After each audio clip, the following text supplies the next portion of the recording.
Cause you won't look after my wounds. I suppose you will never regret it. I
should throw myself off from the roof.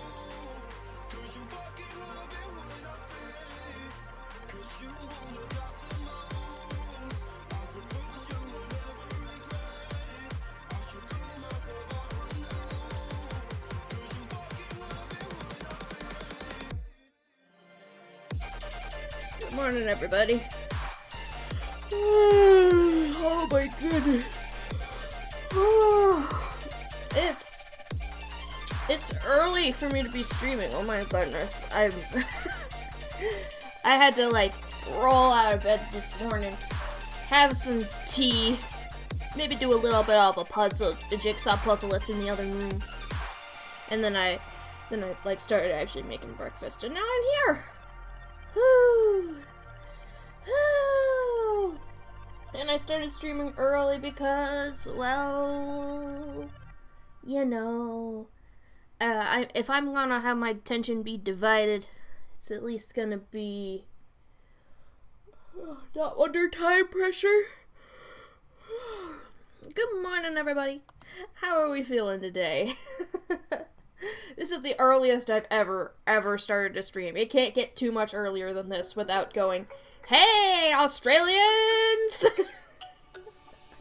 Good evening!"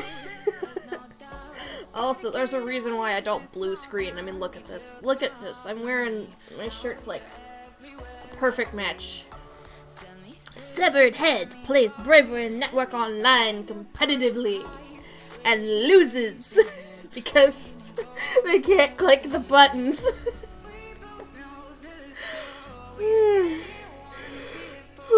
I guess I get to show you guys my tea mug, because I actually have it here today. It's a very distinctive mug.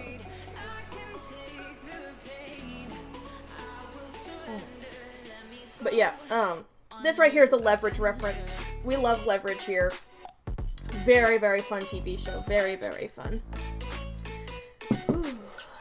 So, why don't we do like a brief rundown of like what the tournament is like and how it's gonna go, and just JK coming in with the first. I didn't know if you were gonna make it.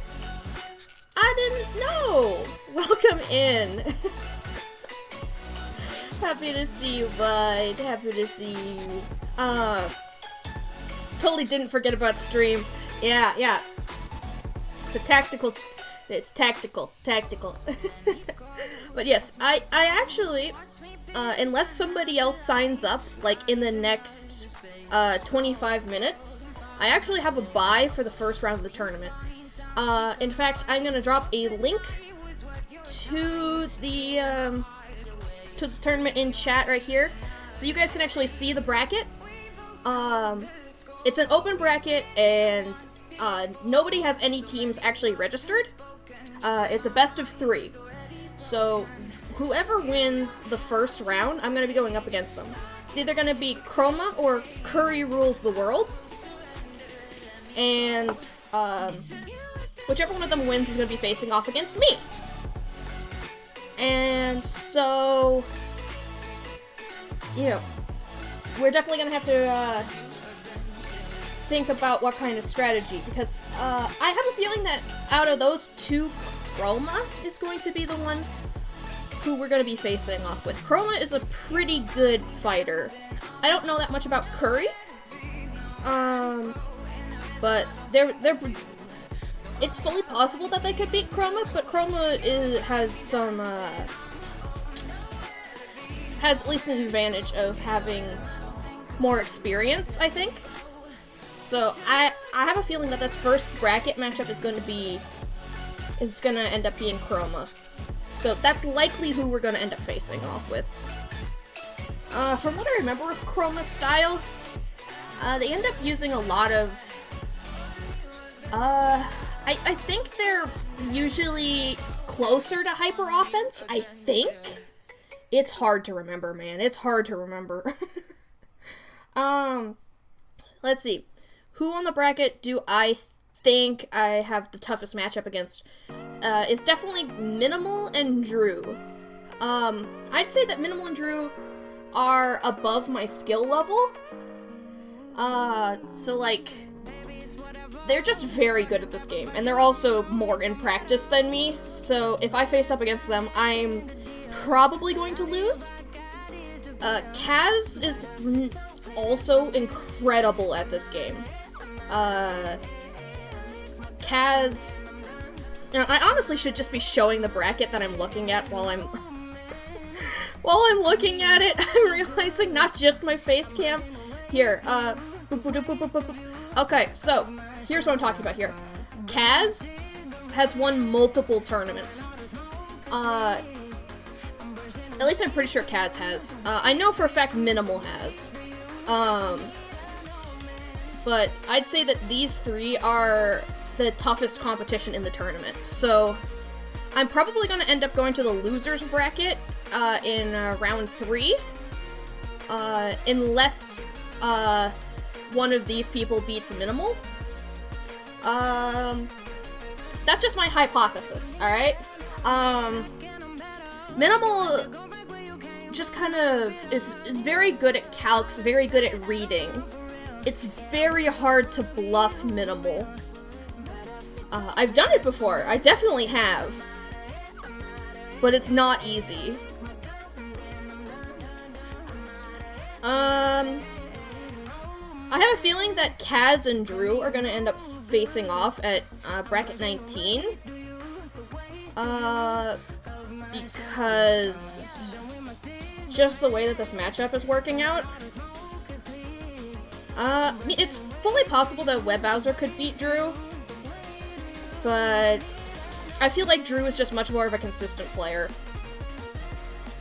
Now, it's possible, like, Starlet can sometimes be kind of an underdog. Like, definitely do not underestimate Starlet. Starlet is very, very good. So, I have a feeling that Starlet and Kaz are gonna face off in bracket 10 here. But I'm not entirely sure who's gonna win. I think it'll be Kaz, but it could very well be Starlet. Very well be. But yeah, so I if I'm gonna take a guess, I'm gonna guess that I'm gonna face off against Chroma.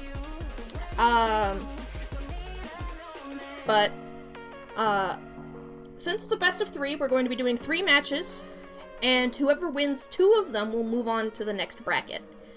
And when you lose, you will go down to the losers brackets, where you'll face off with other losers, and then you'll be eliminated if you lose there. So guaranteed, you will get to see me face off in at least 4 matches. So we're gonna try our best. We're gonna try our best to make sure that we have more than 4.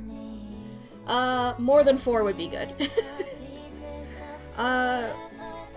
We'll definitely have to see how things go, though, because there's a lot of good players in this, and I have not practiced enough. I have not practiced enough. In fact, we're probably going to need to look over my team before the tournament actually starts. Here's the thing, because nobody has any teams registered, we can actually edit our teams on the fly, and that's going to be one hell of an advantage. especially if we know what sort of teams the opponent is going to be using. So we'll have to think on that.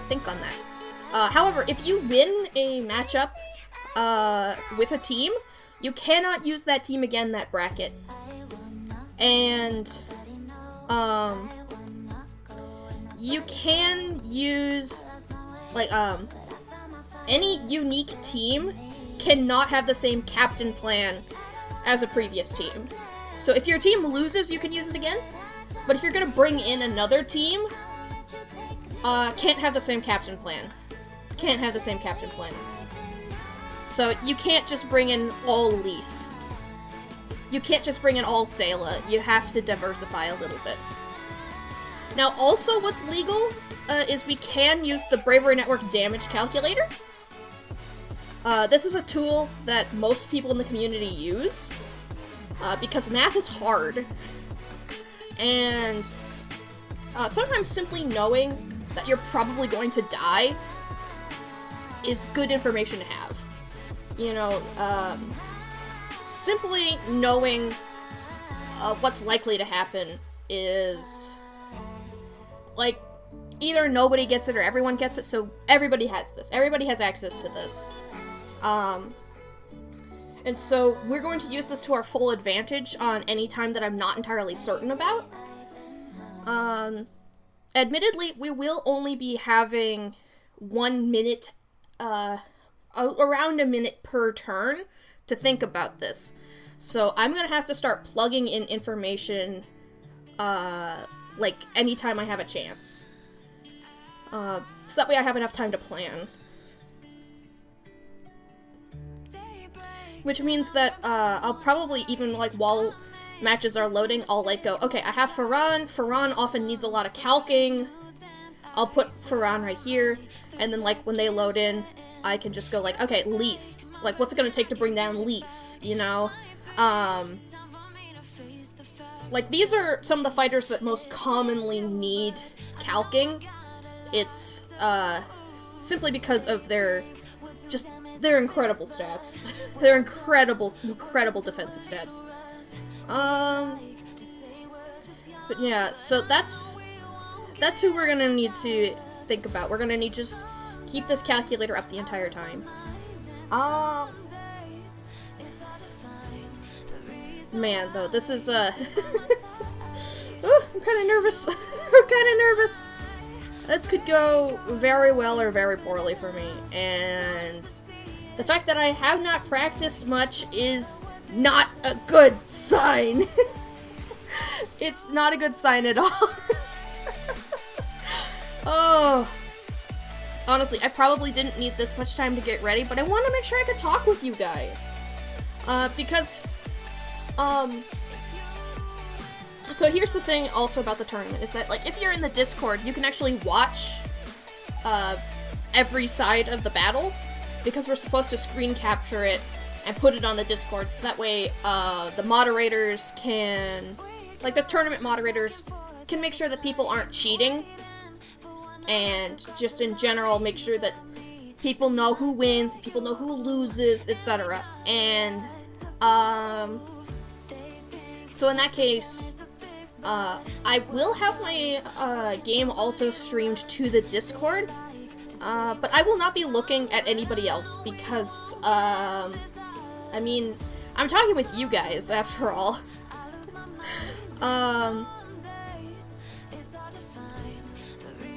Wait, there's a sign-up sheet? Is there a sign-up sheet?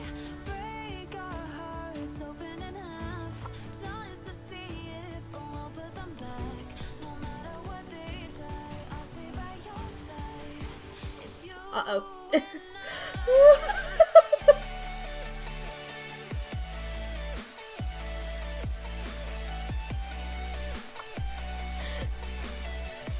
Or is it just challenge?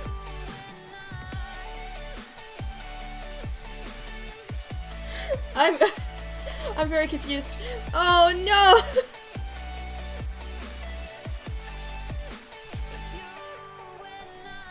Panic! Panic! Panic!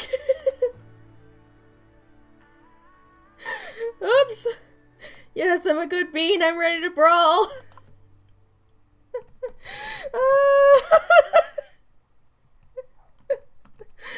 Oops. Oops. Oops. Oops. Oops. Oops. It's mostly there so I can answer a silly question. Fair enough. Oh boy. I feel very silly. Feel very silly.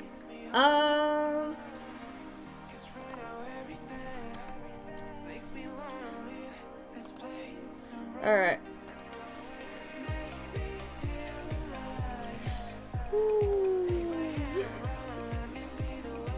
Let's see. We have questions to answer. You are attempting a test of courage. Which fighter would you want to attempt it with? Obviously, Sayla. Sayla isn't just courageous, she's reckless.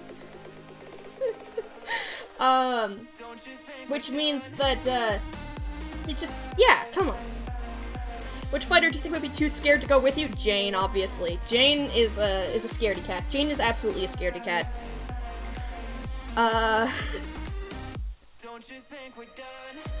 Yeah, those are my answers. We'll get to see, later who answered which silly questions, and yeah. But, I think it's about time we went and we took a look at actually my teams and discussed battle strategy. Because, you know, it's only, we're only 13 minutes away from the tournament officially starting. Oh my goodness. It's about time. Holy crap. I'm so nervous, So let's see. Yeah, that's that jingle. That's that jingle we all love. Oh, it's been so long. Oh, I love this game so much. There we go. Oh. So this tournament's actually an anniversary tournament. Bravery Network has been early access for 1 whole year. How can it be so nostalgic over something that I've only been playing a year? Let's go ahead and head to the locker room and take a look at our teams. Because I have so many teams, but not all of them are good. For example, I'm not going to be using this team. This team was one of my first ones I ever made. And while it's pretty good... hydrate. Thank you, JK. Cheers to that. Yeah, well, it's one of my first teams I ever made, and while it's decent, it's not exactly competitively challenging. It's a sheer bruiser team. It doesn't have much complicated thought behind it. It's mostly just punch things until they die.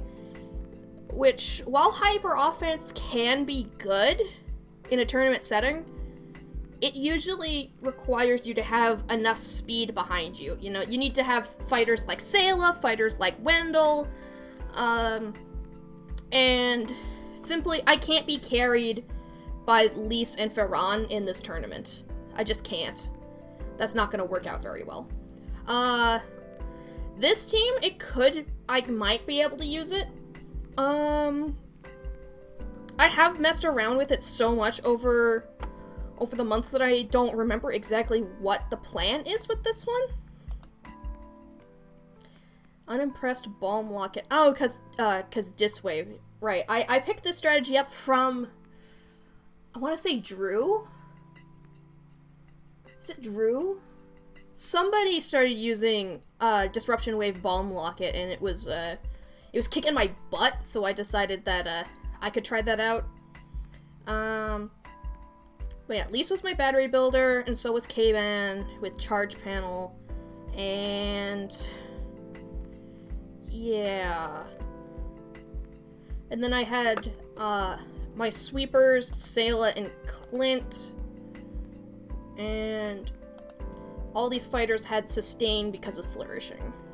That's basically what it is, and I just basically set up pop-ups, build up battery, and outlast in the long game.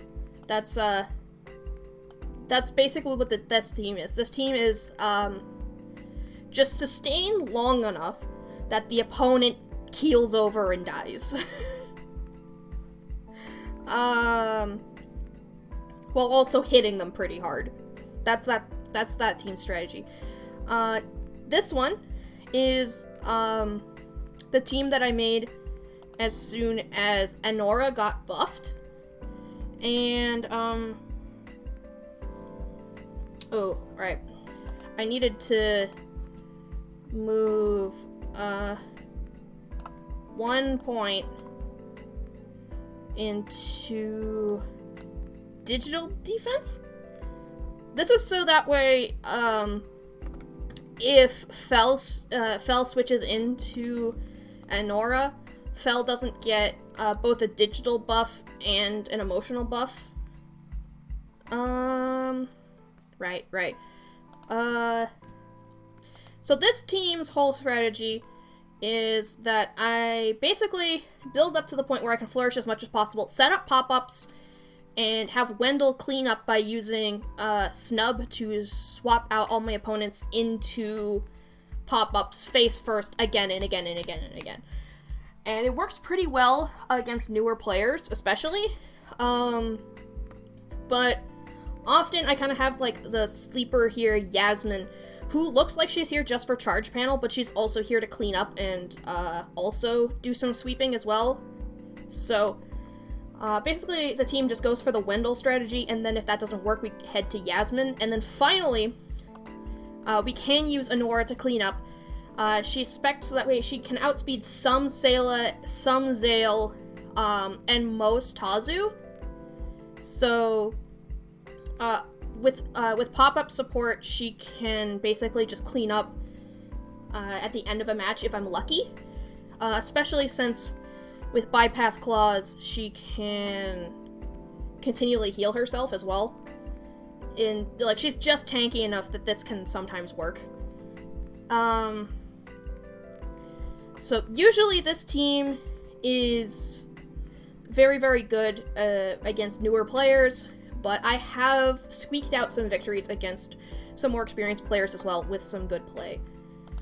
This was probably my most competitive team. It's a Pema team, and the strategy behind it is the fact that K-Ban can stop my team from feeling hungry if I use the move Cheer. And under the right circumstances, I can even make him flourish Cheer, and we can basically get 4 turns of just getting speed buffs for free. And so that's extremely valuable. Most of the meta knows about this already, so it basically just becomes a mind game of if I'm gonna Cheer, Mentor, or Spiked Club. They know this about me. That I have it set up so that way I can Cheer turn 1, but I don't always.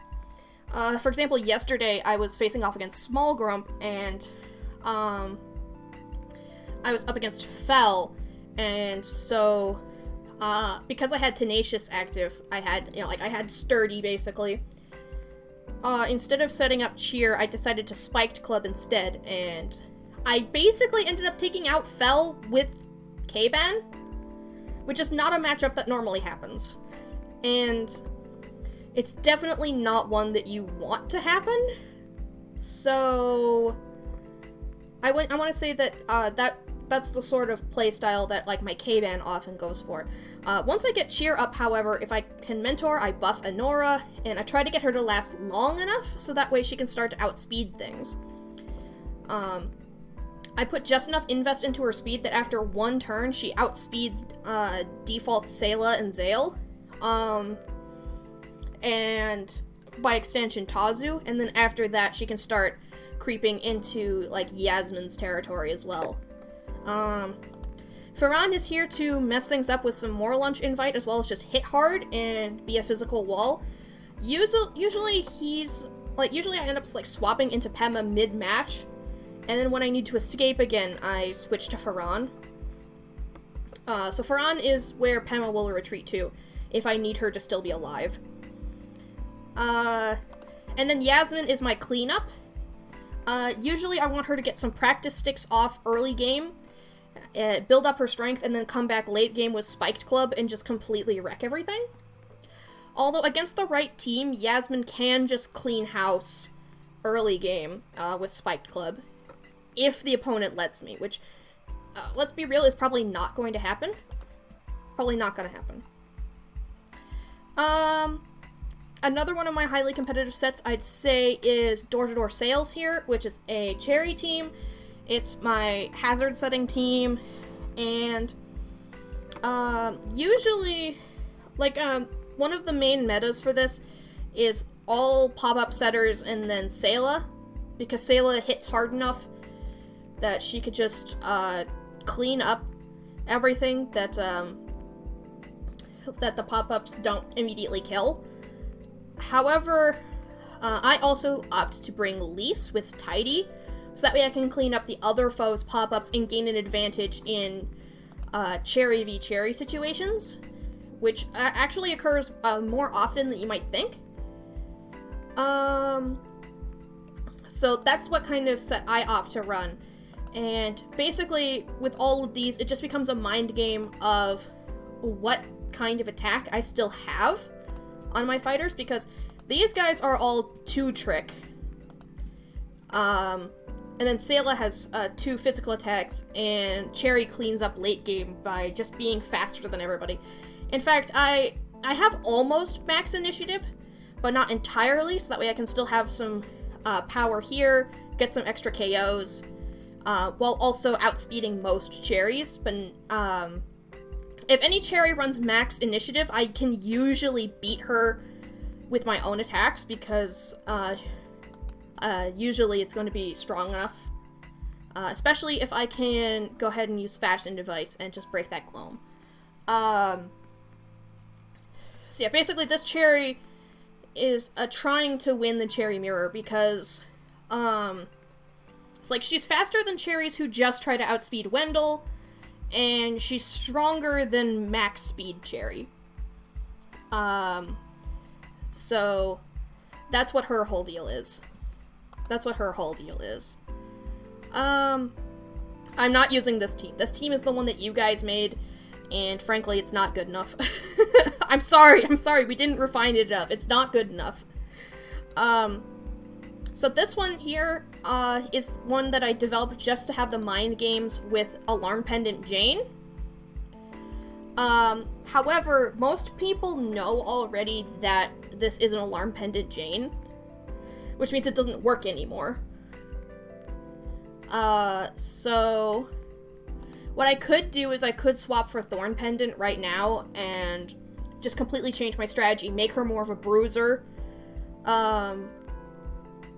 But I can totally do that right before a match if I need to, because we don't have our teams actually locked in. I can do that if I need to. This team could potentially beat some newer players if we face off against them. And it couldn't go toe-to-toe with some of the other teams that are going to be brought to the table. This is the speedrun team. This one is oldie but goodie. It's one of my very first teams, but remade. We could try it out. We'll have to see if that works out. But the tournament is about to officially begin. Hey, y'all really want to watch that BNO, but you got stuff to do for now? That's fine. Thanks for stopping by, Snoop Pigeon. I appreciate you. Also, I'm drinking some tea. And I got a very special mug. It's a very distinctive mug. Very distinctive mug. Lurk, yes! Thank you so much for that, Lurk. Thank you so much for that, Lurk! Alright. So the tournament is about to begin, which means, looking at bracket second time. Good luck, everyone. Pretty happy with turnout. Good luck to you all. Oh, yeah. There's no luck except on the token. There will always be battery 50/50s. Oh, man. It's looking good. Alright. Looks like it has begun, so I'm going to go ahead and share my, my link. And now we just wait. And no. Wait.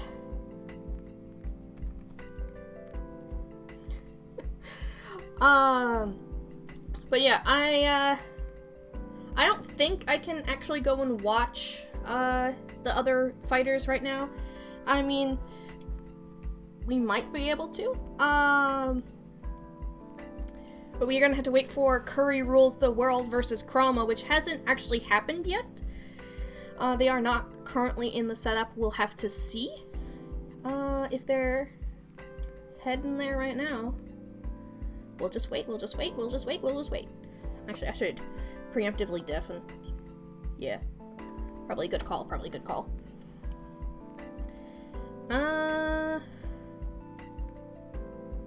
Yep. Alright, so tournament has officially begun. Oh, I mean, Drew's actually watching Kaz do combat, so maybe I should actually wait. Yeah. Alright, so I guess in a second here I could do a screen share of the tournament battle if you guys wanted. Would you guys like to see that? Hope I have fun. Thank you so much. I forgot to change Nightbot before stream. I forgot. I forgot to update Nightbot. To be fair, we have time.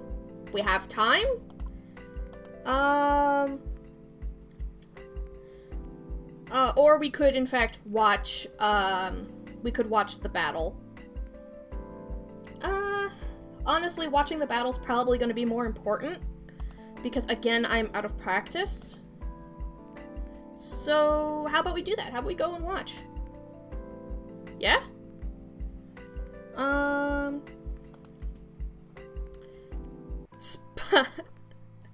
Spy their gameplay. Steal their team. I'm not gonna steal the team. Just do some snooping. You're Snoop Pigeon. You're snooping right now. Alright. So, I don't know if we're gonna actually hear anything if we go and look, but maybe if I undeafen and just mute. So it looks like Chroma's just there. Yeah, I'll be getting up a screen capture here in just a sec. Ooh. You are indeed snooping. Snoopy. More tea? Do you guys like tea? I have tea. I have the tea. How am I feeling? Curry may have messed up his timing. Oh. It's fully possible. Curry has not shown up so far. We're gonna have to wait and see. Hashtag the Drate. It's tea Drate. Hydrate our tea Drate. Ooh. Well, we're gonna have to wait, because we may just end up facing off against Chroma.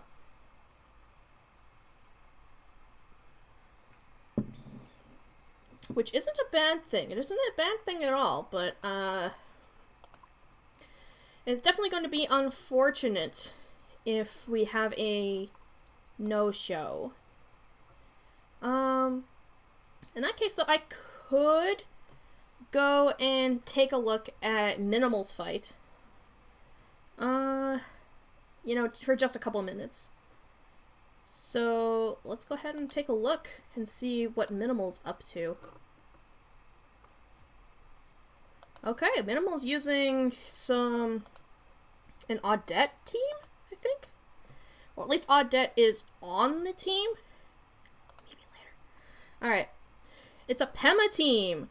Alright, Minimal's Pema teams. I don't know too much about this one, actually, so that's a pretty good, The is the French word for it. The Drate. The Drate. Oh, fascinating.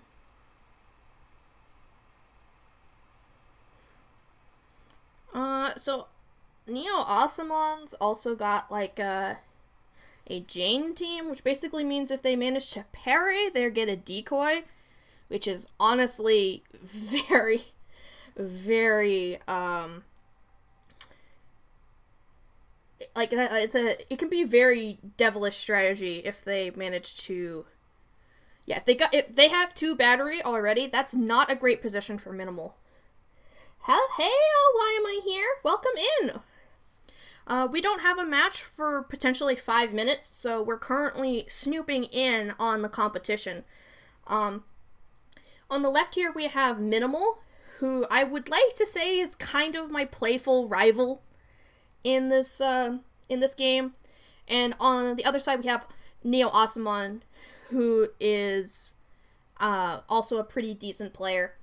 So I'm just kind of like refreshing myself on their strategies before my own match, because whoever wins this bracket, I'm going to be facing off with down the line. So I need to just keep up to date with the strategies, you know? Okay. Yeah, bringing in Clint here is probably the best move, because Clint is strong enough to clean up Lise. However, if Neo spends the flourish here to do so, that could end very badly. Minimal has one parry to work with. If he parries, then that's it. He's not going to have another one. Clint probably forces in Pema. Probably. Very optimistic to assume you'll survive me to face Min. Chroma! I mean, I'm being optimistic, okay? Like, it's a very stark competition, alright? There's a lot going on. Oh, okay. Minimal's willing to sacrifice Lise to get in the clean switch. That's interesting. And nobody's exchanged any battery. Which means that the mind games can continue. Basically, the longer you save your battery, the more advantages you have in the late game. But if you wait too long, oh boy, if you don't wait too long, it can get really bad really fast if you just keep waiting. We're in the same boat. Your opponent's probably a no-show. True. My opponent is a, you. Yeah, we're both waiting for the same person, which is a shame. It's a shame if they miss, if they don't show up simply because they messed up the timing, or if something happened and they didn't tell anybody. It's unfortunate. Oh, we got the Pema swap. Pema can probably clean up here.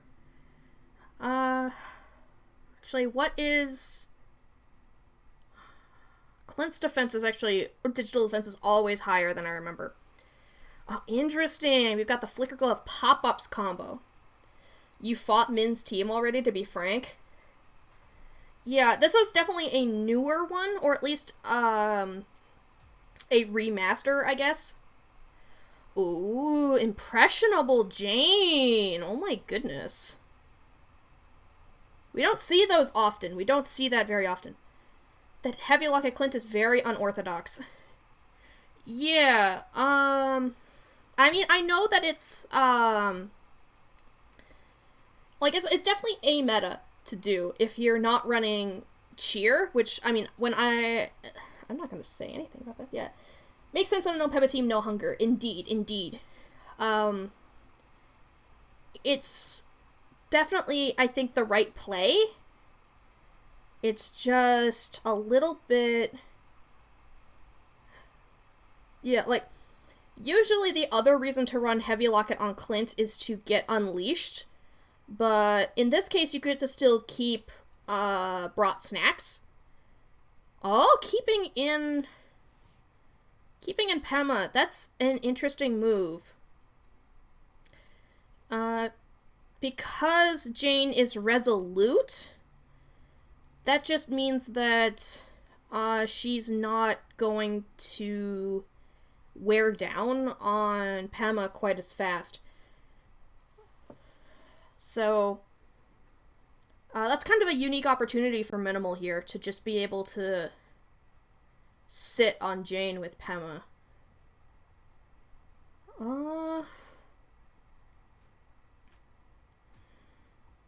bringing in the emotional attack, though. Oh! Oh, look at that! Neo calling the switch! Nice! What a good predict there. Oh, wow. That's chef's kiss. Gorgeous. Gorgeous play. Read like a book. Yeah. We're officially mortal enemies. Am I? Oh, yeah. It's time. It's time. It's time. I need to get the game capture up. I'm coming. I'm coming. What? Did I get pinged? Yes, I did. Yes, I did. Okay. So.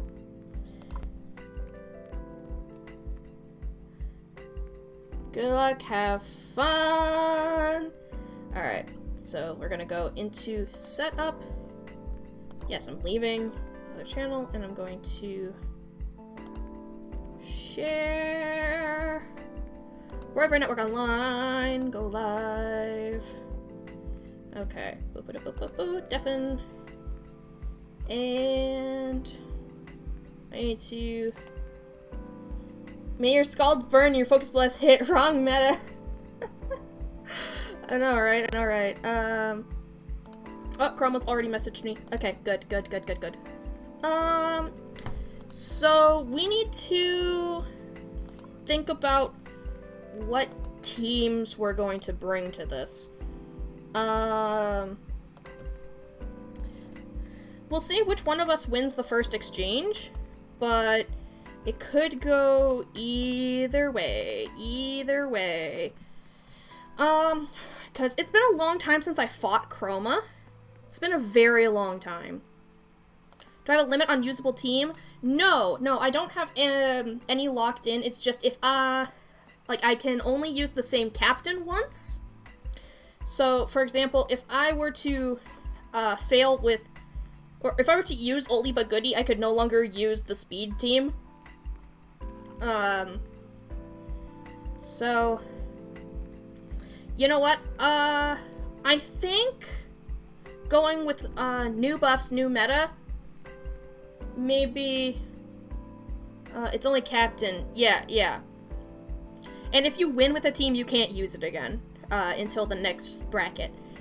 I'm gonna go with this one. I think this is gonna give me a good refresh as to what Chroma's strategy actually is. Like, how good is Chroma? How up-to-date is Chroma with the meta? I think this team is a very good way to test that.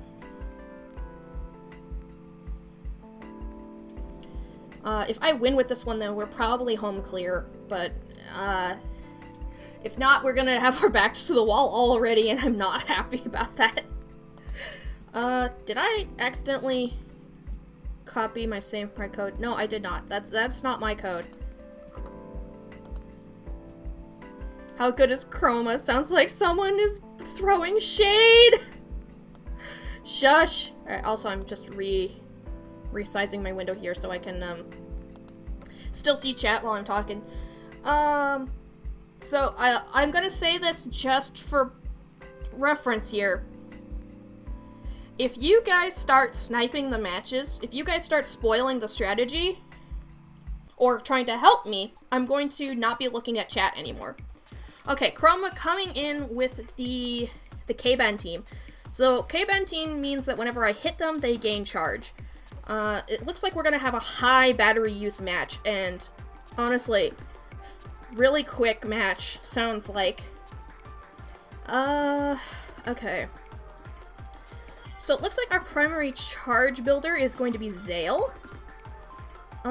So it's possible that Zale's going to lead. I can see Jane getting in the way, because a lot of my team uses digital and physical attacks. Wendell can easily clean her up, but she's more than likely going to swap in that case. Be careful of Chroma, Pennell. Pema with sword stance drain. Oops. Why oops? Why oops? Why am I here? I guess that's just why are you here? That question. Okay, I'd say this is also another threat. We need to keep Yasmin alive to deal with the faux Wendell, because we're going to end up being in a speed tie, and they have the token, so they're going to win. Tazu could actually be a good start, because being up against Zale, I can do some fun shenanigans. Yeah, we're gonna go with Tazu, a Tazu lead. Tazu v Tazu, you know what? This works out pretty well. The only person on the team who handles Lunch Invite very well is Wendell. They do have pop-ups clear in the form of Zale, so we need to get him out of the combat as soon as possible. Yeah, Lunch Invite trade is honestly the best move. Pop-ups? Yeah, because we can't clear pop-ups, so it makes sense. But, I'm going to have the advantage here because, we just have, we've already applied Hungry, and so we're going to outlast the enemy Tazu now. So now we can start using pop-ups. Of course, we're going to be trading the token back and forth, so when we end this exchange... okay. When we end the exchange, we're going to want the token, and we do not have it. Chroma has stolen the token back. That's unfortunate. That is very, very unfortunate. So we could swap into Resolute Pema here. Because there's a chance that they're going to just... Is this a 3-trick Tazu? It's possible that they don't have Lunch Invite.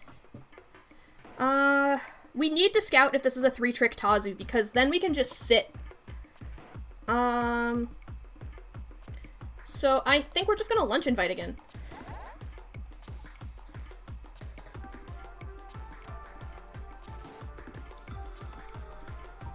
Yeah? We could both gain charge here. I wouldn't mind that. Because I need to start gaining battery right now. Because I just need it. I just need it. Yeah, I think we're gonna go for it. Even a single layer of pop-ups is going to be very handy in this situation. Our main sweeper, Wendell, is not affected by pop-ups, so it's not going to really matter too much if they set up a full 3 layers.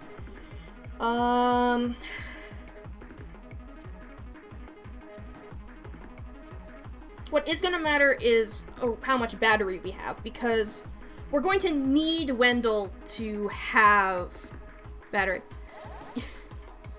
Right, yeah, you aren't sure what to say because you're scared of backseating. That is true, that is true. I could just move the bar over if you really wanted. So, now we're in a situation where we can take out Tazu, even if they coffee. Which is going to be actually very good for us, I think.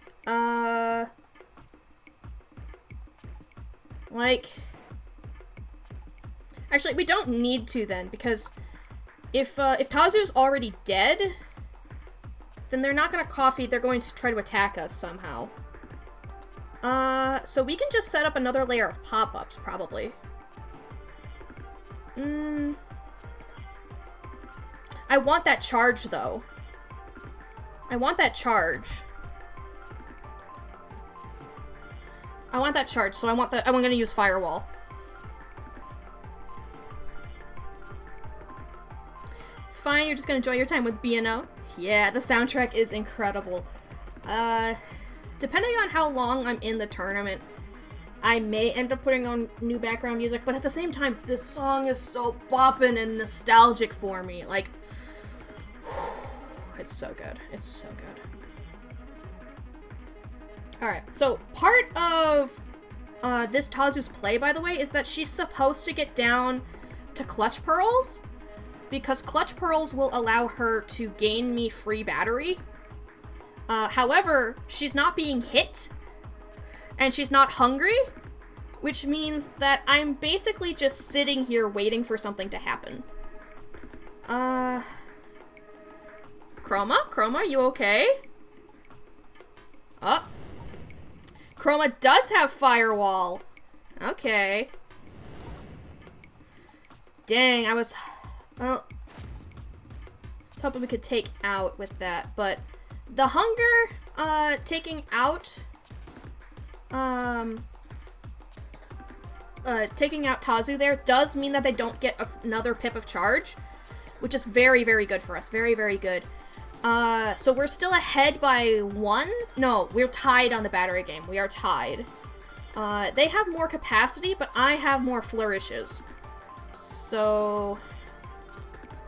Ooh. This is gonna be close.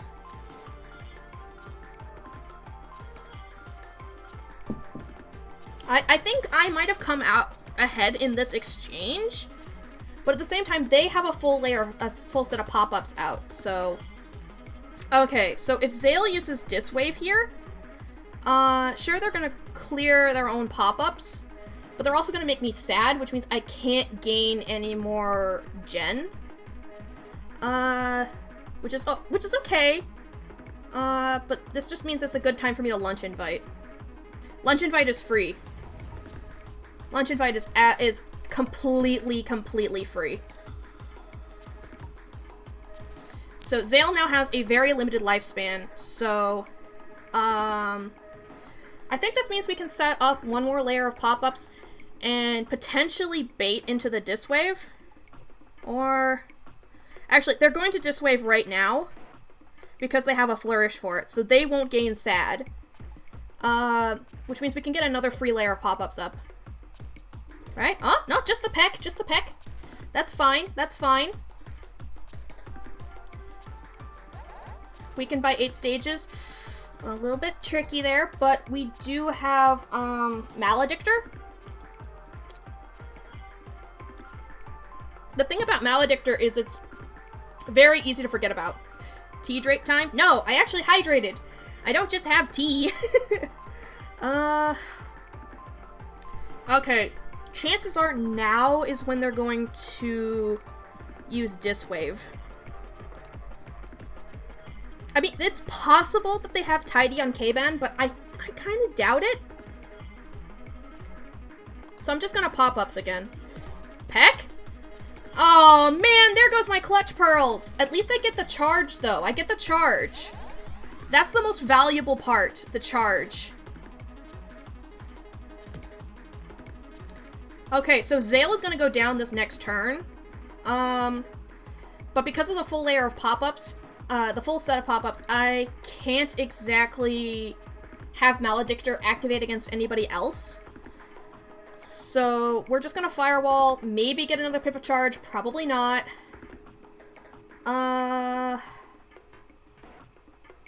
Yeah, that's unfortunate. I could have had the Flourish go to Firewall instead. I didn't know that they were gonna use Peck twice in a row. I probably should have figured. But since Zale is basically dead, that means I can send in Pema and just completely set up pop-ups. Just full layer pop-ups doesn't even scare me anymore.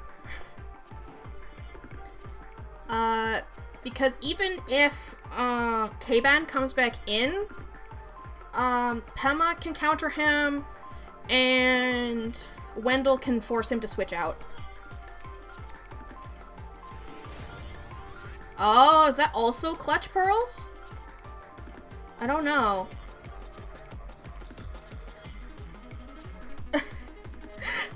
What? No, it wasn't Clutch Pearls. Did you think I was gonna switch? Tazu was dead. Tazu was absolutely dead. Why did you? Huh? Did they use up their battery on that? It was a refund locket. What the heck? Okay, so we have a full set of pop-ups out. So the thing is that I think this is the prime time for Wendell to come into the combat. So, the issue being, of course, that I have my own Wendell. And my Wendell will lose a matchup against that Wendell. So I think we need to use Pema. K-Ban! K-Ban has Tidy! K-Ban has Tidy. Okay, okay. We made a good call here. Very good call, very good call.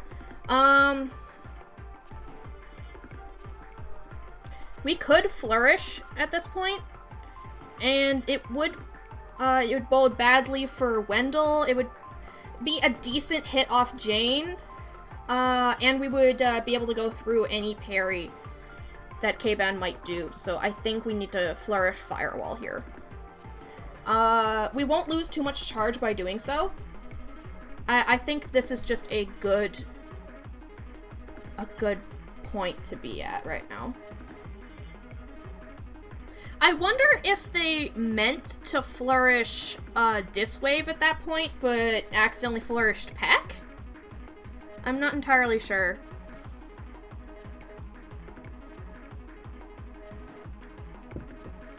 But yeah, I think Firewall is just the play right now. Because Flourish Firewall is still going to deal a good bit of damage even to Jane. And if Jane comes in, we can just kind of sit for a little bit and build charge. Because if we gain enough charge, we can just basically sit with Wendell. And parry when the time is right.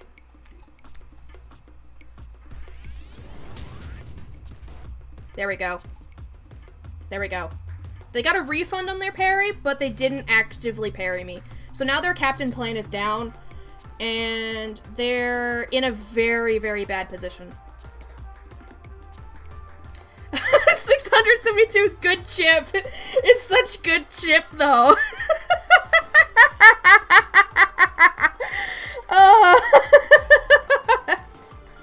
Oh, okay, we got an impressionable Jane. Is this the new meta?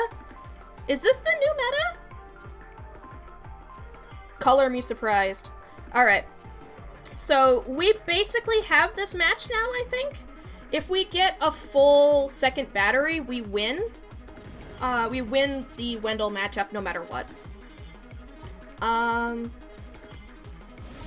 So, I'm just gonna sit here and gain charge. Just gonna sit here.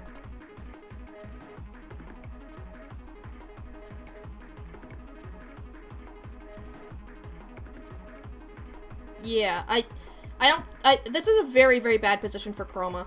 Very, very bad. Because I can come through, with Yasmin, and I can just... yeah, that's not great. But... Again, that ruined all their battery, though. That ruined all their battery. I can still just wait. I think we're fine.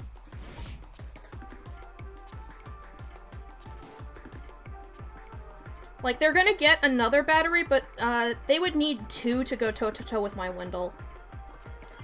Unless they aren't running... plus 50 HP, bad chip. Yes, that is bad chip. That is the anti-chip. Okay. So... They have battery now. I can just send in Wendell. And... Because I know you have Thorn Pendant, I can just... I don't have to worry about you trying to snipe me. So we can just Flourish Flaunt, and if you parry, you have no battery left. And therefore, you'll have no power over me. Yes, Nightbot, I know, I ruined your code. I'm so sorry. And I still haven't fixed it because it's very early in the morning for me. It's very, very early in the morning. I don't think Chroma stands much of a chance here. I think this is checkmate. Unless I really, really mess up.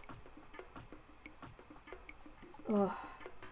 But what can I say? Anora's captain plan is one of the most powerful captain plans in the entire game. Like, if you use it correctly, you can just completely ruin your opponent. Okay. Oh, it's a hot shot! Oh, it's hot shot! Oh, it's hot shot! It's hot shot! It's hot shot! Your gloom rocket is forfeit! That explains so much about this fight. Oh my goodness. Okay. Okay, so at this point we just need to parry. And if we speed tie, then I'll have it next turn. So I just need to parry flaunt. Because now I have my gloom locket still intact. Yep. We trade. So now I'm faster. And I win. GG, Chroma. So it's not so hot now, Wendell. Pretty much, though, pretty much. Alright. That was good. Okay, I can't use this team anymore this set. But I think I played that pretty well. I think I played my cards pretty well. Let's get started on the second matchup. So, we're 1-2 right now. No, 1-2. We're 1-0. We're 1-0 right now. So, we're going to go ahead and think about what the next team is we're gonna use. Oh, okay, if I can win with, new buffs, new meta, then I probably can win with Let's Try This Again, which I've also called Running in the 90s. That's what, the other name for this team. So, we'll use this team. If you couldn't tell, one of my favorite fighters is Honora. Use the Spike Back Molly team. No! Oh, now we've got another, Honora team. Okay. So this is a very different team, from the one that was before. We can't outspeed Cherry. We just can't. But Yasmin will still be super powerful against her. We have no pop-ups clear on this team, which is super weird. Like, a lot of my teams actually do pretty well without pop-ups clear, which means that Cherry's probably going to come in very early and set up pop-ups. Or Tazu, one of the two. However, I can take advantage of the situation by just, setting in K-Ban. I think this is a very good match for me to lead with K-Ban, because look at how much digital attack there is on the enemy team. I think I can gain a huge edge if I do so. Okay. Tazu, K-Ban, perfect. Absolutely perfect. We're gonna start the timer. So I don't think that Chroma's gonna think this through. So I'm just gonna cheer. Yep, okay. Good. Exactly as planned. And because of that, K-Ban has served his purpose. Exactly as planned. Yes, just according to Kikaku. Editor's note, Kikaku means plan. So now we can just go down here and everything is fine. Alright.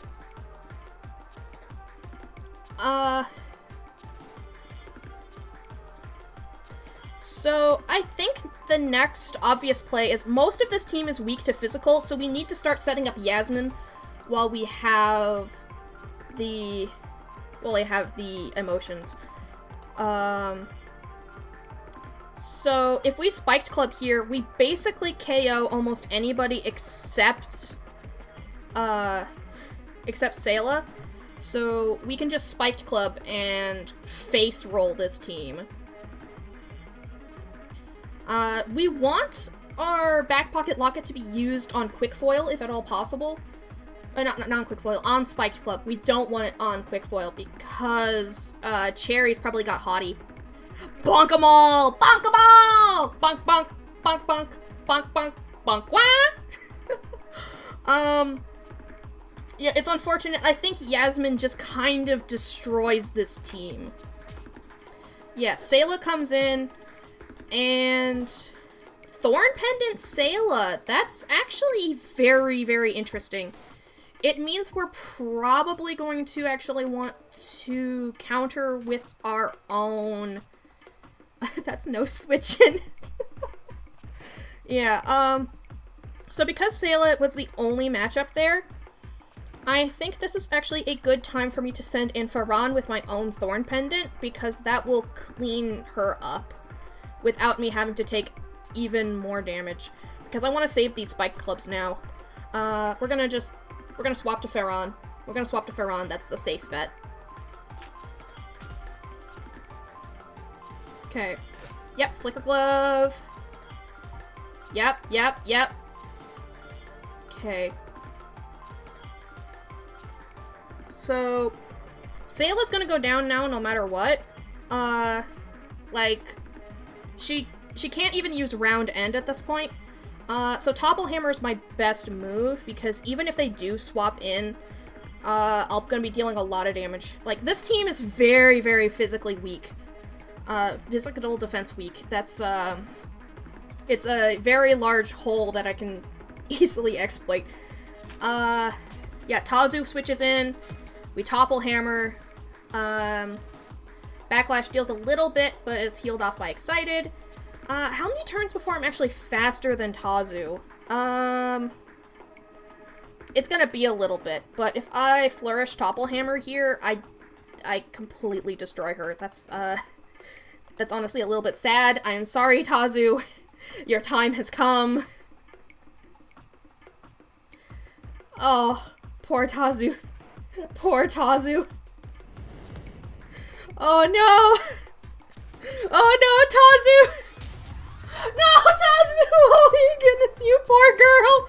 No! No! I feel so bad! Yeah, that was just chip. It was just chip damage. Okay.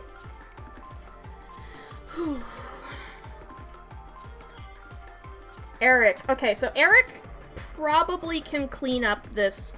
Can probably clean up Farhan here. If 400 damage is chips, though, I thought it was 600 damage. I thought it was 600. Yeah, it was 672.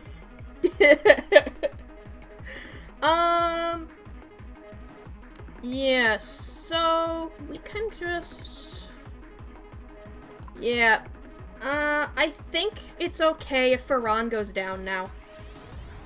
Yeah, it's fine. Your point still stands even if you're dumb. Fair enough. Okay. So, they have no battery now, right? Or, no, they... Right, it's a Nora. Eric is actually kind of a pretty big threat. I'm willing to use my quick foils if it means that Eric goes down. Yeah. Heck, I could even practice stick and it would kill him. But I'm not faster, so I shouldn't. Actually, how much damage can he do to me? Not a ton. Not a ton. Time to calc this. Okay. Yasmin and Eric. We're gonna go, how much invest does he have? He has 156. And so if he uses Blaze of Glory, flourishes 87 damage. That is enough to KO me. Ooh, do we bait it? Do we bait that Blaze of Glory?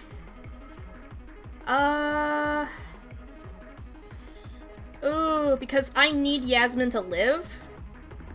Because, you know, actually, we're gonna tag into Pema. Oh, Sayla!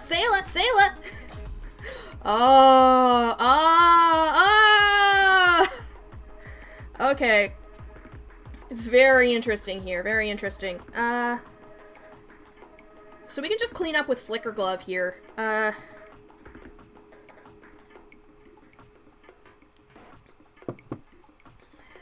Like, if they use round end, it's not gonna be the end of the world.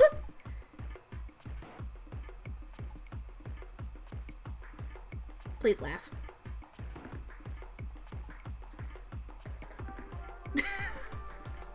Okay, there goes Sayla. There goes Sayla.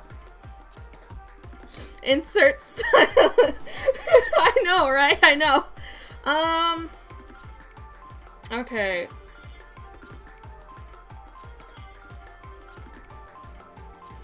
So, now the rest of the team is very, very physically weak. So I think Pema and Yasmin and Anora can just completely clean up, can completely clean house. Posture check. Snoop Pigeon, why? I was very comfortable sitting on my own foot. Hydrate. Cheers.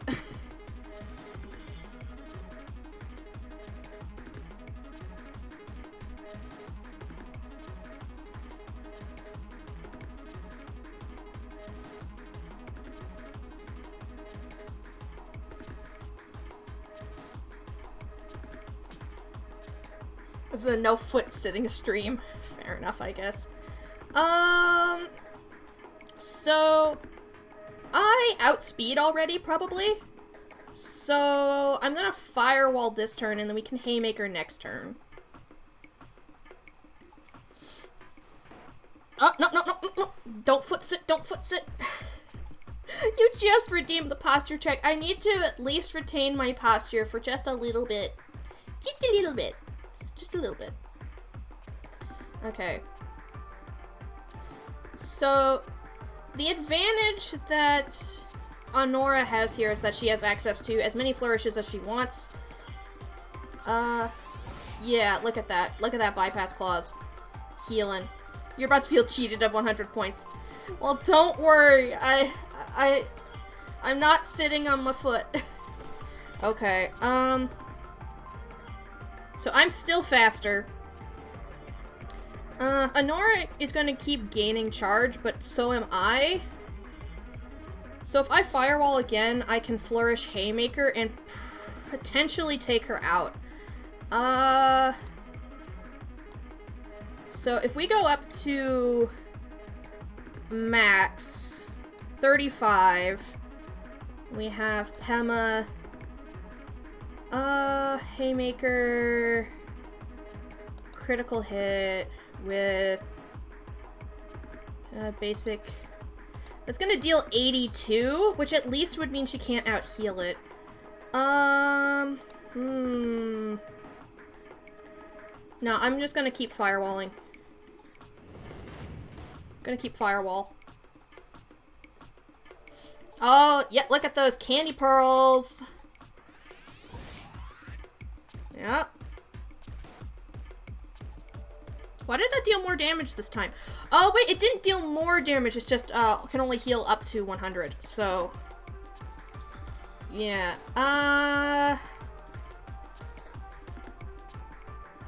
If I flourish Firewall, I can clean up with Haymaker and not take a ton of damage from Bypass Claws. So I think I'm gonna do that. We're gonna flourish Firewall.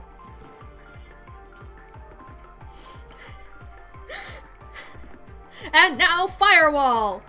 No, that's Africa!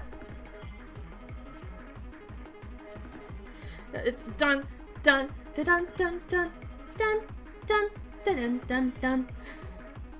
I think that's Wonderwall.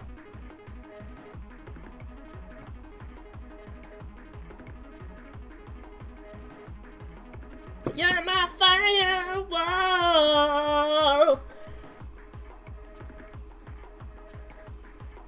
Okay.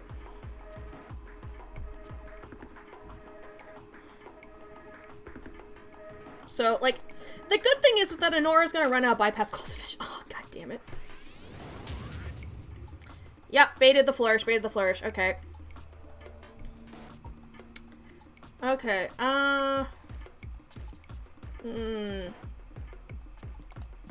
So, are you gonna... I think they're gonna... Cherry's gonna try to break my necklace. So, I don't know what Cherry's ability is. But Flicker Glove will take her out. Big punch time. Okay, well, my big punch is gonna be a Flicker Glove, okay? Cheers! We hydrated, we hydrated. Small punch time. Small punch, big consequences. Oh my goodness. Haughty, yeah, okay. Snub! Oh! I got to scout Haughty before we even get a chance. Okay. Okay, so it is a snub loop team. But Cherry deals so much less damage with it than Wendell, and there's no pop-ups. So I feel actually very safe right now. I feel very safe. Plus the sad, actually it's just gonna give 3 sad, which is not gonna help much, but yeah, because it's gonna stay the same amount of time. Okay. Look at me healing. Actually, Yasmin is going to stay happy a little while longer. Well, not happy, but it's gonna not get hurt for a little while longer. How much is this gonna do to Yaz? A decent chunk. A decent chunk. I'm actually gonna switch back into Pema.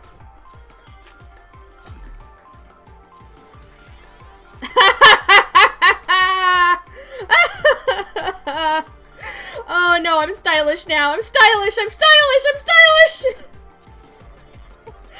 Oh no, there goes Pema. That's okay. Okay, yeah, that would have absolutely destroyed Yasmin. Cherry is actually going to, wreck my team. Oh my goodness.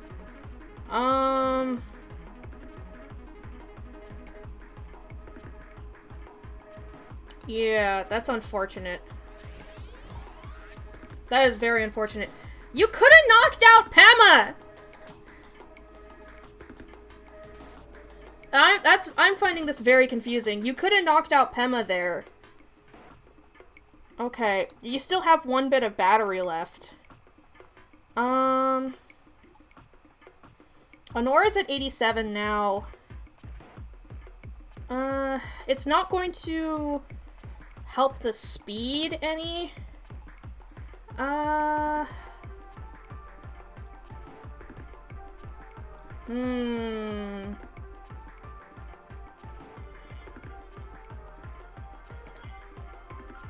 think we're gonna stay in and bypass claws. Yeah.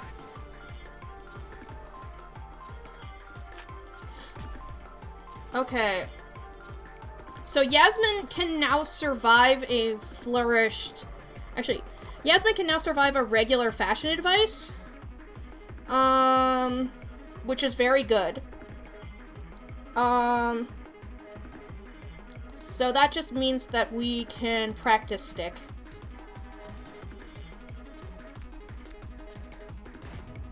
Uh-huh. Uh-huh! Uh-huh! I played you, Chroma! I played you! Oh, okay. Okay. So. Yep. Yep. So my Anora has the speed advantage over their foe Anora.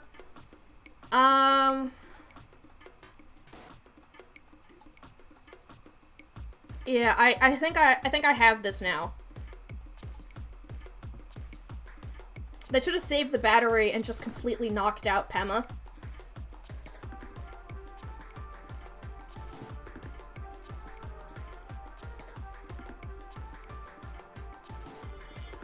should have absolutely saved that battery. Or, like, actually parried with Cherry. One of the two would have saved Chroma, but they didn't do it. Okay, Anora tags in. I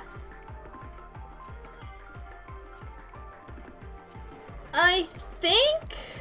Yeah, this does enough damage that even if they parry, I'm gonna still hit them. And Quick Foil can take out Eric, so...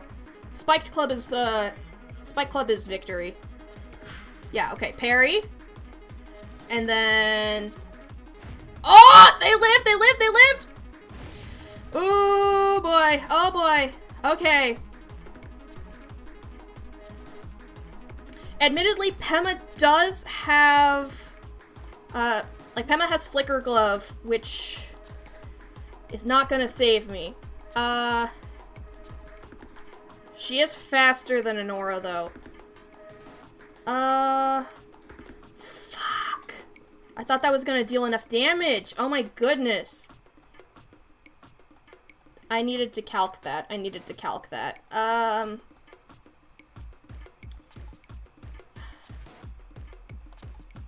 Okay, we're gonna tag in Pema, and we're gonna get a full battery, and then we can parry with Anora and win. We can parry and win.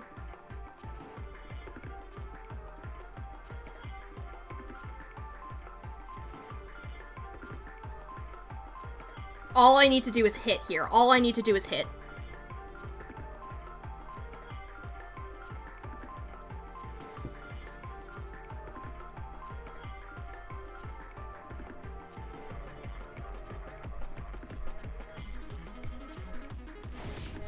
I'm sad! I'm sad!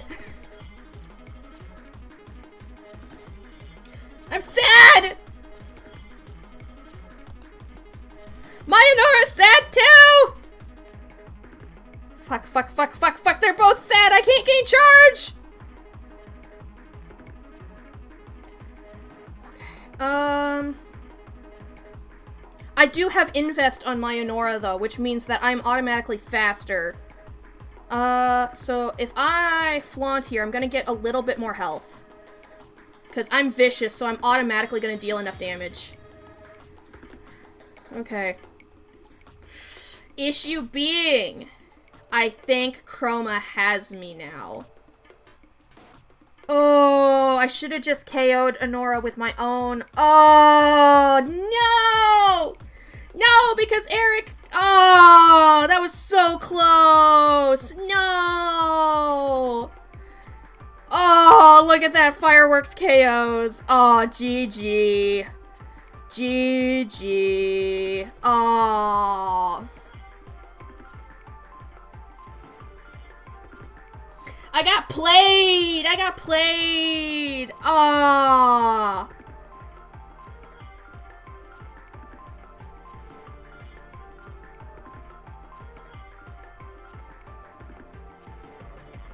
Yeah, GG. GG's.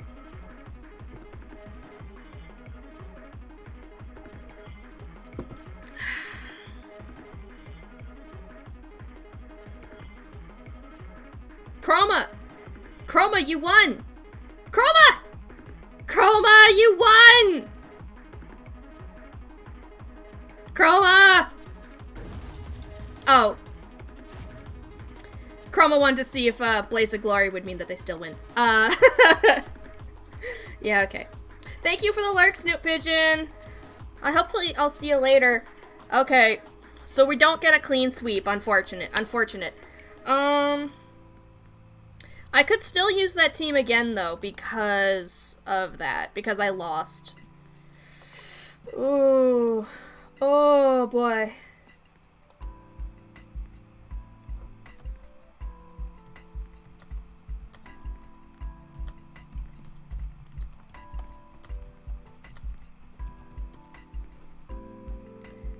Okay, ooh, man.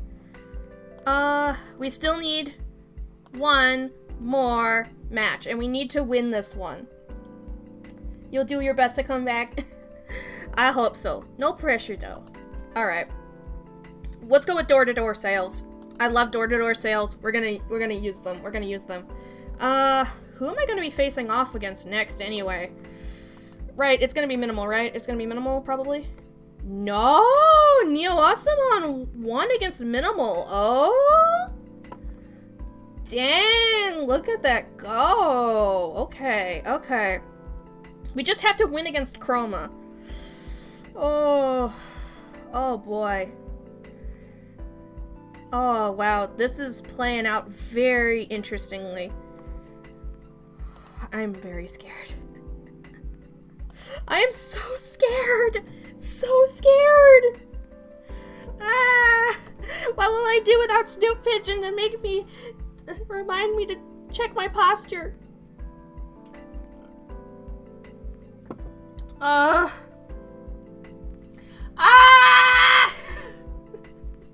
This is terrifying! Ah! Okay. Okay. If we lose here, we're gonna be facing off against... well, potentially Marco, like Mechanicritic. Marco Edeki. Like, that could be fun. I haven't fought him in a long time, honestly. In a long time.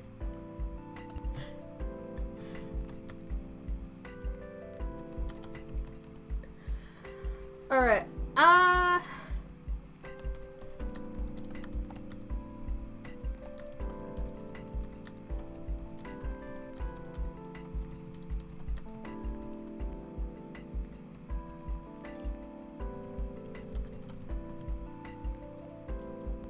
Alright, so, Chroma's asking for just a second to take a breather, and, I will, but cause I need more water myself, so, I'm gonna be right back, okay?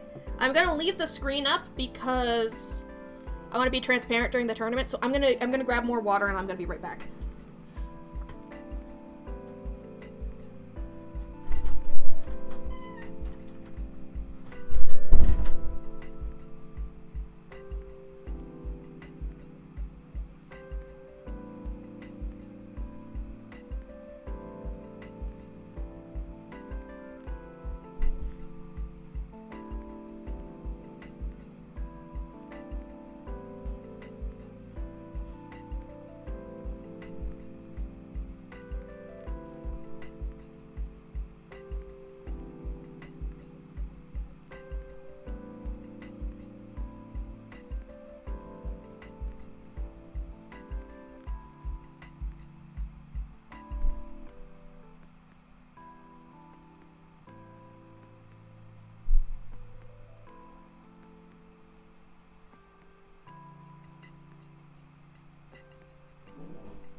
Guys, I'm back.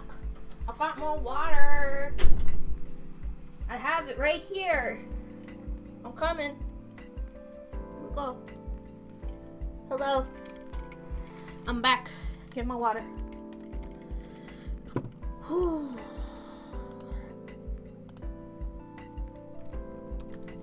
Alright, it looks like we're ready to go. Chroma has had a second to catch their breath. And so have I. Kind of. It doesn't sound like it, but I kind of have. Alright.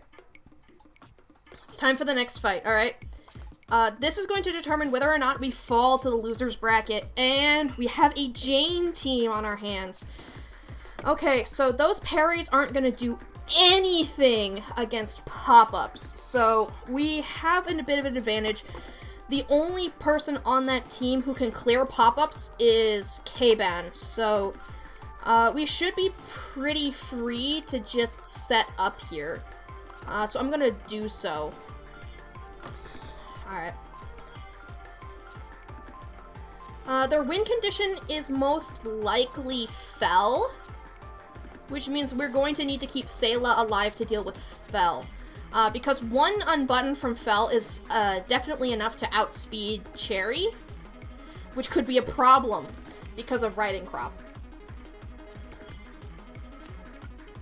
So we need to take out Fell before the end game. You're back? Welcome back! Why are you here? Why am I here? Your username is very difficult to say, like, in this context. I need to win this match or I'm gonna fall to the loser's bracket, and it's intense. Alright. Heavy Locket goes off. I knew you were probably going to come in with Fell at first.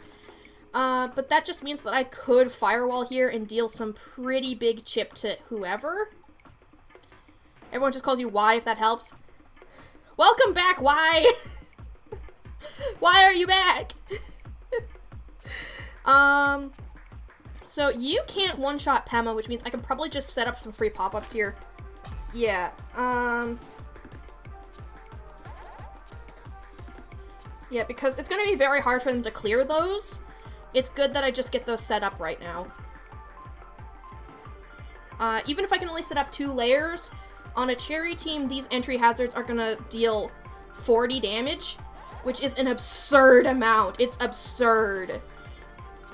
Make decoy. Okay, that decoy is going to prevent me from being able to round end them out of combat, I'm pretty sure. You're done with chores? That's good to hear. We can Firewall. Might as well let them wear down Pema a little bit.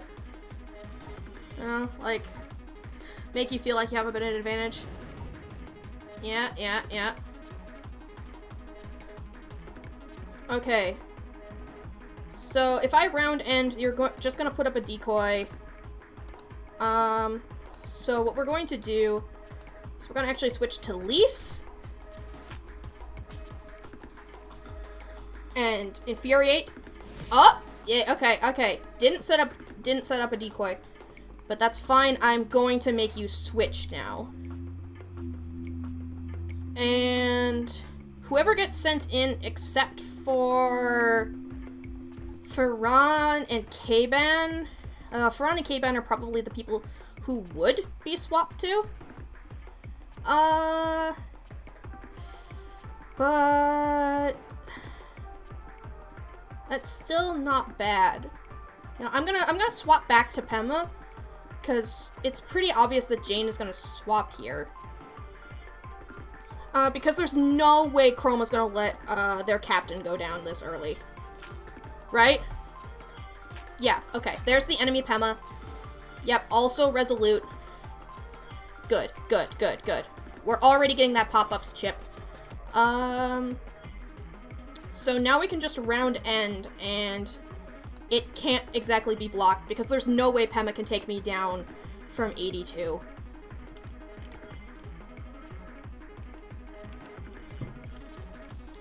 Yeah, okay. We got a little bit of pop-ups on our side, but we still have Lise, who can clean them up. Okay. Alright. So...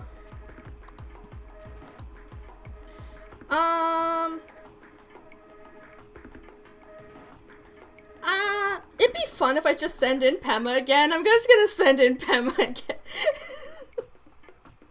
We're just gonna keep round ending. We're just gonna keep the round end going. Oh, ha, fell! Okay, so that emotional attack is starting to get pretty scary, but they basically have to stay in now, because, if they swap out, I can just bring in Tazu and put up that next layer of pop-ups. Yeah, okay. Jane, pop-ups damage, Firewall. Pema is basically useless now.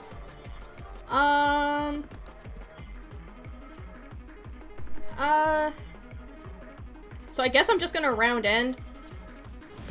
Because at least I'm gonna get even more damage off on Jane. Yeah, okay.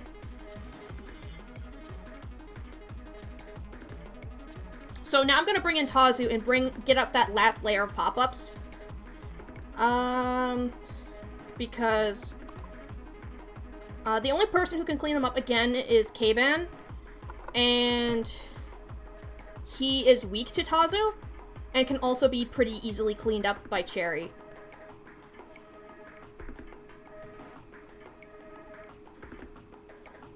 Heck, after 60 damage, I'm pretty sure even Lise can clean him up. That is what you say, mop the floor with him.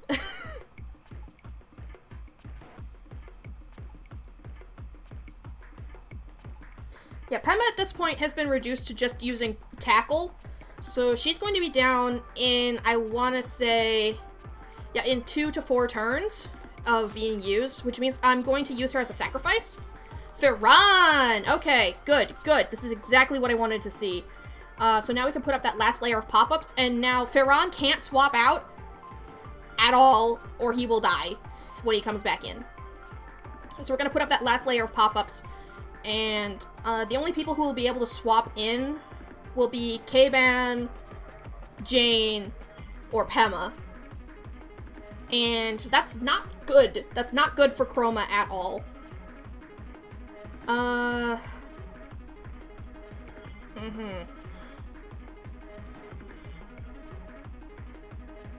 I'm fully willing to sacrifice Tazu if it means I get all those pop-ups up.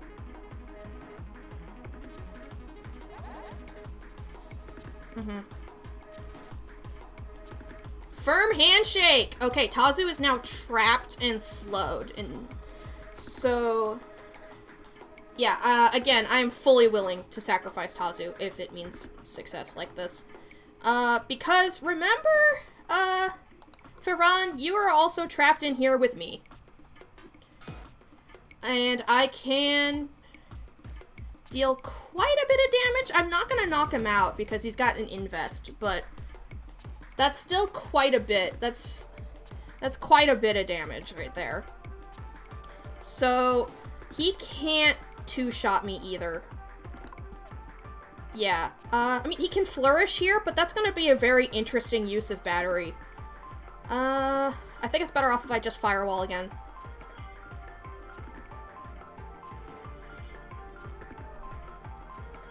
Because are you gonna take me down with you or not?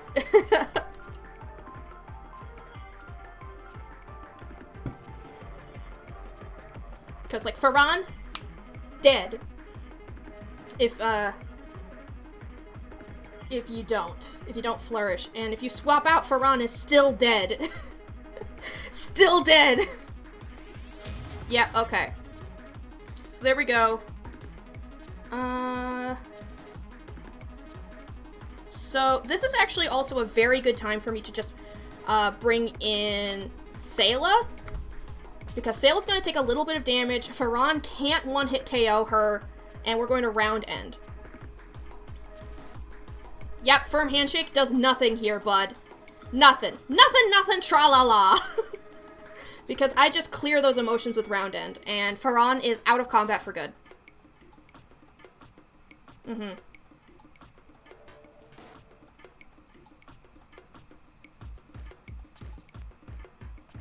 So now the only people who can come in are Pema and Jane.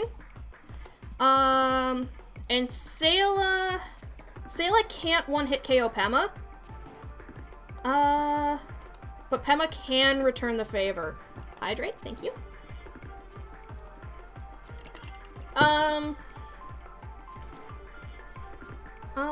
Let's see here. However, Lise can do a pretty considerable amount of damage to whoever swaps in. This actually may be a good time for Cherry. No, because Pema's like an auto-click right now. We can just use Lise. Fell tags in and promptly dies. Actually, that's a pretty good play right there, scouting out.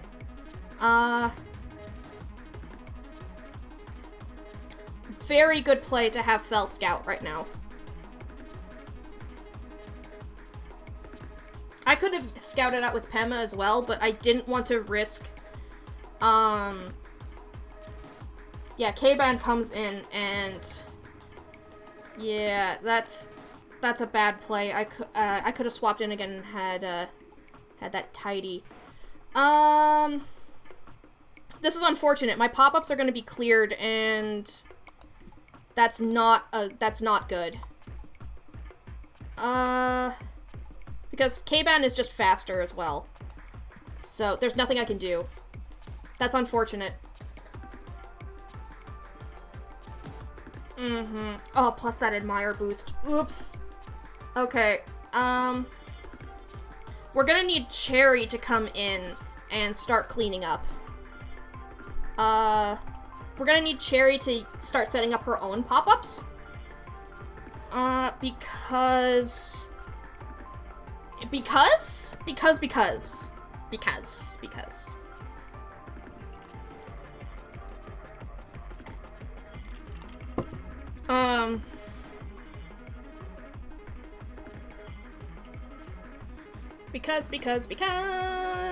of the wonderful things she does.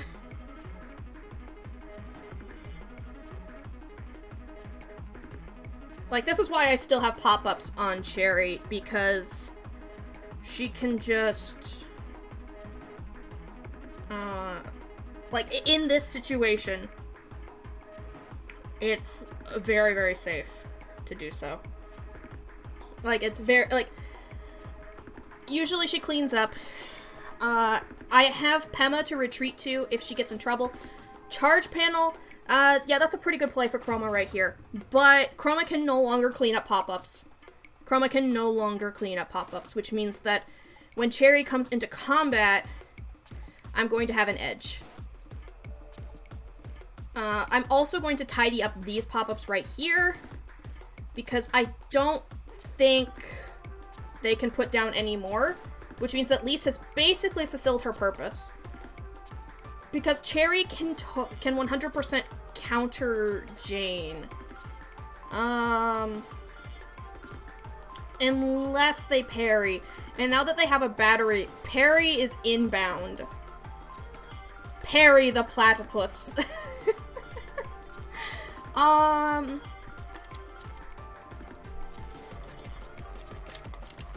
If they send in Jane right now, they're 100% going to parry, and so I will tidy. Because, okay, Ferran is not speed crept, so I have the token. Flourish Topple Hammer doesn't KO us. So we can just tidy now.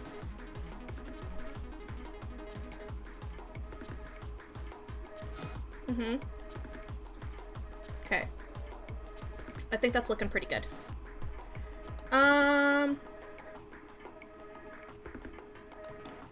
So, once Ferran is out of the way, we can probably send in Cherry and do very well. So, this is a good time for us to just sacrifice Pema.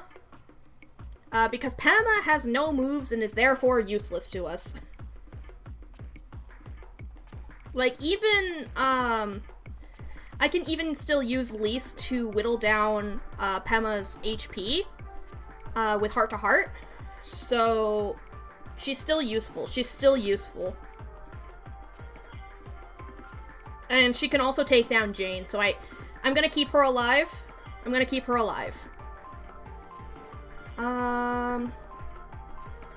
We don't necessarily need to set up pop-ups. The pop-ups did an incredible job of control. Yep, okay, okay. Nice. Nice.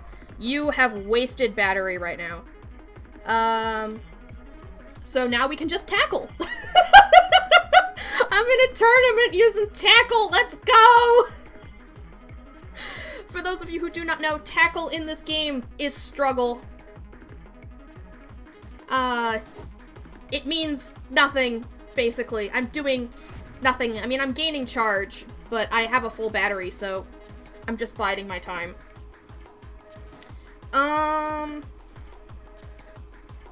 Okay, so... Do I know your digital defense? Yes, I do. Can Firewall... Firewall will take you out, but you're probably going to parry. So, I'm going to taunt with Cherry. I'm gonna taunt, basically. Yeah, so you can totally parry right now and block me. I'm gonna save my own battery, and we're going to just pop-ups. We're gonna pop-ups. We're gonna pop-ups. And then swap. That single layer of pop-ups is going to, just change everything.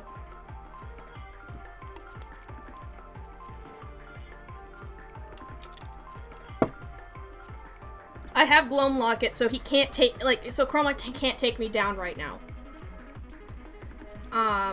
Even with a flourish, can't take me down.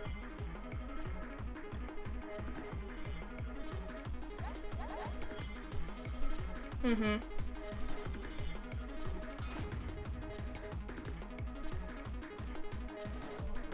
Yep, Gloam, Gloam, Gloam. Okay. Did you parry?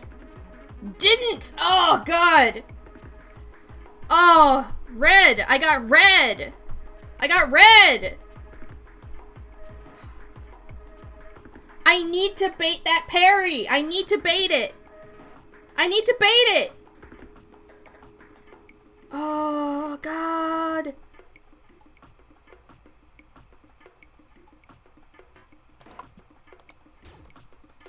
We're gonna use Sayla to bait it.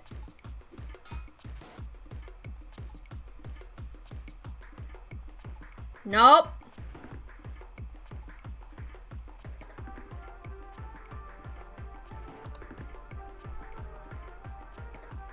You know, I can just Flicker Glove here, honestly.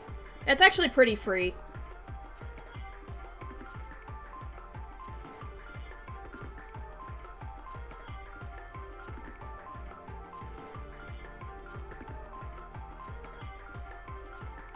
So even if you do parry here, you're just gonna break a battery. Basically, because Sayla can just sit. Damn, red. Yeah. Yeah. This does mean that against Pema, I am going to have to... Still no parry! That's super interesting! Wow! Okay, okay. They're saving that parry for as long as possible because they know that I can't hit through it.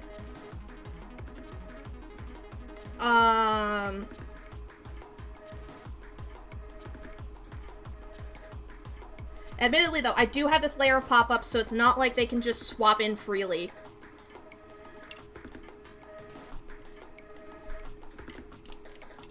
So, if Pema comes in, she's going to be taking, 10 damage. If Jane swaps in, then she's going to be taking 20. They're not going to be swapping in Jane because Jane is, Jane is crucial to the plan. So, if Pema here has Pema has pop-ups, so Pema can start setting those up again. But if Pema has Firewall, then I'm dead if I don't swap out. Because Claymore also can't defeat her, so what we're going to do is we're going to use Lise. We're going to swap in with Lise. And pray for no Haymaker. Firewall. Okay, okay. This is good. This is good. I did a good predict.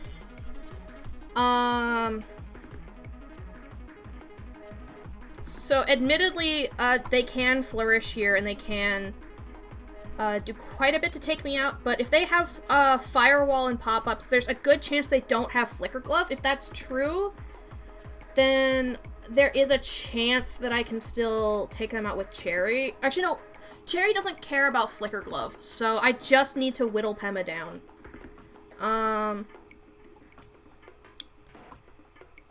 So if they have Haymaker here, Lise would be dead. But here's a fun thing I could do. I can parry and heart to heart. Because Admire's not going to take her down.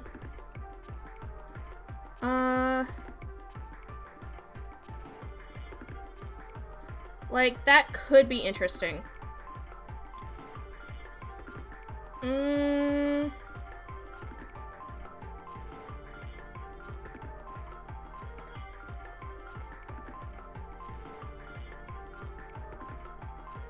Yeah, okay. We're gonna do it. We're gonna take the risk. Dang it! I wasted it! Ah! Ah! Ripperoni! Oh, we're going to the losers. We're going to losers bracket. We're going to losers bracket, boys! Ah!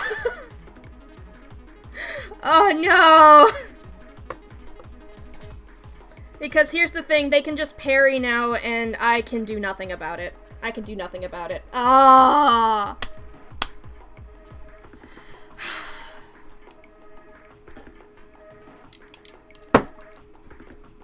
Damn it! Yep.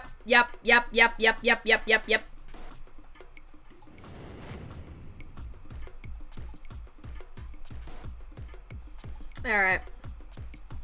If I hadn't used that battery, it would have been, potentially very different. Honestly, what I should have done was just let Cherry go down so I could flourish. GG. GG. GG. Yep. I don't know. There's still a chance Cherry could win this. There's still a chance that Cherry could win this. Oh my god. Look at her go. And if I'd used that parry against Ferran earlier, I also would have been able to win. Or if I just, you know, fucking taken out Ferran!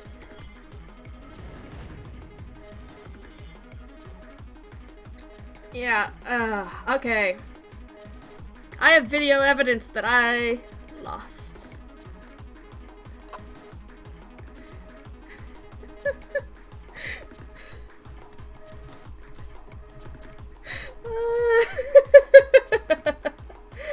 Alright.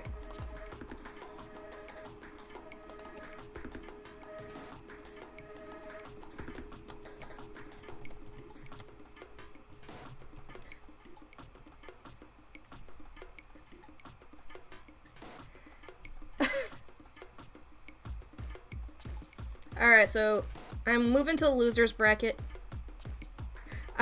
You're very mad at me too. Most infuriating team you ever fought. Thank you, Chroma. Thank you. Alright. So this does mean that I'm going to be up against Gretchling. I am going to be eliminated from the tournament. I could tell. Hydrate. Stretch. You didn't see anything? Thank you. Thank you. Alright. Time to stretch. Okay. Clasp your fingers together. Push outward.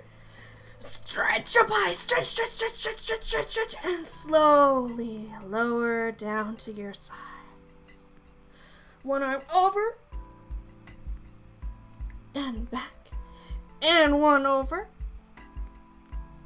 And back. Oh my goodness, Web Bowser and Minimal are both in the losers. Yeah, oh my god, we're not gonna win this. We're not gonna win this. They're both very good battlers. Oh, they're so good.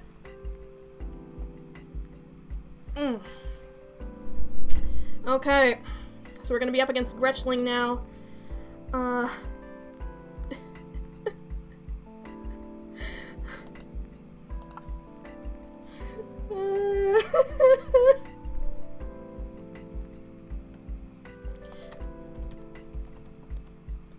Okay, so now I need to go to where? Where do I need to go?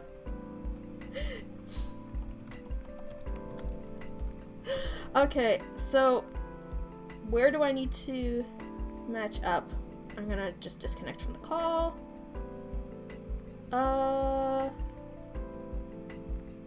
Alright. So where do we go and set up then? I'm trying to figure that one out.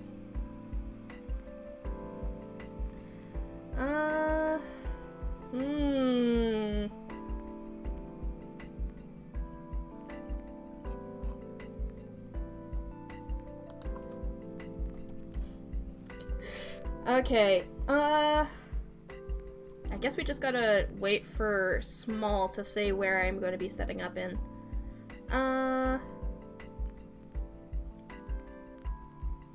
Cause I just gotta wait for the tournament coordinator at this point. Just gotta wait, just gotta wait.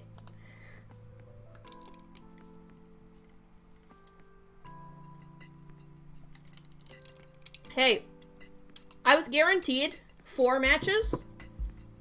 So, but now I'm guaranteed 5. So we're moving up in the world. We're moving up.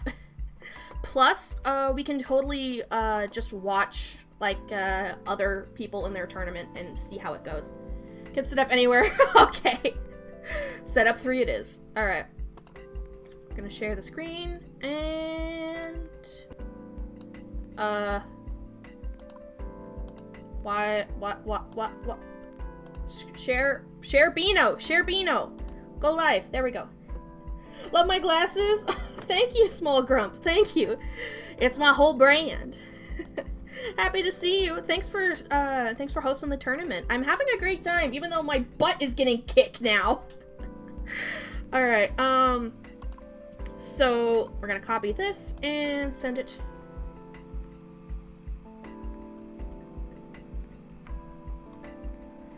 Yeah. So I'm gonna just copy Gretch's code, and we're gonna fight it. We're gonna fight it. So,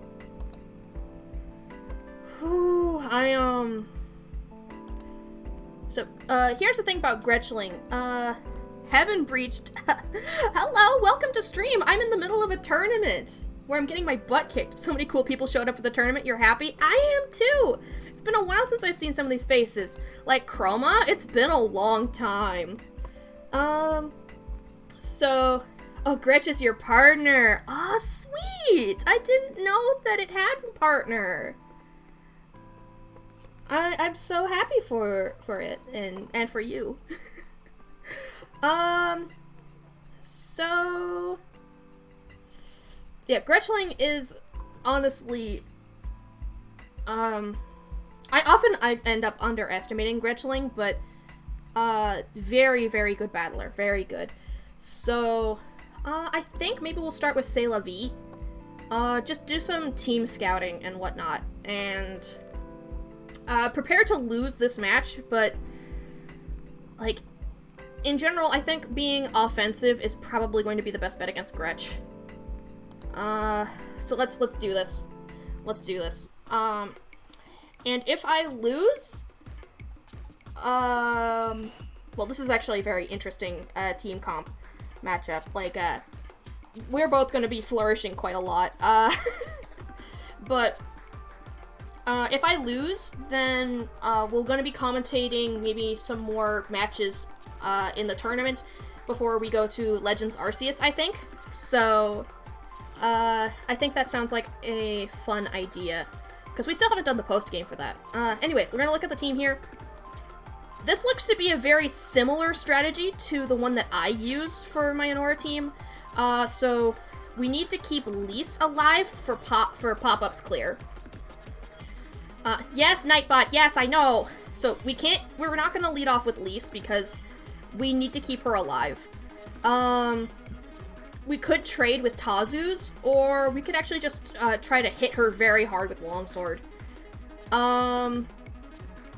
Which I like. I like the idea of that. Clint actually seems like a pretty good opening here. So yeah, we're gonna do that. We're gonna do that. Yes, okay. This is very good, actually.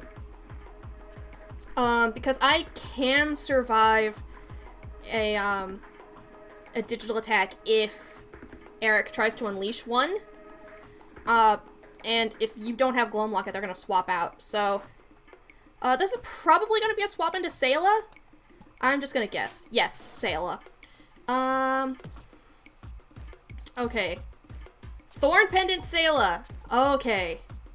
Thorn Pendant Sayla seems to be the new meta. But it's not as good of a meta, I'd say, as the K-Band Thorn Pendant one, because that's just prominent. That's just prominent and good. Taking that, taking that. Okay. So, this is okay, so this Sayla set is probably Flicker Glove Claymore round end. So, they're gonna round end here, but not before I charge panel. So, we're gonna trade, but this is, I think this exchange ends better for me than it does for them. For it. I think Gretch uses it pronouns. It's very confusing, honestly. I don't often meet many people who do. Yes, Gretch uses it pronouns. It feels weird, but we respect Gretchling in this chat. We respect Gretchling. Okay, yeah, it just takes practice. Yeah, it does. Yeah. I think, yeah, this is a good time to use Clint again. Clint is very good lead for this. Alright. Okay. Love tanky Sayla because it's just so funny to see this gremlin take so many hits rather than actually attack. Yeah, it is pretty funny, but she's surprisingly tanky. We don't want to flourish yet. I think we just want to unbutton. Scout some defenses, because we can afford it. Mm-hmm. Yep, we need that. We're gonna need that pop-ups clear, lease later. Okay, I'm gonna deal more damage if I just keep longswording, actually.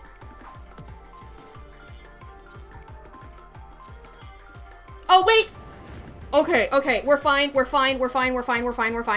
Oh, I got so scared there for a second! Oh! Even tanky Sayla still hits like a truck. Indeed. She is a monster. An absolute beast. Unfortunately, Longsword Flourish is not going to KO Pema, and it's not going to heal me up enough to get me out of range, right? It would. And then I'd still have another battery. I kind of like this idea, actually. We're just gonna... We're just gonna keep hitting you super hard. Okay. And now Pema can't attack without dying. So, you're gonna have to decide between, like, Firewall and pop-ups. And... now we can just switch out Clint for Tazu, I guess. Because Backlash. Backlash, too. Why not?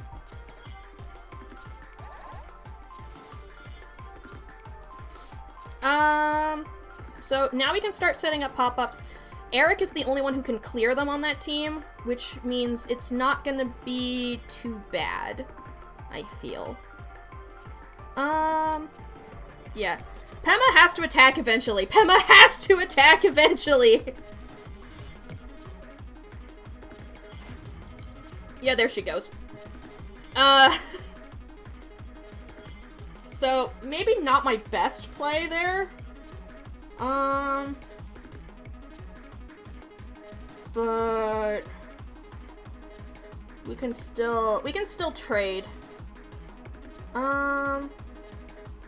These pop-ups are gonna break any theoretical Gloam Locket that's on Eric. Sayla, okay. So Sayla is fast enough to KO me. no matter what. And there's only so many hits I can absorb with K-Ban. But if I parry here, I can just KO Sayla now. Yeah. This is a good time to just take out Sayla, make sure she's not a problem anymore. That's a good use of battery. Getting rid of Sayla is always worth a battery. Always worth it.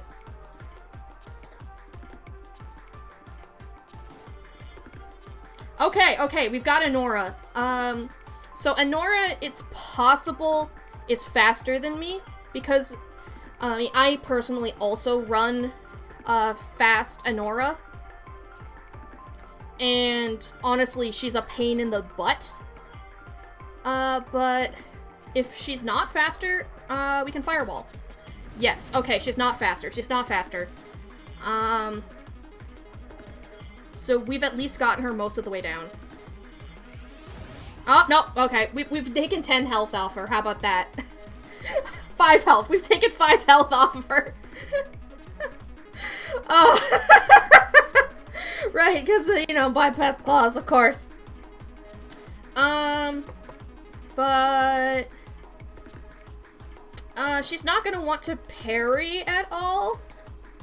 And Anora doesn't hit hard enough to, really do much to Lise. But, Longsword could do quite a bit of damage. But, Admire's not gonna KO. Not on this Lise.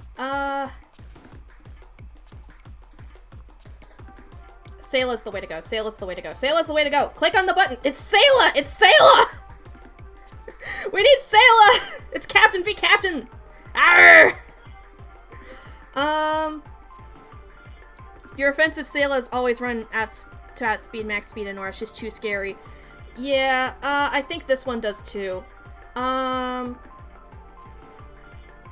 So, Anora is either going to parry or run. Probably? Like, yeah, she's got no necklace now.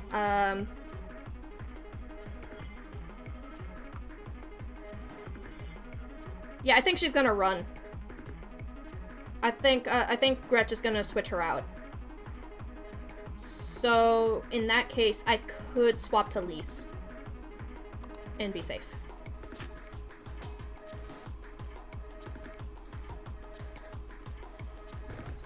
I'm shocked! But, come on, did you parry? Did you parry? Did I bait the parry? I baited the parry! Let's go! Let's go! We take those. And then we diswave, if we can. Nope, okay. That's fine. At least you did your job. Good job. So, Anora now just outright loses to Sayla. So we can just switch her back in. And Sayla's gonna take down whoever swaps. So we're just gonna Haymaker, and we're gonna have a full battery afterward.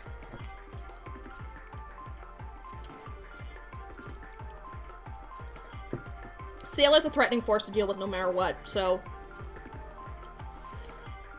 the fact that she's here right now and doing her job is very good.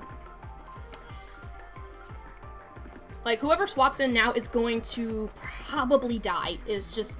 That's just it. Sayla hits that hard. Probably the best move to sacrifice Tazu here. Because Eric is going to be... like... Yeah, Eric can swap in here and, in theory, could potentially KO. But the issue is that I have a Flourish now, and so my Flicker Glove can go and KO him, even if he has had a Gloam, because I have pop-ups up. So, unfortunately, I think Gretch is, backed into a corner at this point. Yes. Because if I Flourish, I also heal. But, Actually, Eric can't even parry at this point. So, Flicker Glove just KOs. Yep. Easy KO, easy KO. That's GG. That's GG. I forgot that this team was actually pretty dang good. Yeah, that went pretty well. That went pretty well. Even a parry can't save you now, Anora. I'm sorry. I'm sorry, my queen! I'm sorry! I'm sorry!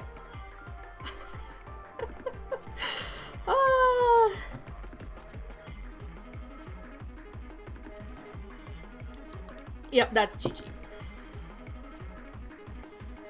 Okay, so, yeah, after this point, Gretch has to beat us 2 times in order to continue on in the tournament, and we just have to win 1. I won on that whiffed block, probably. I mean, yeah, but, I did the read. I did the read. Oh, wow, look at that. Unimpressed is finally mastered.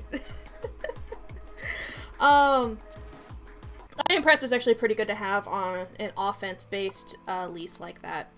Although sometimes I forget, that she's unimpressed, so I need to remember that more. It was a good read. Thank you, thank you!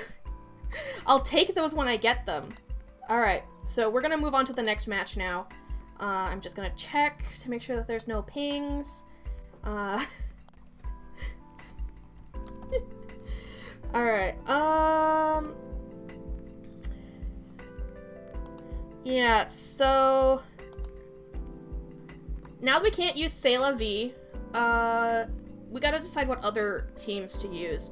I'm pretty sure Gretch knows, the Charge Your Mind team pretty well.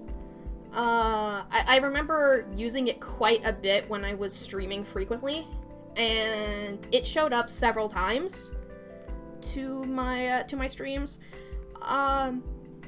More of a lurker, really, but still it showed up, and I appreciate it. So, I mean,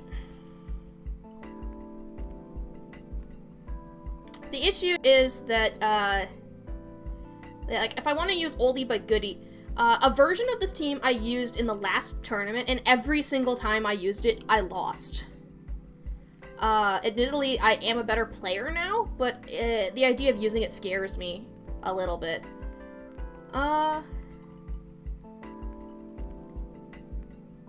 Let's do door-to-door sales. I think that could bring us some victory. Yeah. Let's see. Okay. Gretch is bringing that Anora team back. Alright, so we're gonna need to set up pop-ups pretty early, and then just outright, wait until Eric dies before we do it again. Either that or we have Sayla take out Eric, but, this Sayla here is not gonna be a good thing for Gretch to use at all. In fact, the set is really, really incredible on this team in particular. So what we're gonna do is we're going to, yeah, Sayla coming in now. Sayla comes in now. But versus my Pema. So, Pema immediately threatens, Sayla, and that's powerful. That's powerful. But we're gonna use pop-ups because, there's a chance that Gretch switches out now, which, yes. And that means that, my Firewall later can one-shot in the face of those pop-ups. So what exactly is Anora going to do here? Fashion advice. Okay. I already have a broken necklace, so I don't quite understand what you're going for. Gretch? Gretch, are you okay? Gretch? Gretch? Are you okay? Anora, blink twice if Gretch is okay.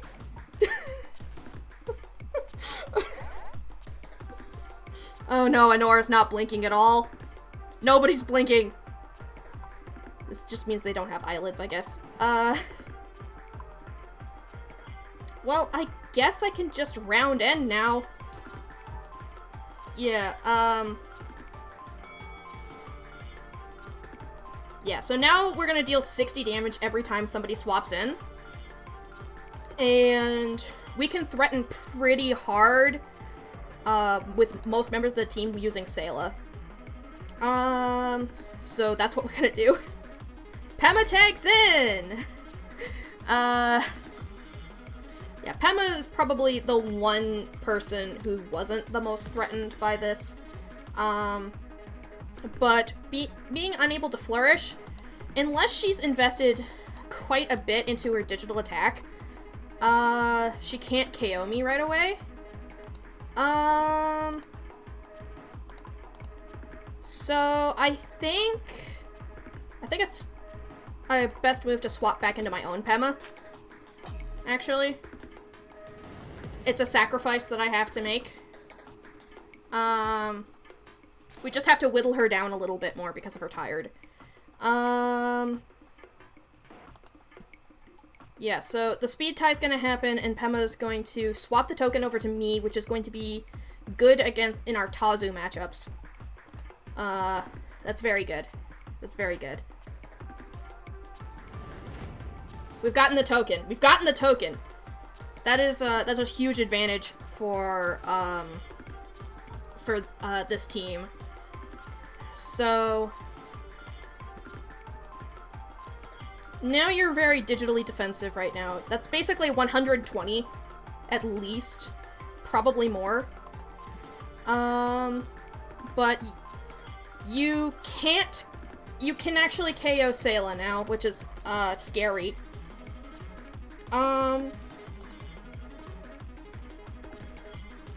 And probably KO Lise as well.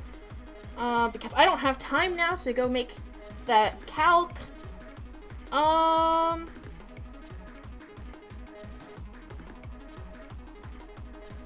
We're gonna use Lise. We're gonna use Lise. We're gonna use Lise. We're gonna use Lise. Okay, so basically make you attack. You may flourish, like, because it's gonna be basically free for you. And then I can heart to heart to make you very weak. Or if you flourish now, you're gonna deal 10 damage to yourself. I could swap in Tazu after that, take another hit, and take you out.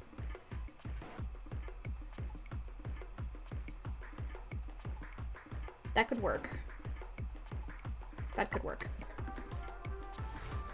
Oh, no flourish, no flourish. Okay, okay.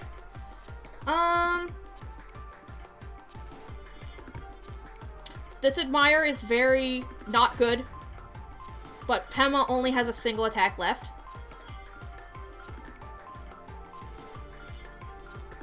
Pema has one attack that she can do right now. So if she flourishes Haymaker, she's gonna take down Lise or Tazu. If she flourishes Firewall, she'll take down Sayla. I need Sayla to have as high of HP as possible. That's unfortunate. I think we need to sacrifice Tazu. Cause actually no, Tazu is good in Tazu v Tazu matches, obviously. Sayla can take out Eric, so we need to keep Sayla.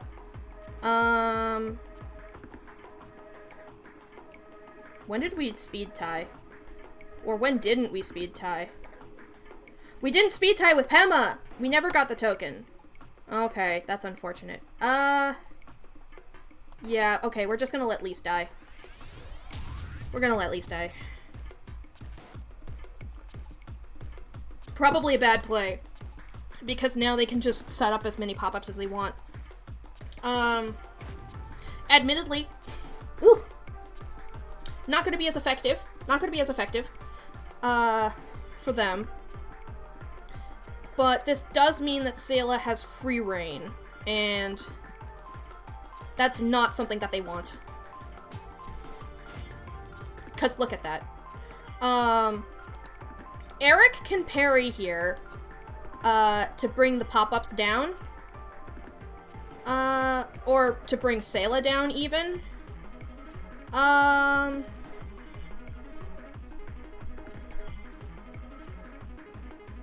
wouldn't be surprised if that's Gretch's play, in fact.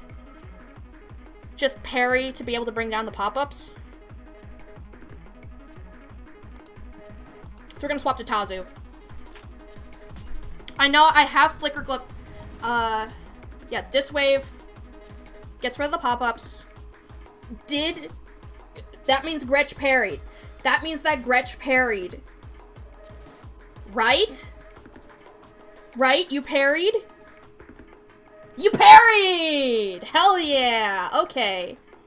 That just means we get a free lunch invite on whoever. Or we could Firewall right now and get an advantage later on. Yeah, we're gonna Firewall. It's gonna take out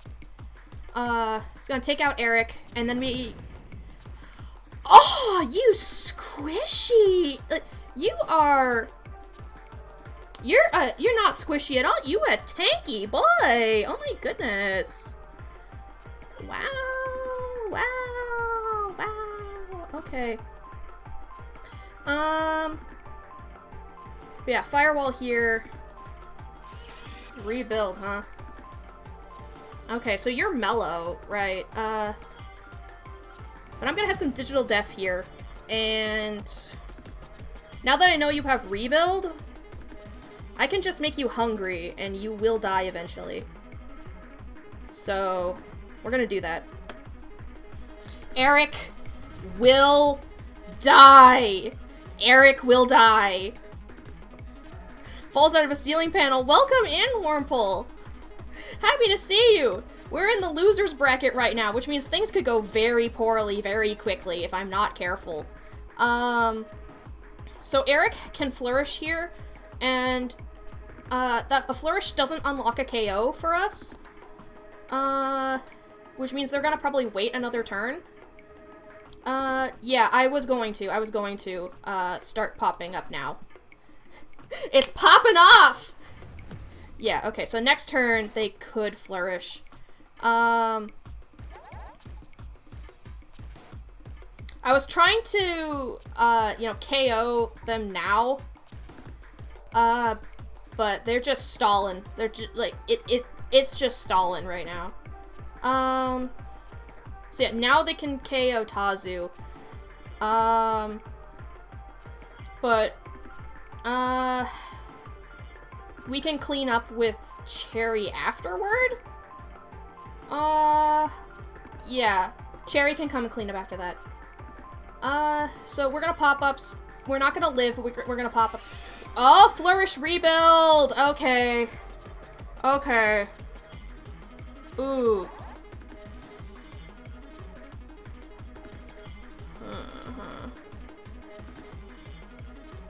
Interesting. They still have a full it still has a full battery. So that means that that it can still KO us. That was a very good play, actually. That was a very, very good play. Oh, Disc Wave. But we can still, make him hungry. And so, Eric now has a timer, which means that, any pop-ups we put up starting very soon are gonna stick. You forgot to grab sauce? For what? If you were to wave thick chicky nuggies in their faces, would that help? I imagine that would be lunch invite, and so, yes. Yes, that would help indeed. So, Tazu's gonna go down now. I think I need to keep Cherry at full health for the swap in, eventually. I think Gretch has this, actually. I think Gretch is gonna claim this one. Yeah. Because it's no cost at this point to flourish.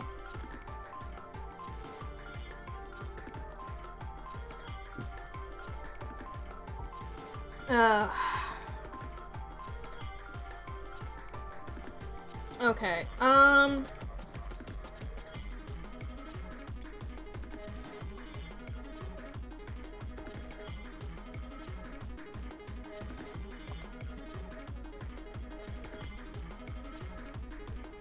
Yeah, good play from it, indeed. So, here's the thing. Eric can't one-hit KO Cherry anyway. So I could just start setting up pop-ups.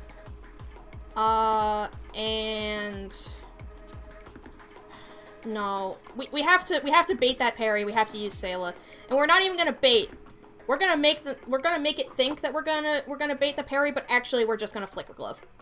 So I'm just gonna sit here and think. And that's gonna make it think that I'm also thinking. Okay. Now that I made the decision though, I can just Flicker Glove and get that parry out of the way. Or, you know, just let Eric go down, you know. 4D chess, oh my god. Yeah. Yep. Okay. So because of that, so Tazu can totally flourish at this point, but, we have Claymore. We have Claymore, and that can deal a lot of... Oh, posture check. Thank you, Heavens Breached. Yeah, okay, Claymore. This is good. This is very good. The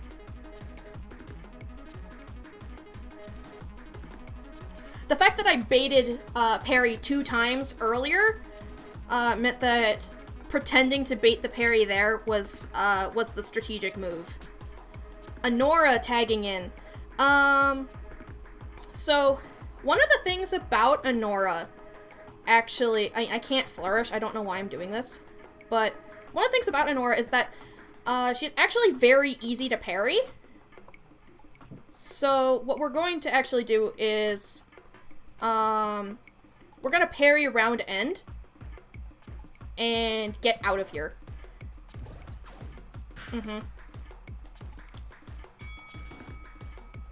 Yep, okay. Get Anora out and get our stats back up.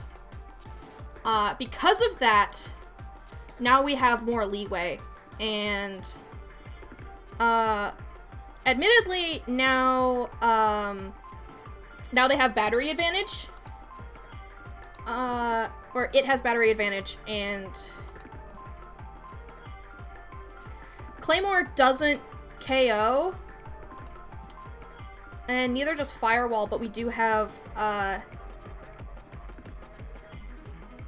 some time, I guess. So we're gonna use Cherry, because Cherry 2-hit KOs Sayla, and it can't one-shot us, and it can't even go first.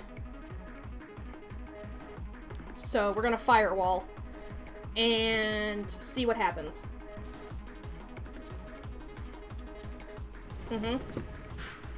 Parry. Good. Very head empty, no thoughts. Yeah.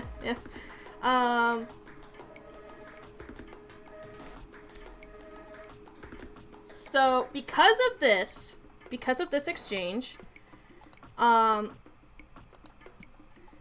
what I can do now is fashion advice to break the Thorn Pendant that I know that Sayla has from last match. And therefore, give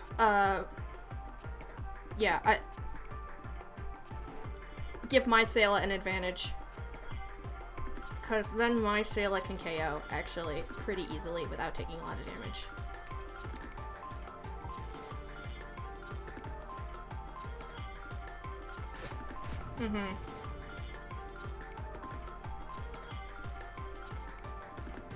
I needed that so that way, yeah, I needed that so that way Thorn Pendant wouldn't... Oh, but now you have a battery and you can do whatever you want with it, can't you, Gretch? Ah! I'm throwing so goddamn hard! I'm throwing! Because look, the Claymore doesn't even KO! We're gonna round end. I just want to see what happens if we round end.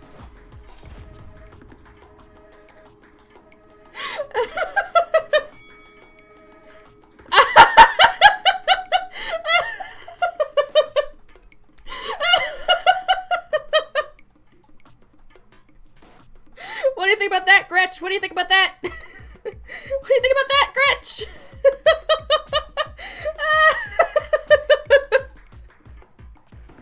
Okay. So it has a speed advantage. I'm gonna use Claymore here. Okay. And it round ends as well. now the shoe's on the other foot. Okay, okay. Okay, Claymore does 26 damage now. Nora tagging in. Uh-oh, uh-oh, uh-oh. Oh. Yep, okay, that's game. That's game. Very well played, Gretch. Very well played. Yeah, okay. So, we're gonna need to do one more match against Gretch. One more match. And, you know what? If I'm gonna be doing one more match, you bet I'm gonna be using my favorite team. Because I've missed this game so much, so we're gonna just do that. We're just gonna use my favorite team. I don't care if Gretch sees through the entire thing. Every match this combat is gonna have an Anora captain, okay? We both love Anora. We have to. We gotta.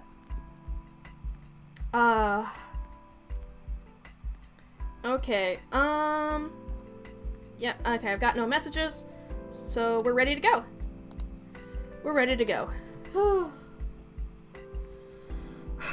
Okay. This is it. Whoever wins this continues on. I'm gonna take a look at the standings quick, see if there's anybody who hasn't lost yet. Like, who we got? Has anybody not lost? Technically Drew hasn't lost, but Drew hasn't been fighting quite as much. Go me go. I mean, thank you. I don't have particularly high hopes, but we're gonna see. Invader Kaz, aka Kaz, has not lost yet. Let's see. Wow, Neo Asamon has not lost either. That is shocking. To me, like, I'm very surprised by that, but good on them. Okay. So those are like some candidates for who we might spectate if we get knocked out here. Okay, so Gretch, bringing in the Lee's team, that's an absolute Gretchling classic. Lee's team is not good against an Aura captain. As in, they have the advantage right now, and that kind of scares me, but that just means we're gonna need to rely more heavily on our pop-ups idea. Let's see, the only person who could counter Wendell is Clint. So I think we need to start with Yasmin and get Battery before it gets taken away from us. Or Clint comes in, if Clint uses Unbutton, then we get Charge Panel. If Clint uses Ribbon Twirl, which is fully possible, gets the malware out? Wormhole, you really are a bravery fighter. Oh my goodness. Wow. Okay,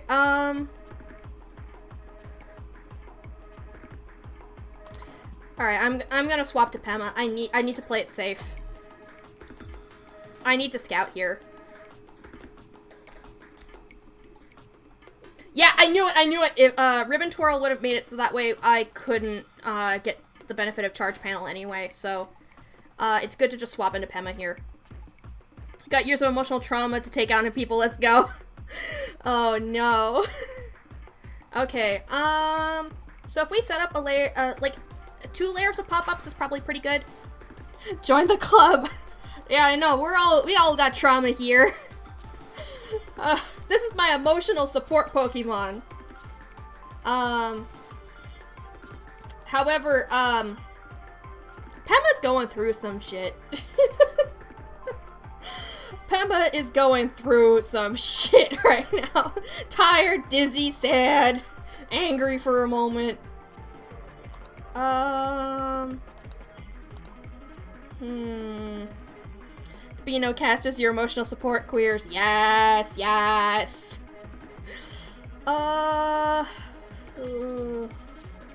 Mentor!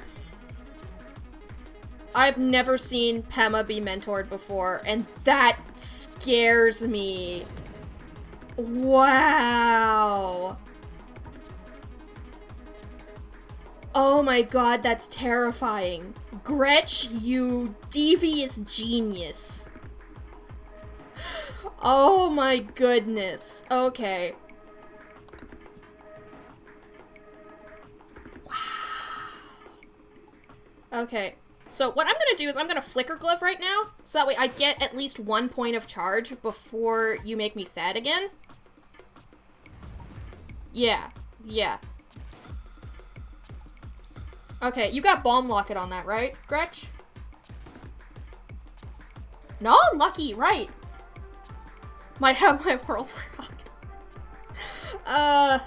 Thanks. Okay, so now I guess I can just keep using Firewall. Yep, Mentor, we get it. However, if I later get a chance to use Snub, all that buffing's not gonna matter.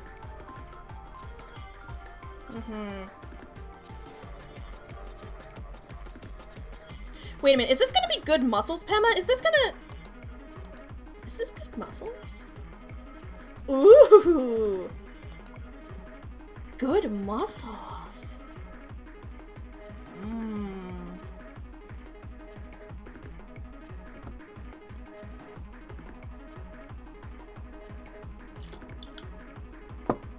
Okay. So, here's the thing. If Lease goes down now, the sad goes, like, the Captain Plan goes away, which means that's, Tricks will no longer inflict sad. So, this is my free chance to set up pop-ups. And that's gonna punish, Lease coming back in later. For cleanup. So that was a good call right there, because definitely would not have let Lease go down. So we're gonna start the pop-ups. Flare Locket!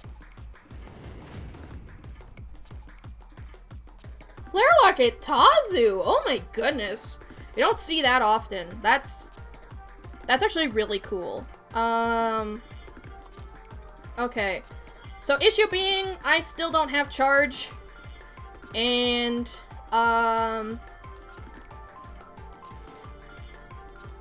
yeah, I could technically, theoretically get it right now, because you don't have Prio. So I'm gonna charge panel, and I'm gonna get that charge. And so I'm at least gonna be capable of flourishing. Yeah, Firm Handshake is, not great,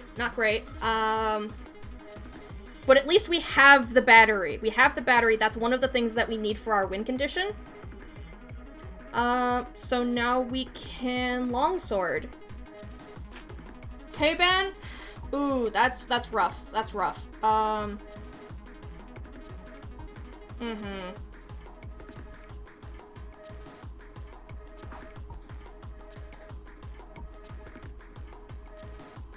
We're just gonna have to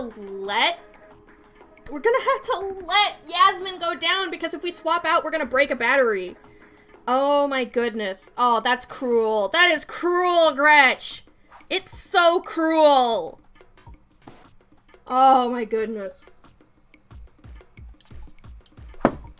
Oh. There's no play here. Like, I have to at least get the chip off on K-Ben. Just in case it swaps him out. Ugh. That's so rude. Okay, so here's the thing. We do have the battery now. We have battery, so we can get up to some shenanigans.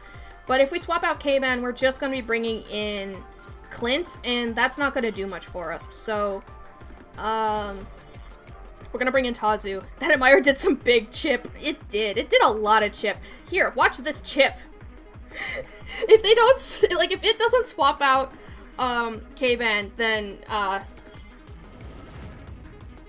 just a little bit. Just a little bit of chip.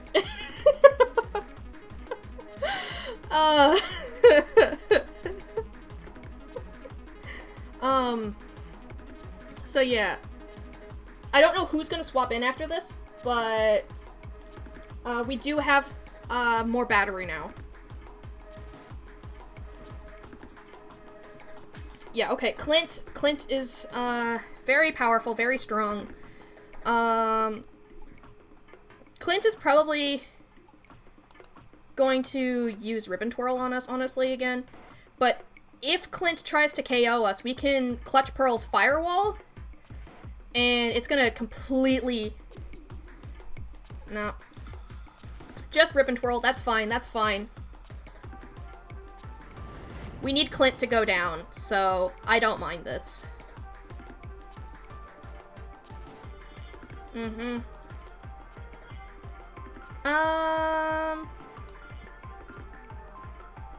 So, okay, hang on, I need to do some calcs.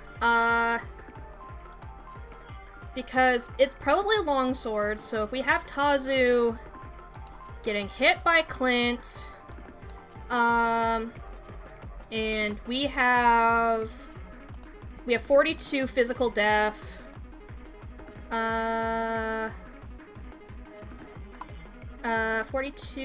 I don't have a lot of time, so we're gonna say longsword, flourish, max attack, doesn't KO from full health. Does not KO from full health. We're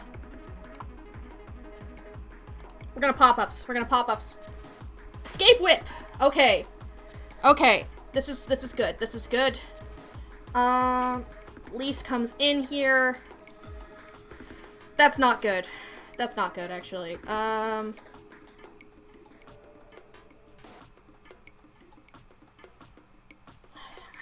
What has Lise actually used? Lise has used Disruption Wave and Mentor. So the Dis Wave can get rid of the pop-ups. Which means we just need to Firewall.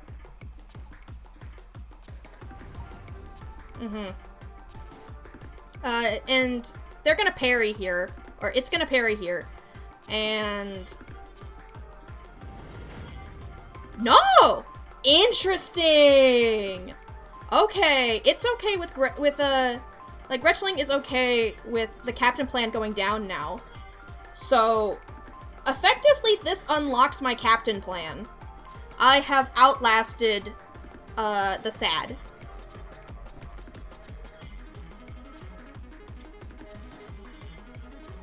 That's incredible. Okay.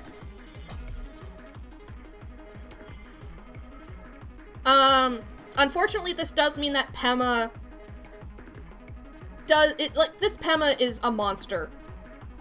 Look at that. Good muscles and everything.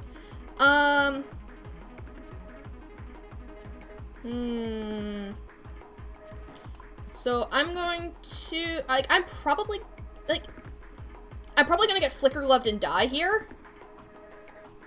So I'm gonna Flourish Firewall just in case. Yeah. Yeah, good muscles, Flicker Glove. How we doing over here? You got your butt whooped by Chroma. Chroma's on a roll today! Oh, my goodness. I could lose here. I could lose. This is, not a great predicament to be in. But welcome to the stream, Neo-Awesome on. Happy to see you. It's been a while. It has been a while. Sucks for you too, because they broke your streak. Yeah. Let me guess. You're waiting for either me or Gretch to win, right? Neo's fine? Alright, Neo. Okay, so you can't KO me here. But, no matter what I do, I KO you. Unless... I need to flourish this. I need to flourish this. Okay. Tazu! Okay. Waiting on Starlet or Min. Oh, and you decide to watch me instead of your competition? Aww. That actually makes me really happy. That's sweet. Okay, so if we flourish Snub, we just kick you out of the combat here. You missed this game? Yeah, I missed it too. I missed it too. So, Clint, if this is the time for Clint, if Clint has Longsword, this is the time for it to reveal itself. If Clint has Quick Foil, also the time. So we're gonna find out now. But,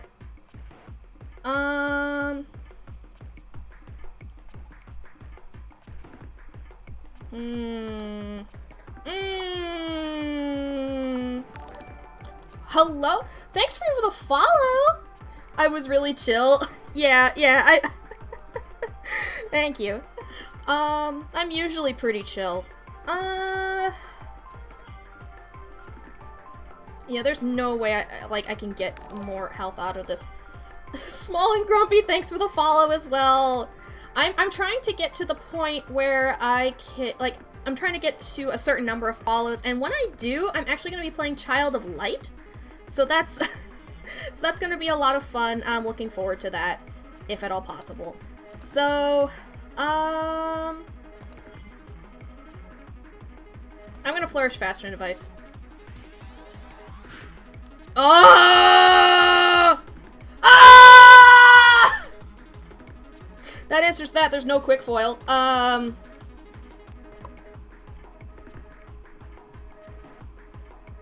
Doesn't matter if I, flourish Snub now, I guess. I could have flourished Flaunt and done quite a bit. It's Practice Stick! It's Practice Stick!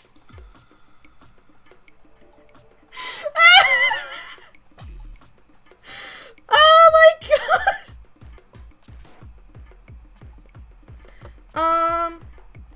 So, I can actually parry here is the thing.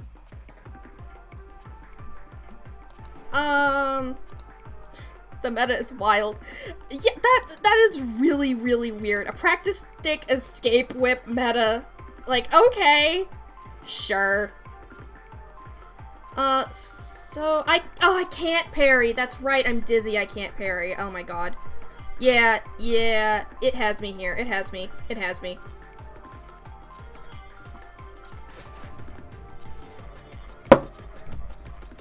Oh my god. This just means I needed to practice. This just means I needed to practice and I didn't.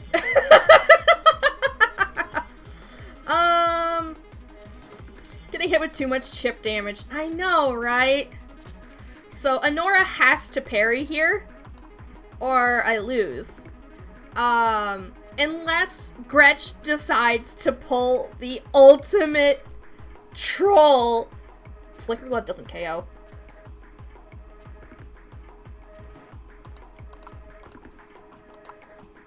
Flicker Glove doesn't KO!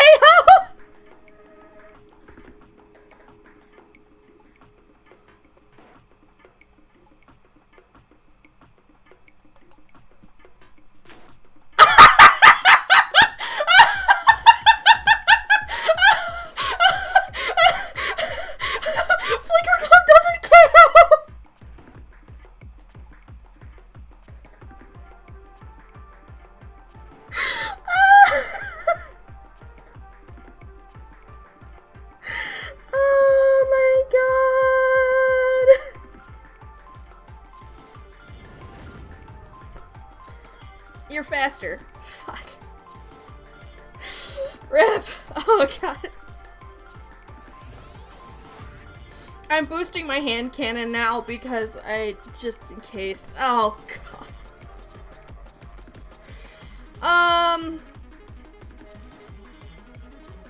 So, it didn't gain any charge from that. It didn't gain any, and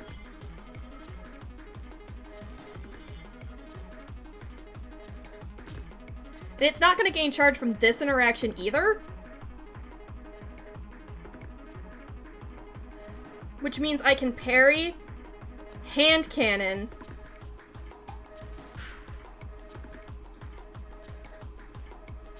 did I win this?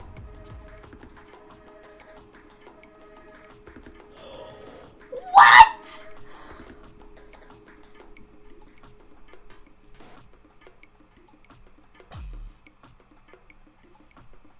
And now I can parry again in hand.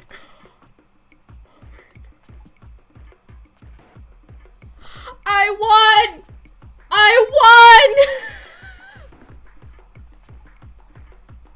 I can't believe this.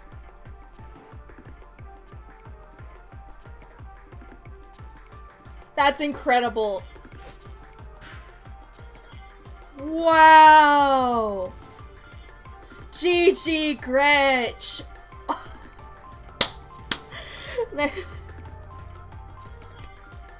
I can't even. I'm definitely gonna be saving all the matches for today because there've been so many wild ones. Well, I guess Gretch has been eliminated from the tournament. Alright. All according to Cake! I was just playing mind games. Yeah, that's how this goes. Very good game. You know something funny? You were trying to bait the parry, right?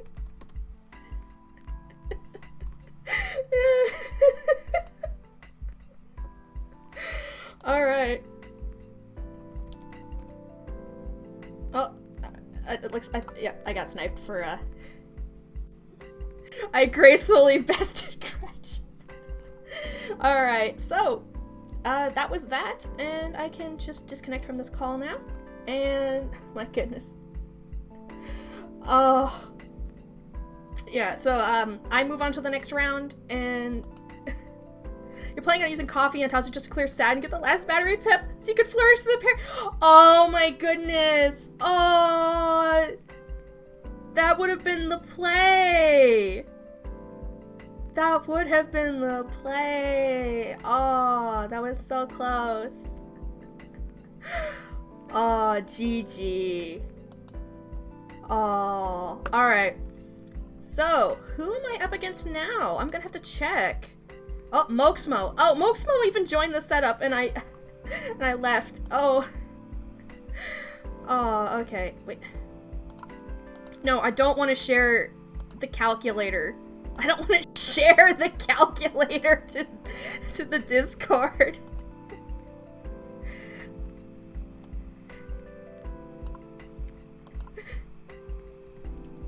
Code up there. There we go. Okay, so. Oh my goodness. Oh my goodness. Okay. Alright. So. I don't know anything about Moxmo's modern style. Like, I don't know much about their strategies at all. So,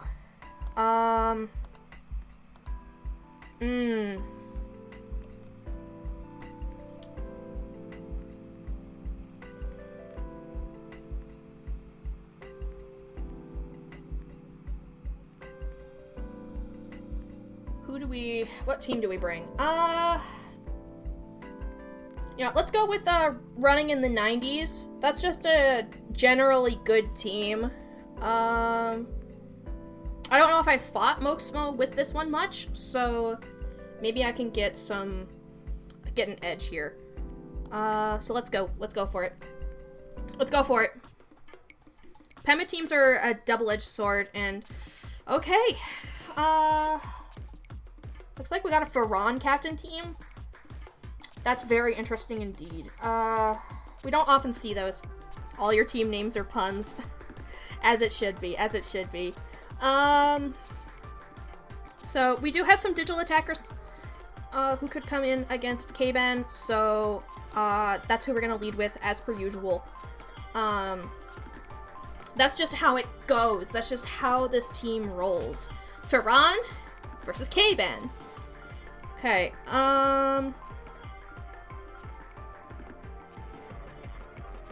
even just doing, like, 2 cheer on everybody is pretty dang good. So... and all the digital attackers, get KO'd by, like, get completely bodied by Spike Club. Are there any Hunt Yo Captain teams around? You mean like this one? Because I have a feeling that this is, this could end poorly. I'm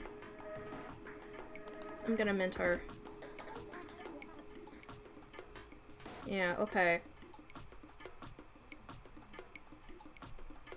Launch invite. Moxmo! Moxmo!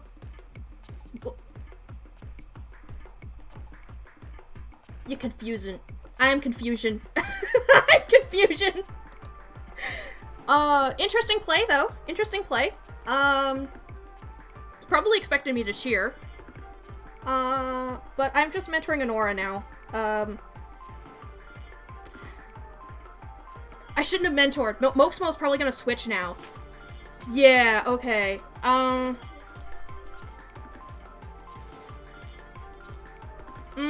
This is not good. This is not good. Okay! Realizing my mistake halfway through, you know. I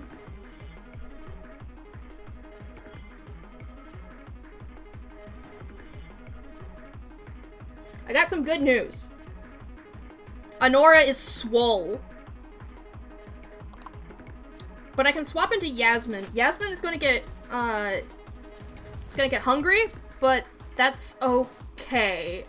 Because she's gonna hit like a truck. And if we can use this to our advantage to knock out Ferran early, that would be really cool, actually. Because Ferran's gonna swap in, and Ferran is going to take... Honora is... That out of character I never figured out how to use right. Is that character you never figured out how to use right? Yeah, Honora is not easy to use, and that's kind of the point. So if I practice stick and take 40 damage from Ferran, I'm gonna take 10 more damage from Hunger, which will mean that my Spike Club will be able to KO him next turn. Practice stick is... Blaze of Glory! You know what? You know what? Yeah. Yeah.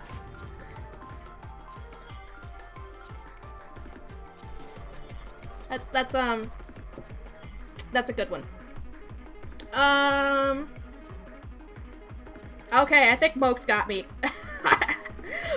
Sad to say, I think Mox has me in a corner already. Crispy Erics are great. Yeah. Honestly, I remember seeing a Crispy Lease before and just going like, what do you mean that's not just an Eric thing?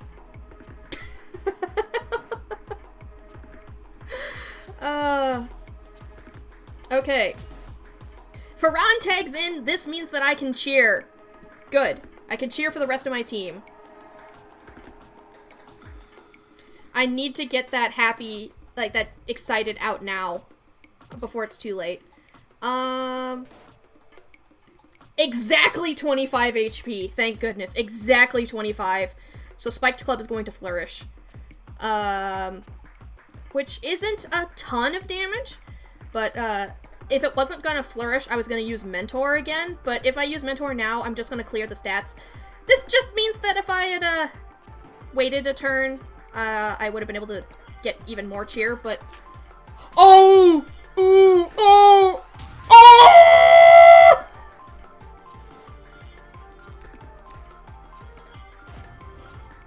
That poor Audette. That poor Audette.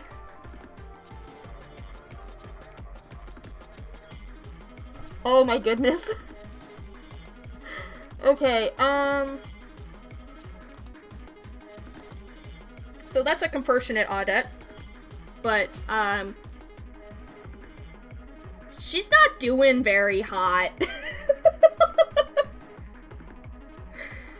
So we're just gonna topple hammer. Oh no! There's the thorn pendant. Audette is missing a kidney or 7.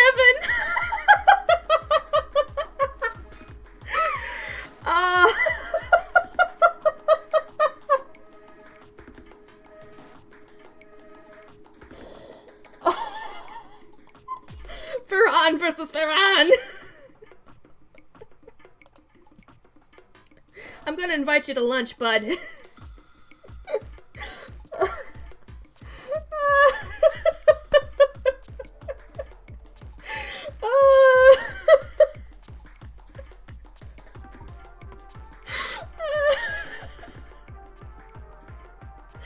Okay. Topplehammer's gonna do more, but there's a... I imagine this Ferran also has a thorn pendant. So right up is probably just the safer play.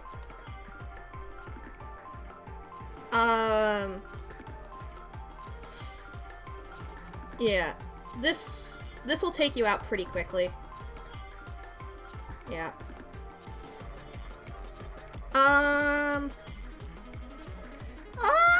It's not quite as fast. Look at them candy pearls go. Ferran is gonna go down this turn anyway, so this is a good time for Topplehammer. They are racking up that battery though, and that terrifies me. That is so terrifying.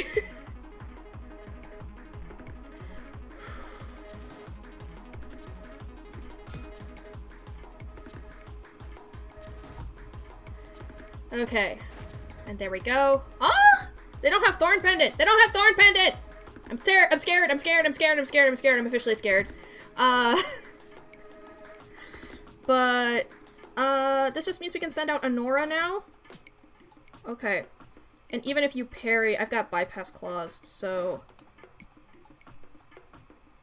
Okay. You think you may have me backed into a corner, but you do not? You do not? It's time for Honora. It's time for Honora. I'm gonna deal 30 damage no matter what I do, but it's gonna be more. Okay. Okay, so now there's no penalty for if Pema gets taken down now. No penalty. Farron's leader ability isn't as scary as having 4 batteries. Yeah, it is pretty scary. It is pretty scary. But I didn't want to use Pema until Ferran was taken out of the way. Okay, Yasmin is a little bit frightening. Because you've got batteries to flourish right now. This means that it's time for Pema. Pema is just gonna tank this, and we need that. We need to save the battery for later.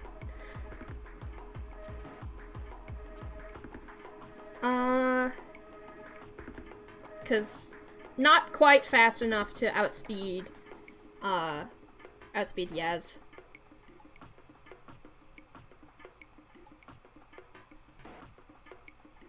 Okay.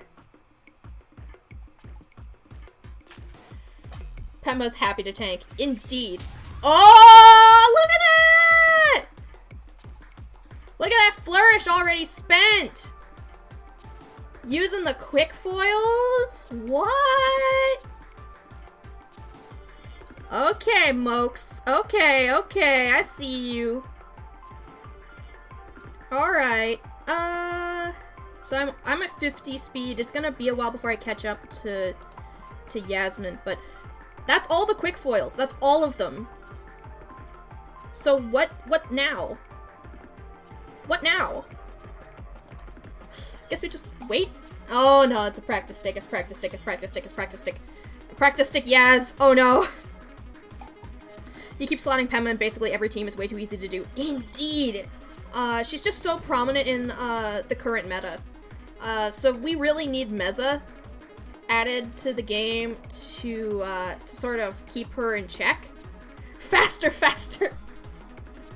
Pretty much. That's why I call this one, like, running in the 90s. So if I flourish Haymaker here,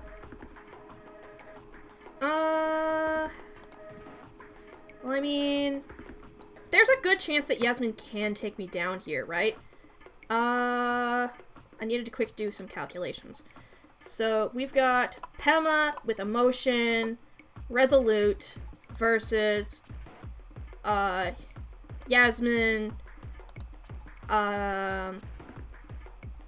Longsword, Ambidextrous, Crit.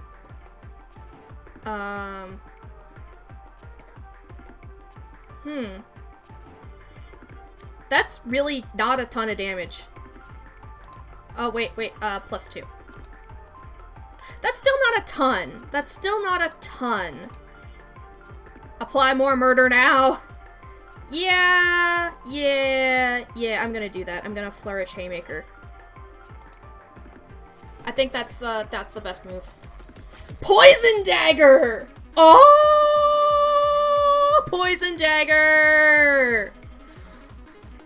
Oh, that's an entirely different beast. Okay. Still do that 72 though. A massive amount of damage. Massive. Oh no, you've got candy pearls! Oh no! Okay, I need to see how much damage this is gonna do to Anora because I don't have a battery now. This absolutely shreds Anora.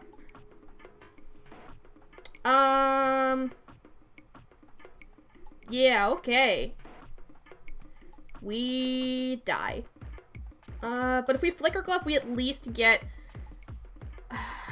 If we Flicker Glove, we get more battery, at least. It's not gonna matter, but we get it. Yeah, Mokes takes this one, unfortunately.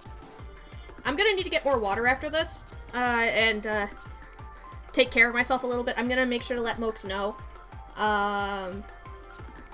Mokes Mo, more like Mokes No! Mokes know why you do this to me. Okay.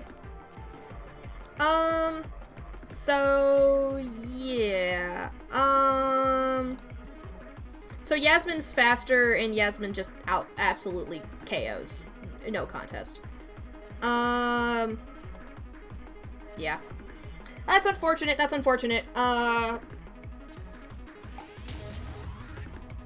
Seriously, Mokes! Seriously!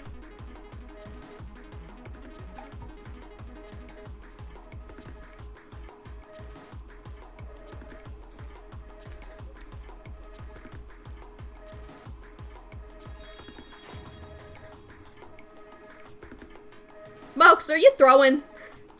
Mokes! Welcome in, Gretch. Mokes! Mokes! Why are you throwing?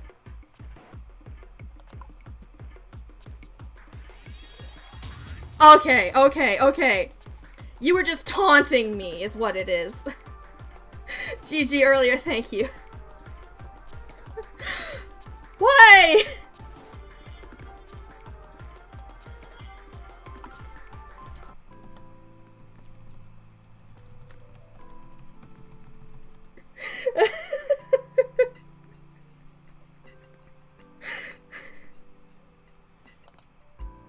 Okay,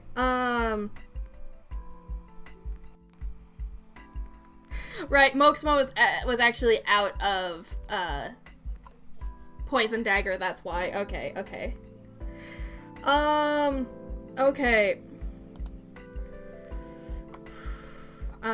Okay, but I'm gonna ask, quick, like, really, take a break quick.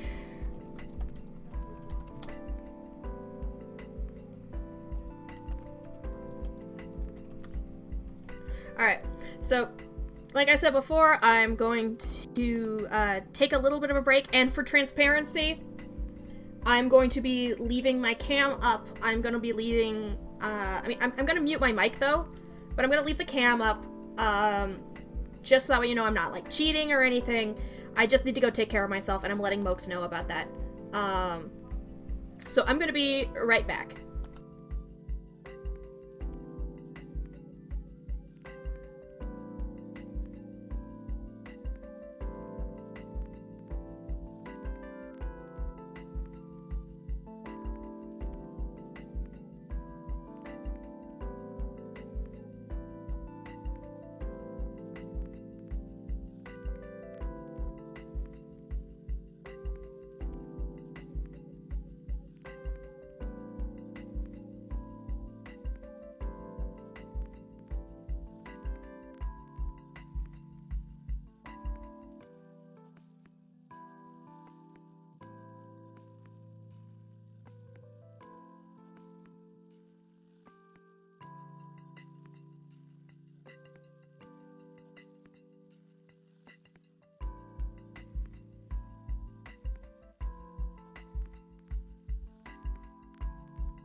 Hey guys, I'm back. And yes, Nightbot is,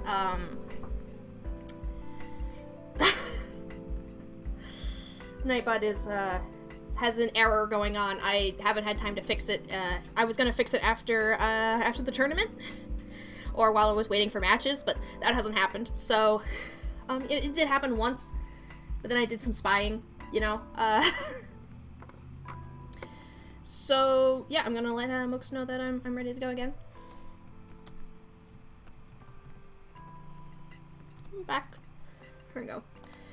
And I'm gonna go ahead and challenge. I'm all good? Are you sure? Because I feel like I'm gonna lose. But if I'm gonna lose using this team. It's my favorite. What's the record so far for this set? I've lost once. We still have 2 matches to go, best case scenario. So I'm the underdog, I guess. But yeah, if I'm gonna lose with this team. I love this team so much. It's my favorite. So let's go. I gotta make sure that, that Mooks is actually here. Nope, I don't see Mooks at all. So I'm gonna wait. And, I don't want to win on a technicality, so I got this. That Nora team is scary. Thank you, thank you. So I'm gonna wait for Mooksmo to select, just to make sure that they're actually here. Okay, so we got a Sayla team here. Sayla teams are, very, very quick and fast. They're gonna try to get charged very quickly, which means I need to get it even faster. Yasmin is going to be, decently useful. What if you're both waiting for the other to select? I told Mooks that I was back. But I don't want to start the timer because, then, Mooksmo could end up being disconnected and, I wouldn't have earned that victory or anything. What if you're trapped yourself in an unending limbo? Then I win the tournament. Because everybody's gonna be waiting on me! Doomed to never select a character. Look, I'd listen to this music for eternity, come on. I'd go insane, but I would. Okay, oh, Mooksmo is here, Mooksmo is here. Okay, so we gotta pick, so, looks like their only pop-ups clear is Lise. So, okay, Audette versus Tazu is a terrible, terrible matchup. That's an absolutely terrible matchup. Audette completely bodies Tazu, so we're gonna swap to Pema instead.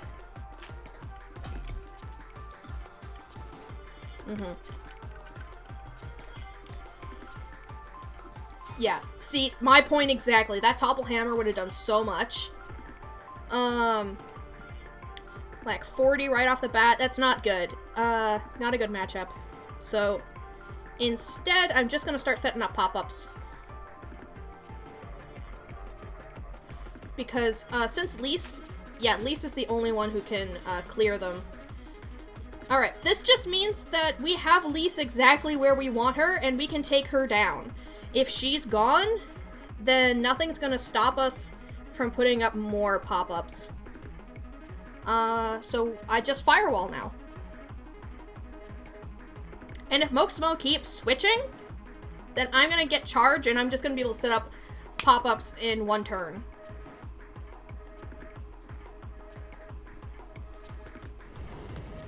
So, yeah, okay. Lisa's starting to gain charge. But Lise will not be able to gain charge fast enough, right? To heal?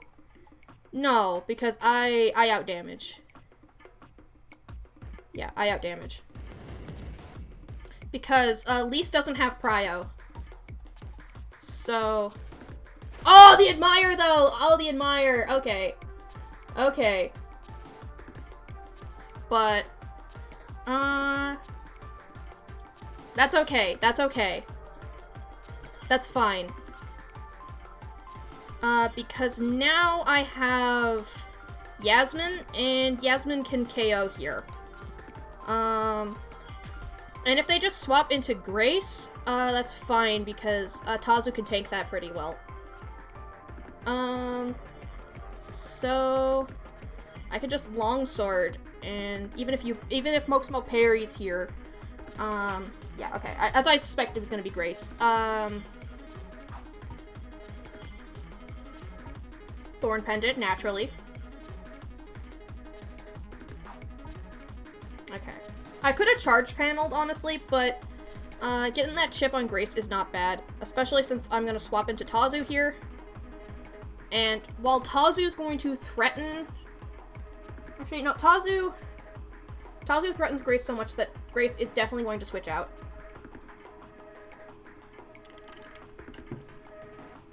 Unless, oh,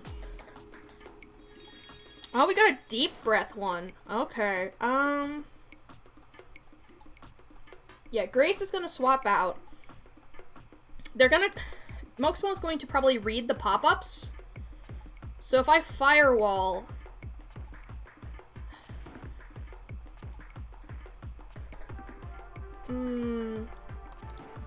It's gonna be Audette, actually. Audette's gonna be the one to come in. Actually, okay. I firewall here. Audette comes in. Okay. And even if Audette flourishes Topple Hammer, that's gonna deal 61 damage. Flourishing pop-ups, actually 61 brings me down to... Oh, just out of range of my Clutch Pearls. So we're gonna flourish pop-ups here, because the flourished pop-ups is going to prevent Lise from swapping back in and clearing them. So we have permanent pop-ups now. So that's... Oh, you're compassionate, though. Ooh, that's a bit of a problem. That's a bit of a problem. But that's a consequence of my actions.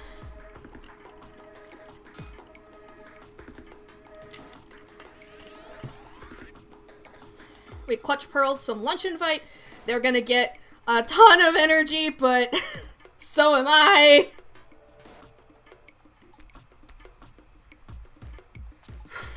Man. I'm just giving you battery at this point, Mokes. I'm giving it to you.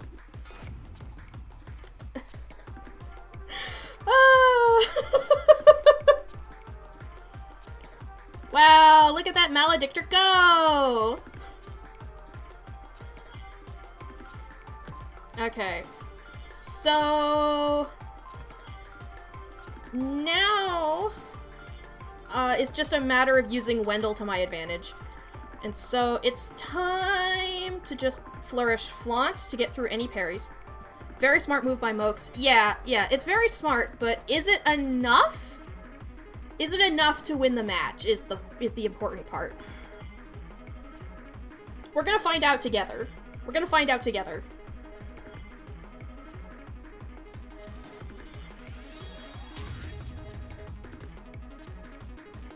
Mm-hmm.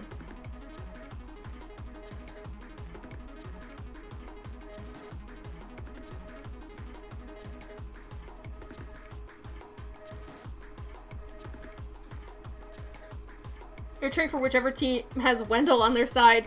Oh, you're cheering for me? Thank you.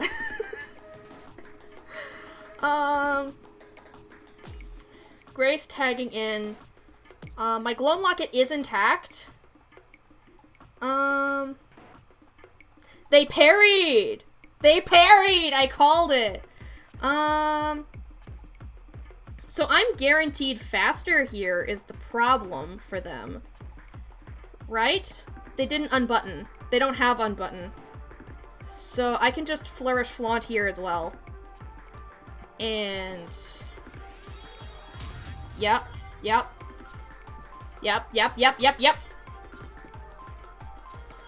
Okay. Very scary team, isn't it? Wendell is incredibly terrifying if allowed to set up. Okay, Sayla tags in. That's about who I expected.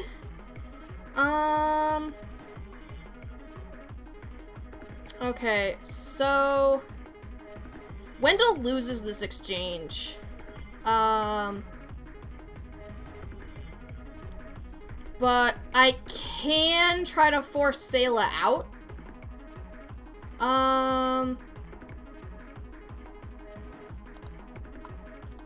So I'm gonna try to do that. Okay, Flourish Quick Foil, interesting.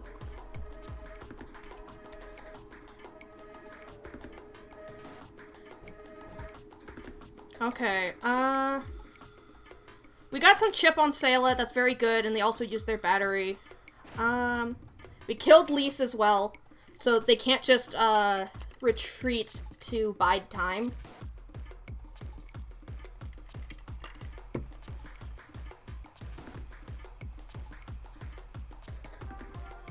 I think their only play here is to bring Sayla back in, yeah.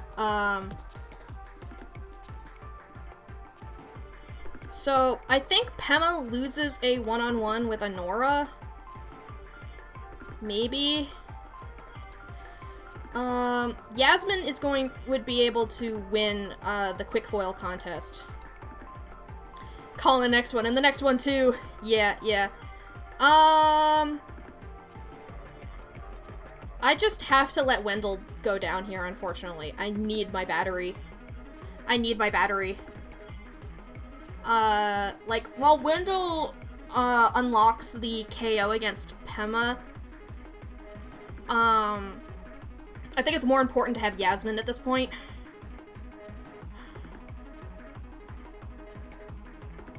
Of course, they're gonna flourish here,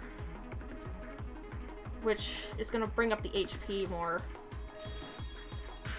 They parried! They parried!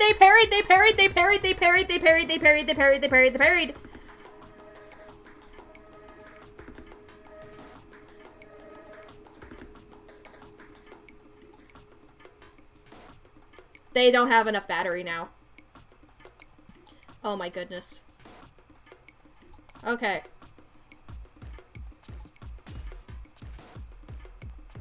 Okay.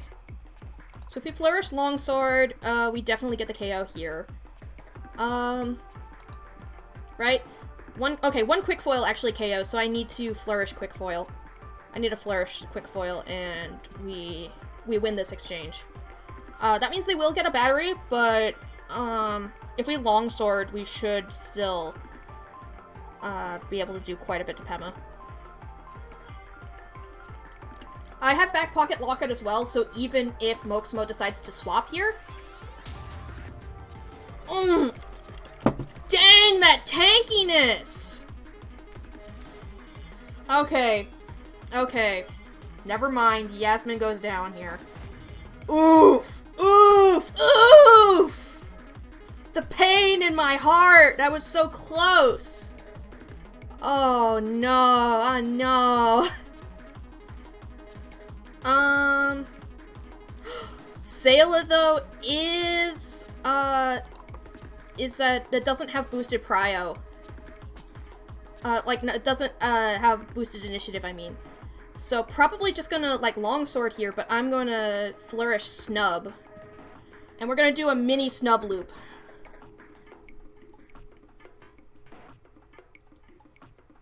Because once, Sayla swaps out, Sayla cannot swap back in. Yes. Candy Pearls.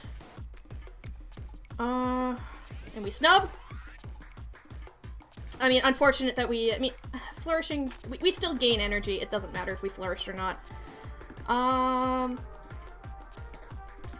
Okay. So, Pema's not resolute. Oh no.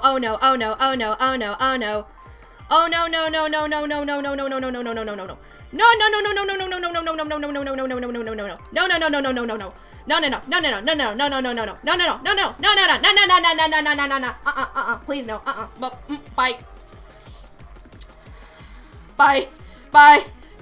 Bye. Okay.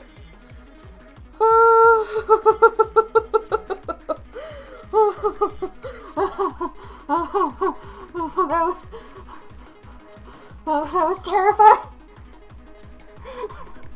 That was so scary. That was so scary. GG. Someone previous term actually prevented from getting last charge on the battery. It did. It did. Oh, emotional damage.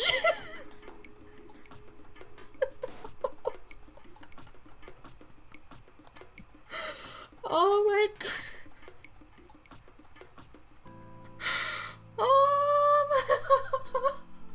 I love that team so much for a reason. Oh, I love it so much. Okay.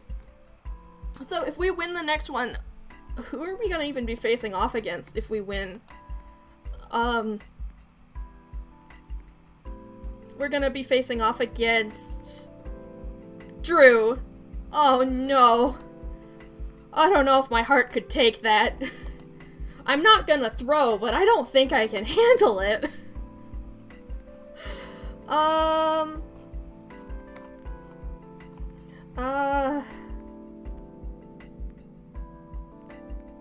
haven't had that good of luck with my cherry team today. I think I don't know if I should use that one.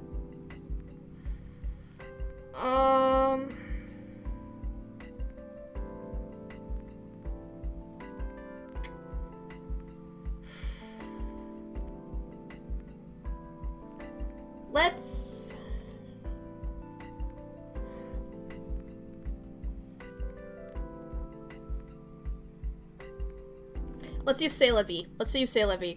C'est La Vie. Here goes.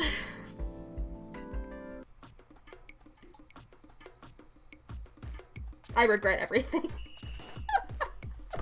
Oh my god. Okay,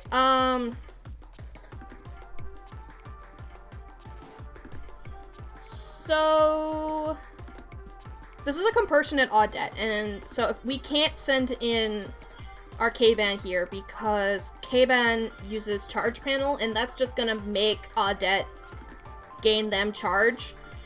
So we can't send this in just in case.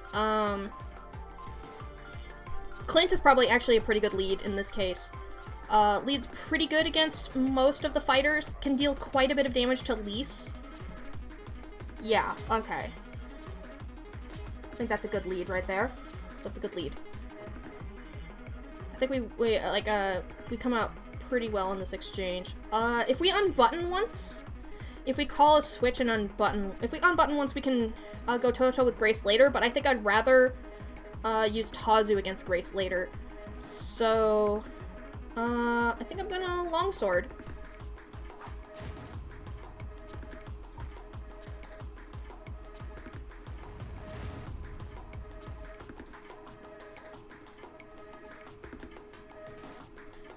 Clint is squishier than I remember.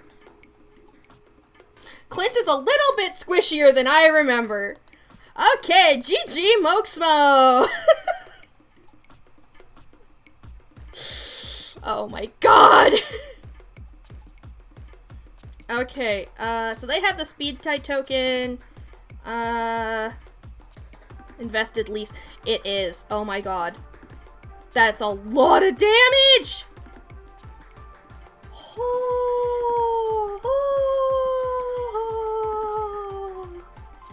That explains so much.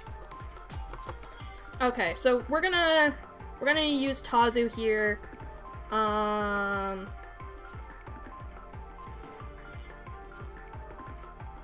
And max detect least is always get you, never expect them. Now that's a lot of damage. So the question is if Mokes is gonna keep Lise alive. So I think it's actually best call to just pop-ups here. Yes, good call, good call. Show the power of Flex Seal. Erase this flamboyant gay man from existence. Wormhole, he's bi. He dated Grace before, and now he's dating K-Ben, so he's bi, okay? This is bi erasure!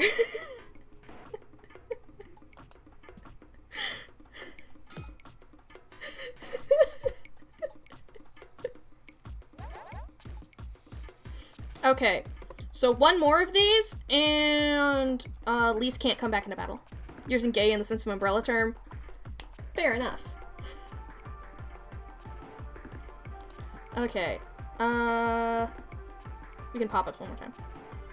The fireworks was by erasure! You saw how quick Clint dropped! Oh wow, a new Clint just dropped!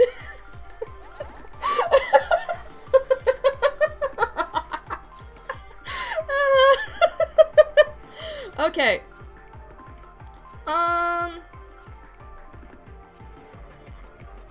So now we can just,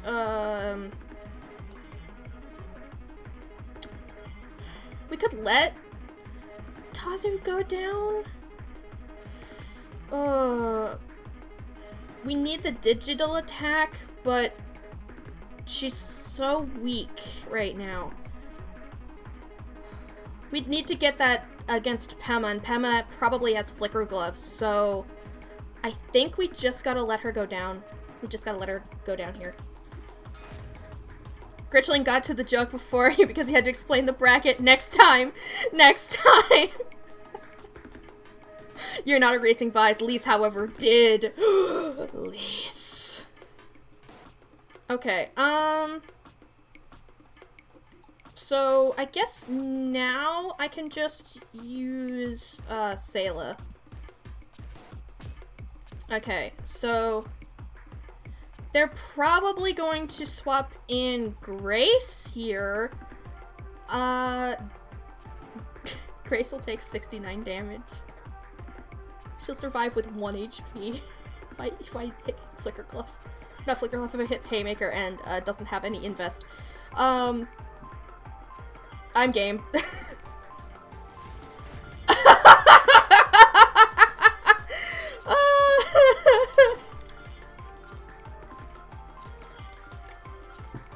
Okay. Okay.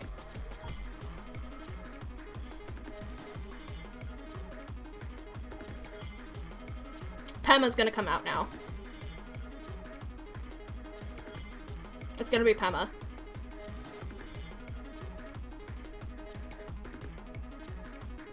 If it's Grace, we can flourish Haymaker.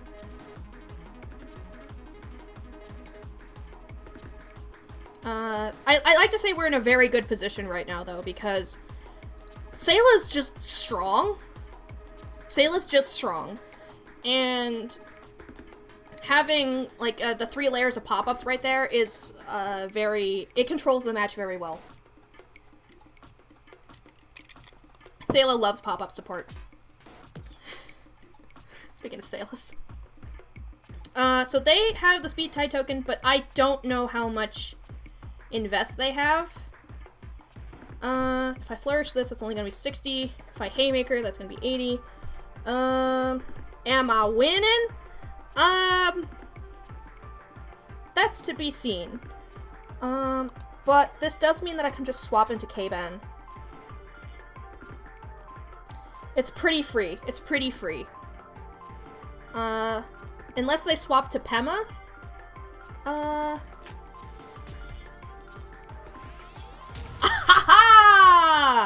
No, no, no! No, no, no! Denied! I mean, that's still, healing, but I mean, that's still pretty good. Plus, we can just, we can charge panel. Practice stick? That's a little bit, bad. That's a little bit bad. That's a little bit bad.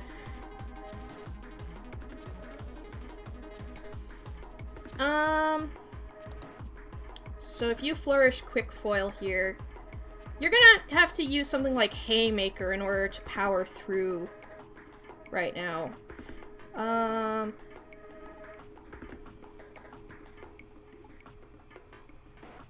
But if I flourish Spiked Club, I guess. Practice Stick. Oh boy. Well, I'm still gonna deal quite a bit of damage. Alright, that's a decent chunk. And then heal.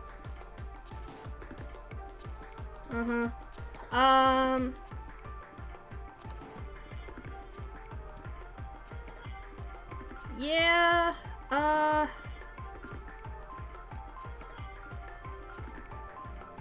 402! Like, if Sayla uses Haymaker right now, K-Ban is just vaporized. It doesn't matter what I do. Pema is getting ripped. Yeah, that... Do they look the same to you, Gretch? How have you made it this far? The Sayla's gonna cause someone to meet God. That's just Sayla's MO, I'm not gonna lie. Okay. Grace, okay. Okay. Nice! We took somebody down. You get your pugilists mixed up. Shame on you. We need to get more of them in. Okay. Okay, okay. I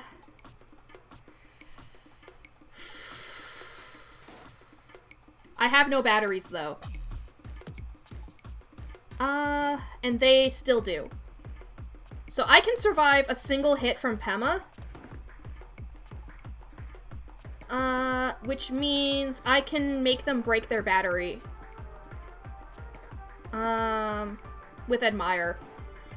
So, we're gonna do that, I think. Yeah.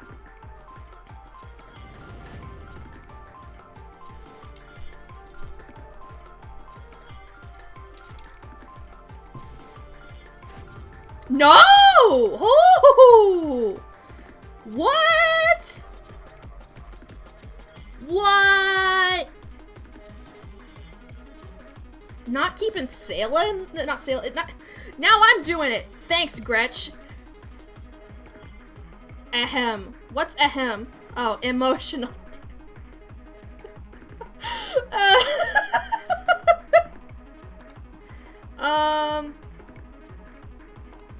So, Sayla's gonna probably flourish here to heal, maybe? Yeah, that was a pretty good hit. Pema fucking dies. Yeah. If you wanted to clip that, you coulda. You want Sphere? You do know that we definitely need Meza. We definitely need Meza to shake up the meta. We need the Meza meta! The Mesozoic era!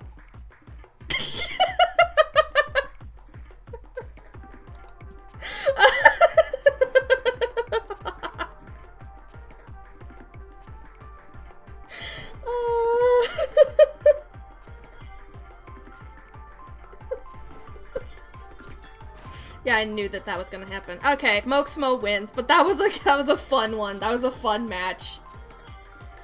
That's right, Nightbot. Code generation from strings is disallowed in this context. You want Meza so you can finally build that sheer time you theory crafted forever ago? I want Meza to hug me.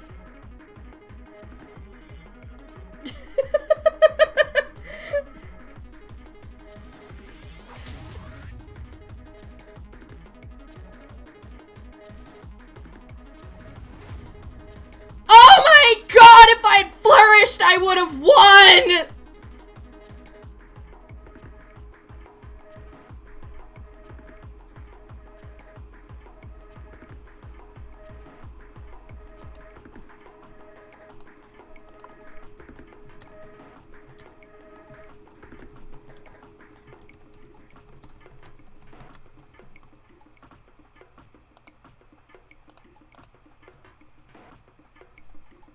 We're just stunned here for a moment, just like...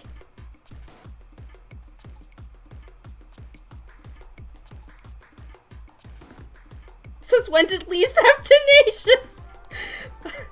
Since today, she has evolved. But I have now been eliminated from the tournament, unfortunately. What was their Lisa speed, though, since Smoke had the It didn't matter. It didn't matter, because pop-ups would have killed Lise. Pop-ups would have killed Lise. That's why Lise hadn't been sent in general. Very close games, indeed. And now I get to close my Bravery Network. You forgot pop-ups exists. Aha! I just gotta fight with pop-ups teams, and then I win! I got it! I got you! Alright.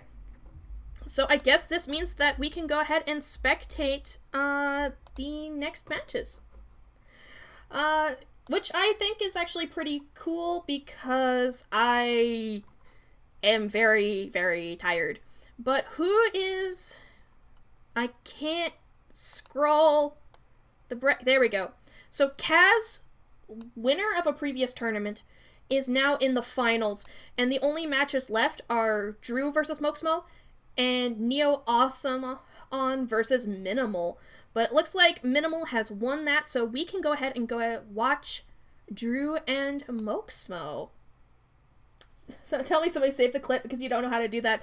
I will be going back and watching Don't Forget You. What?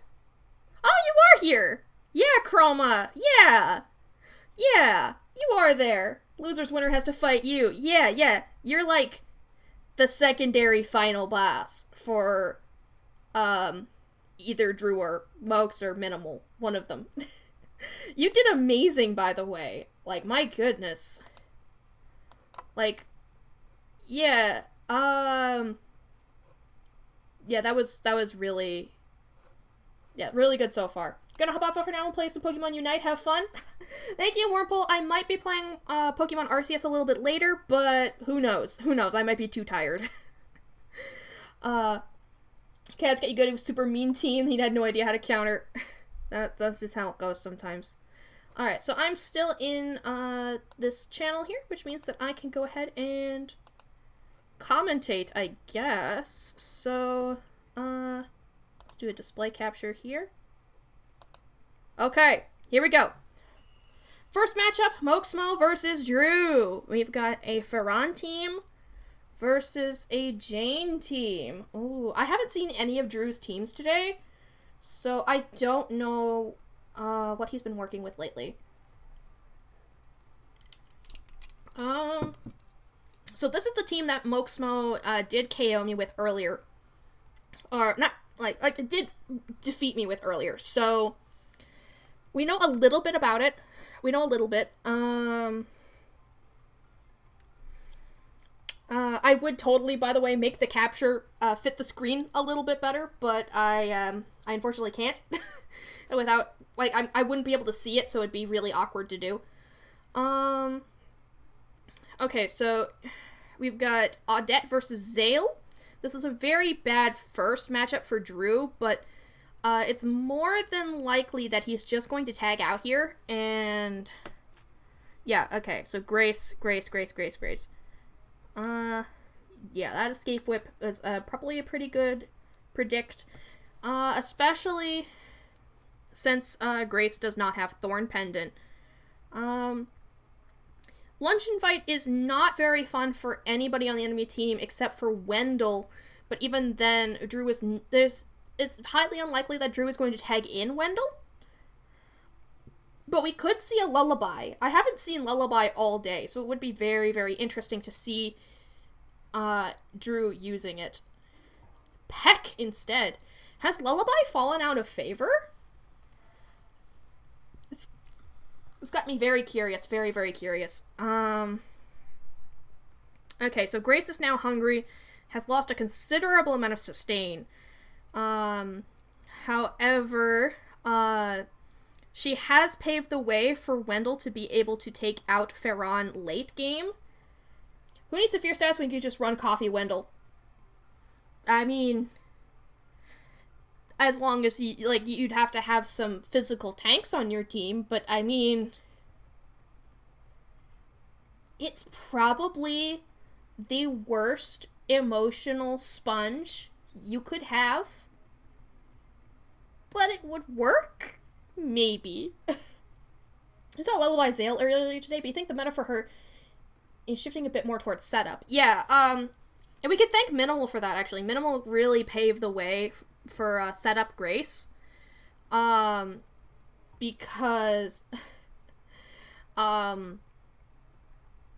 yeah, like, Minimal really paved the way for that. He did a lot of work in, like, theory crafting the most overpowered, like, the most emotional damage I've ever seen Grace do was thanks to Minimal Sayla team.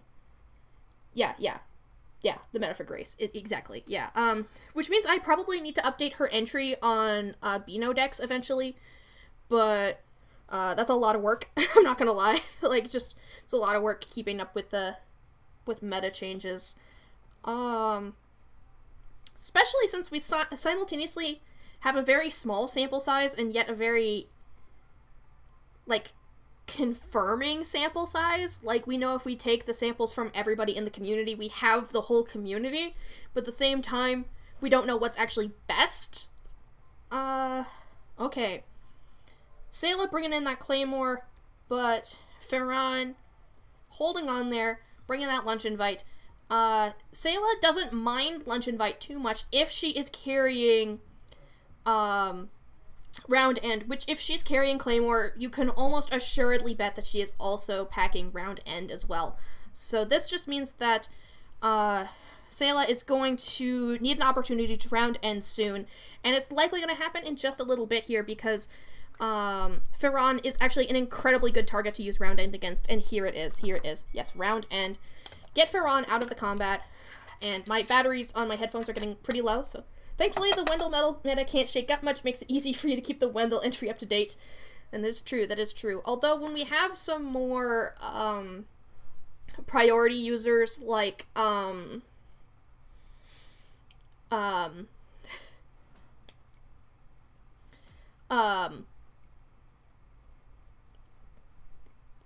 Sphere, Volante, and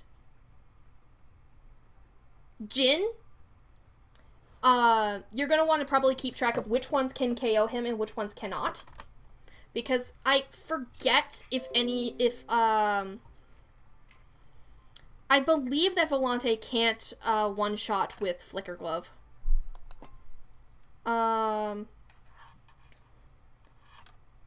You just got destroyed? Aw, rip.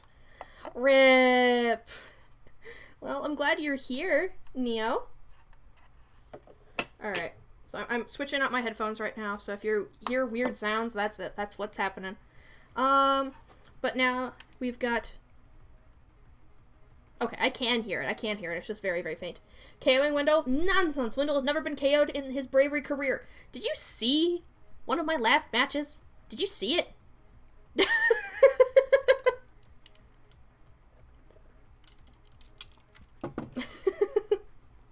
Fact checked by Wendell. Yes, of course. As for the actual match here, so Zale and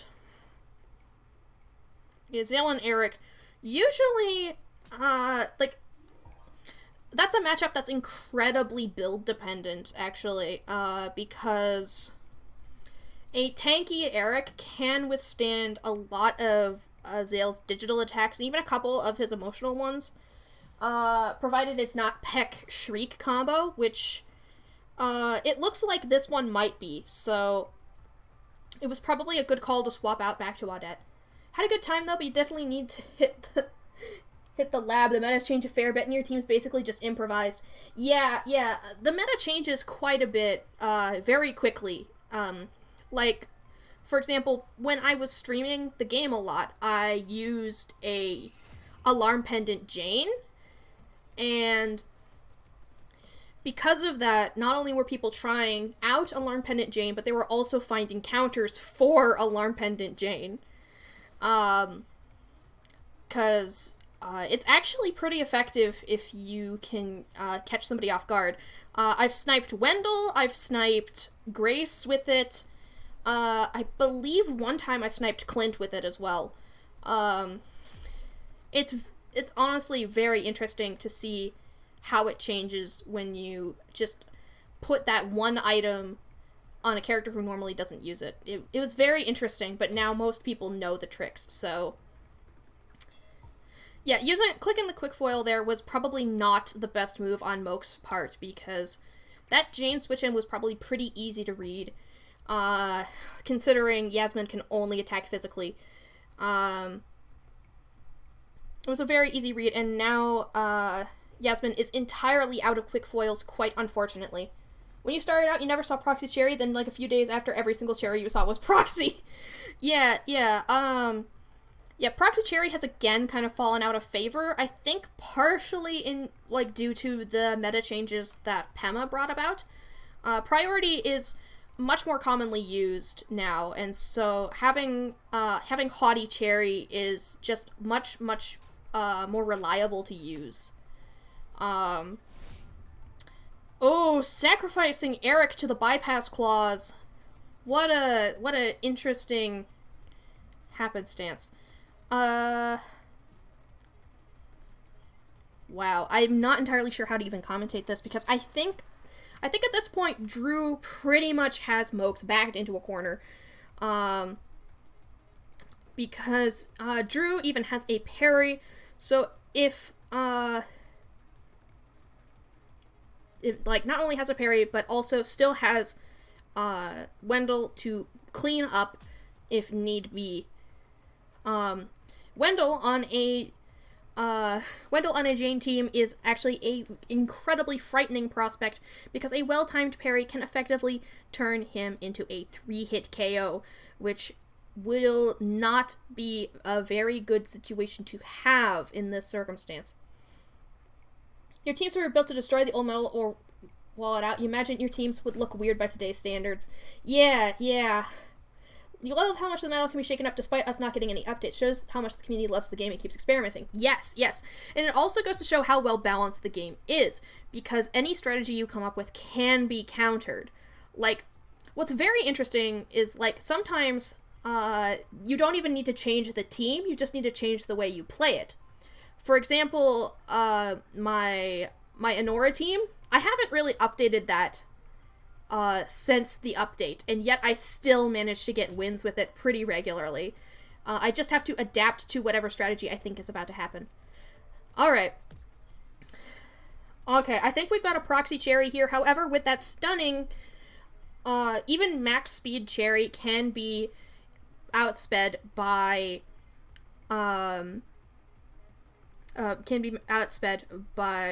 most fighters in the upper echelons of the speed tiers, which means that Grace could potentially outspeed here and get rid of that decoy, and definitely Wendell could. And you say one thing that always catches people by surprise is Gloamlocket's Sayla, the perfect revenge killer. Really like seeing Unimpressed Lise. You never saw them back when you were a regular. Yeah, Unimpressed Lise still doesn't get a ton of use, but I do run one. I do run one Unimpressed Lise. And, oh, that's why she survived earlier! 'Cause she's unimpressed. Okay, yeah. Duh. Oh, posture check. Thank you, Chroma. Oh, look at that. What happened? I was looking away. What happened? But look at that. We're getting some Proxy Cherry use. This is not something you get to see every day. So, Infuriating is hard to pass up. It is. Infuriating is incredibly powerful, but Unimpressed is not to be underestimated. On the right teams, it can really do a lot. And honestly, it's hard to commentate when you just see Shiny Cherry right there. Like the shiny decoy. We love to see it. Wendell tagging in. And is going to be faster than Cherry. However, there is no way that he can hit through the decoy. This is an incredibly risky play if, because if Cherry had fashion advice, the one shot would be imminent, except for the fact that Wendell is about to parry. Wendell is about to parry, and yes, Wendell is going to parry right now. And yes, so Drew no longer gets that decoy, fully expecting a fashion advice. However, Drew does not know that Wendell can still not be one-shot. So Drew is likely about to switch right now. Chair battle! Chair battle! Yes, the parry was wasted, and Flaunt was used, and it will KO Zale right now.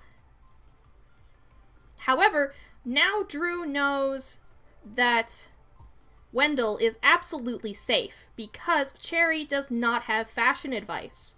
This is very valuable information which Mokes has divulged, even though they did not know that it was important knowledge. I think they did not. I think they didn't know that that's why Drew is acting the way he is.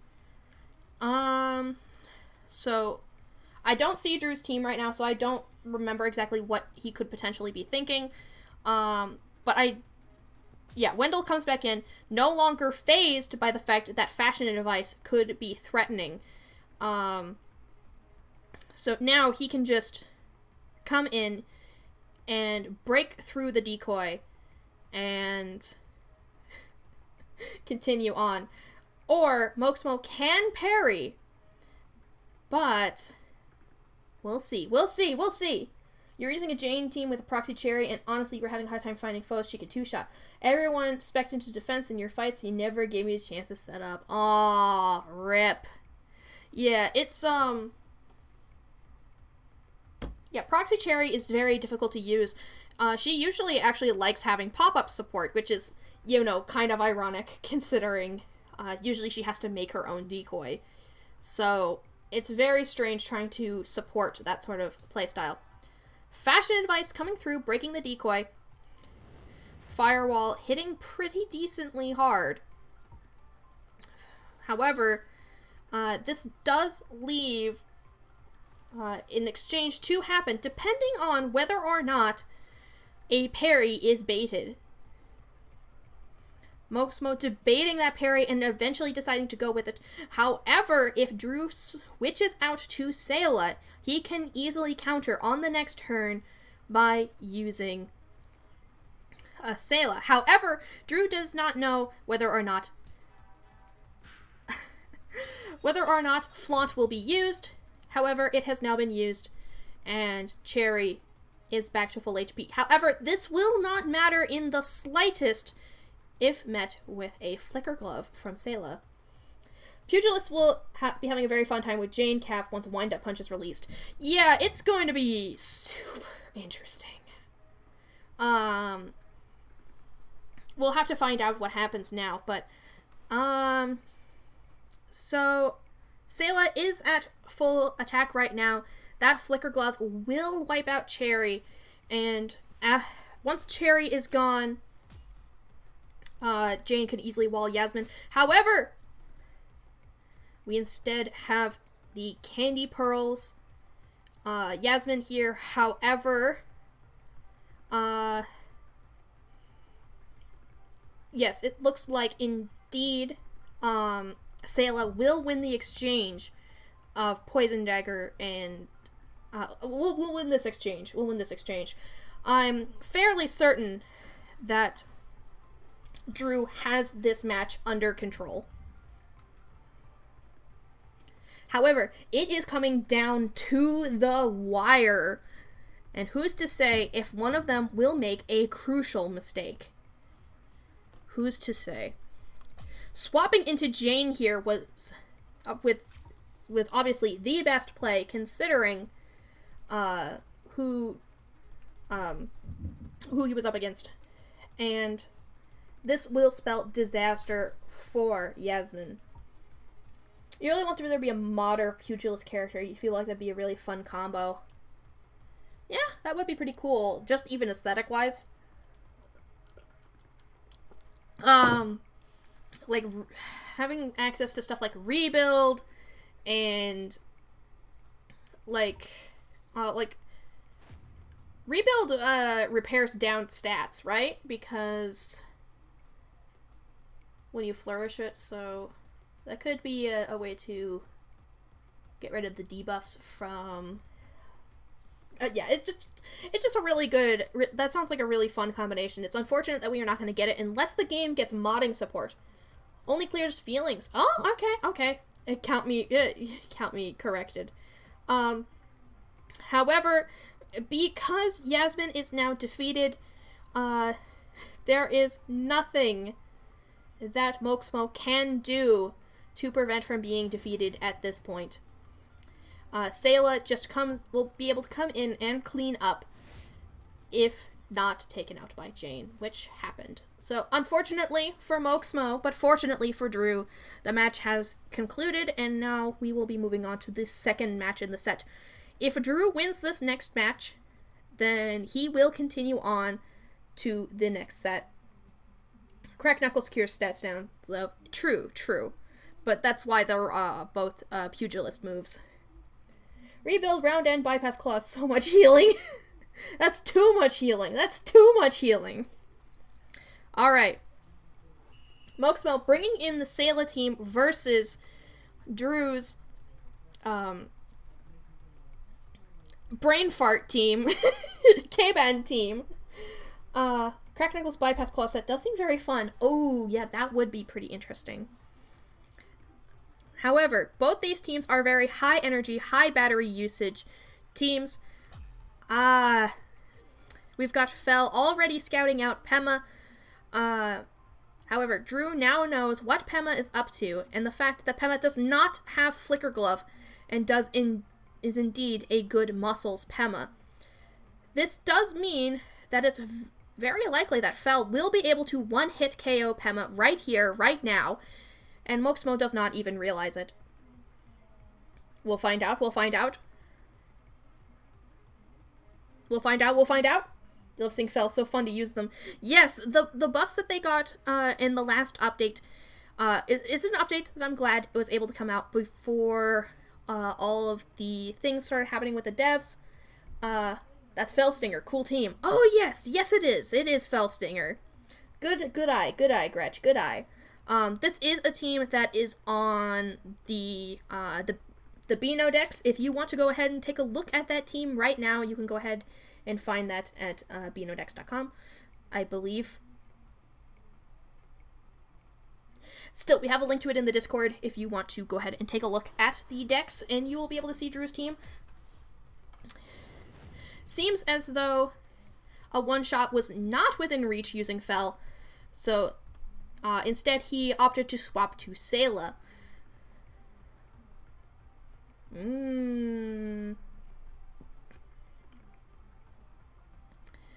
This means that likely Sayla will be able to KO Pema right here, right now. You know that one on site because your Nora Pop-Ups team is basically the same core. Ah, interesting. Claymore. Oh, KO'd by Thorn Pendant. It's never good to see your Sayla go down this early in a match. Sayla likes to clean house at the end of matches or just cause chaos throughout the entirety. If you lose your Sayla early in the game, you are down one of the most valuable members of your team, and it is unfortunate that Drew was red and therefore knocked out. Fel coming back in, however, immediately threatening Grace with digital moves. Let's see. How will Moxmo decide to counter? Moxmo, you're not faster. Moxmo, you're not faster. Unfortunately, that is retaliated with Grace going down due to fireworks.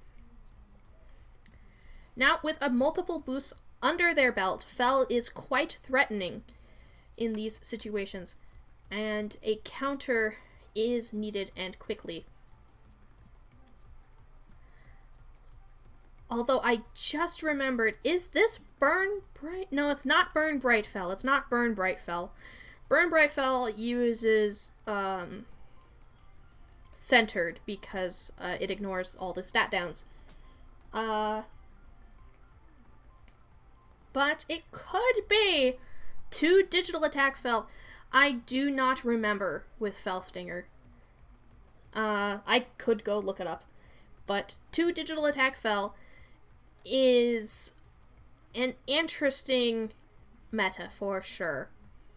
In fact, we will likely know more about what Fel is running simply due to what they swap in on and what they swap out on.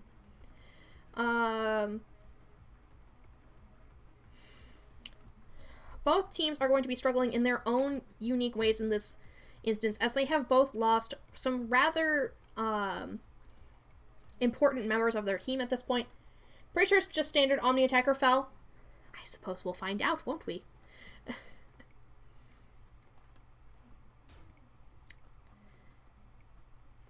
K-Ban has been hit with a tamper. This does make it so that way he will have a little bit of trouble moving forward in the future. However, it's not as though K-Ban is often used as a primary attacker on anybody's team, just due to his stats in general, and the low uses on his moves. Swapping out into Tazu, an interesting call to say the least, considering the sort of damage that is capable for Audette to wreak on any given team. Blaze of Glory Lise. That explains quite a bit about the setup of this given Lise. However, she is about to retaliate with a little bit more damage than probably Drew is expecting.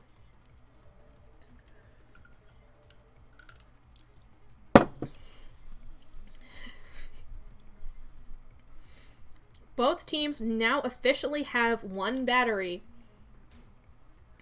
which is quite a threatening sight for like any given matchup.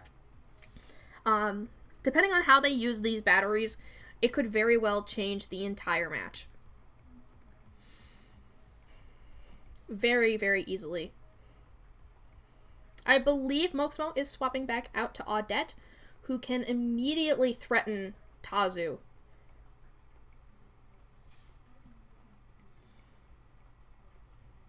Looks like they forgot to start the timer. You know what? Mood. That's just mood. Absolute mood. Alright. Drew taking the time to set up pop-ups. A very good play, considering it looks as though Moxmo's team does not have any way to clear them. That passive chip will go a long way if they continue to switch the way that they currently are.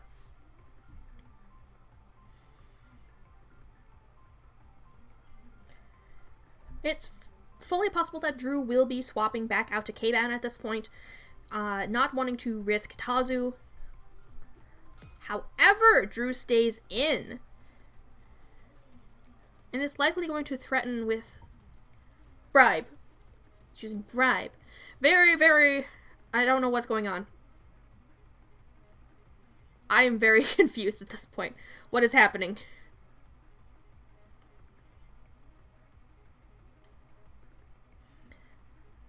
Should I just look up Felstinger at this point? Should I just look up the team and know what's happening? Am I just a terrible commentator? Probably. Probably. But I'm the only one you've got. Drew swapping out to K-Ban here, dealing a bit of chip damage to Audette. Unbutton on the Audette is not particularly common. However, if you frequently run into Janes, this is not a bad move at all. You are curious on a button on Audette. That's a rogue move choice. It is.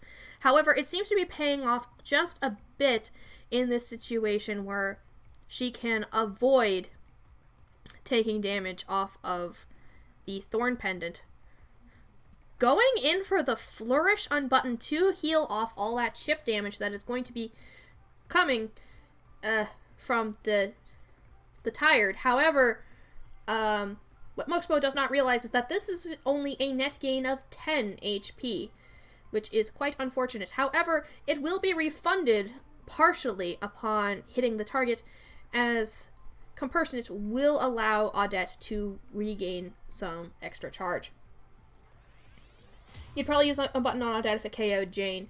Yeah, however, with the pop-ups, if there were pop-ups on this team, that would put Jane into one-hit KO range by Audette a bit more frequently, and so I could see that being used. Yeah, Audette stun button actually doesn't KO one-shot Jane from full. Yeah, yeah, it's definitely, I can see how it could be used, especially if it's on a pop-ups team. I have ideas now. But I'm saying this in front of most of the community, which means I'm gonna have to wait a while for everybody to forget.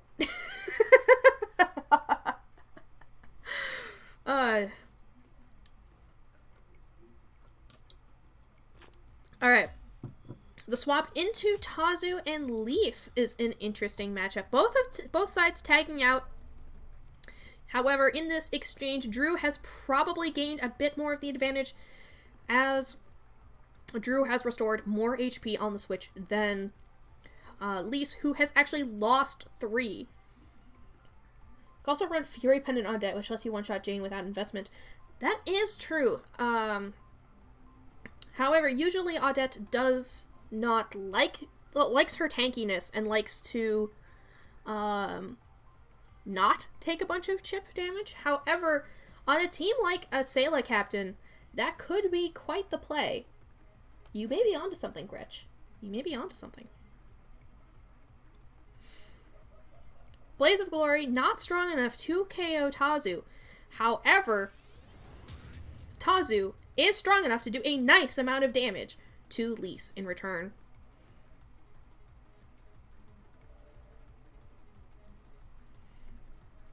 Drew gaining a slight edge here. More options means more chances to win. Audette wants to be tanky to stay in the field longer to stare at people menacingly. That is always true. That is always indeed quite true.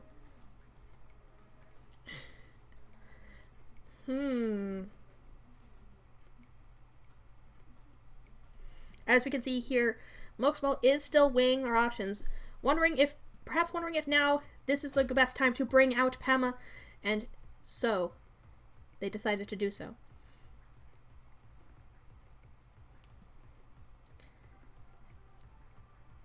Well, the Haymaker has been brought out.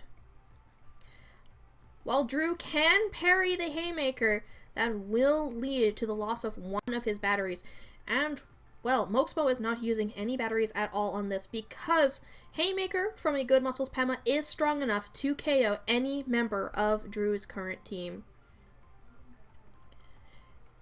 Is strong enough. Drew will be losing somebody right here, right now, unless he decides to parry. Gotta love seeing the damage numbers of Good Muscles Pema. I know! Holy moly! Drew using the firewall. But, did he parry? Good Muscles Pema restoring quite a bit of HP with Candy Pearls. Drew did not parry, willing to sacrifice Tazu for the greater gain.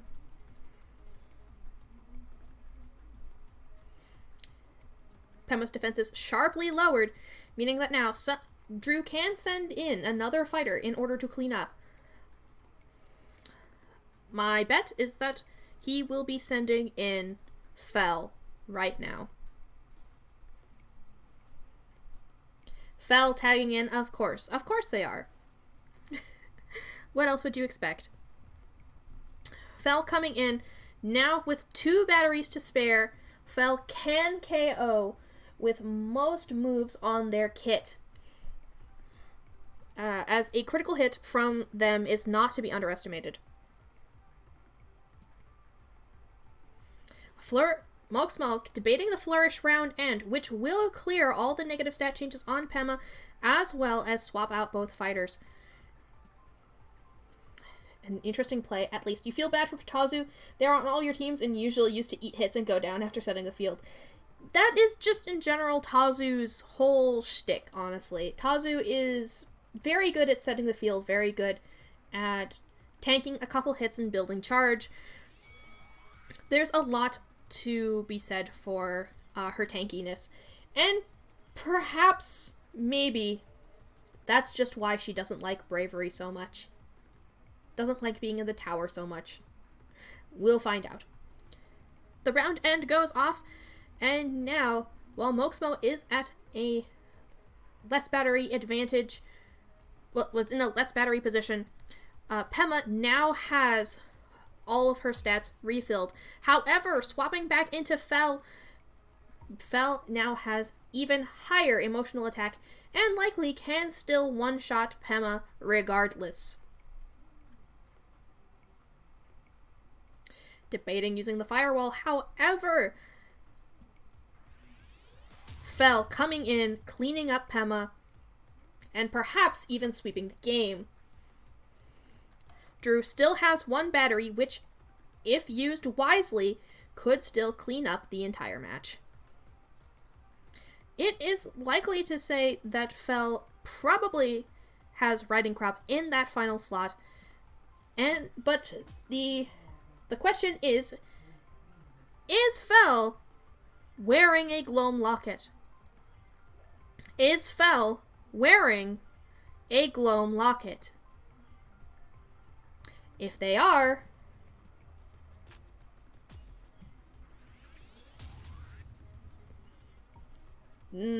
potentially a Bareneck Fel on this set. I do not remember. It has been a long time. But still, the swap from Drew into K-Ban is a well-welcomed one, and very well executed. K-Ban does continue to wall the entirety of Moxmo's team, and potentially, if this set contains heart-to-heart, then Drew will likely be able to simply sit using K-Ban and just stall the rest of the team. Just stall the team. K-Ban is in a very good position here to just completely and utterly stall. Although this Sayla is not to be underestimated, a very strong, determined Sayla. Swapping into Eric for the sacrifice. Very interesting, very interesting. You're having a hard time rebuilding your Sayla team. You need a good replacement for Jane. You need someone who can deal with Fizz and Fire. Debating Pema or Lise, but you don't know who'd work better. Yeah, that's a good question. You could totally ask in the Discord. People really love to talk in strategies and teams about helping out. Although, admittedly, it's gonna be a little while. K-Ban tagging back in, leaving Moxmo with some thinking to do. Moxmo tagging back out to Audette. Where does this leave Drew? Sounds are not synced up for a little bit. Don't worry. That is not... that's not your screen. That is mine. Little bit of a heart-to-heart. Leaving them at equal HP.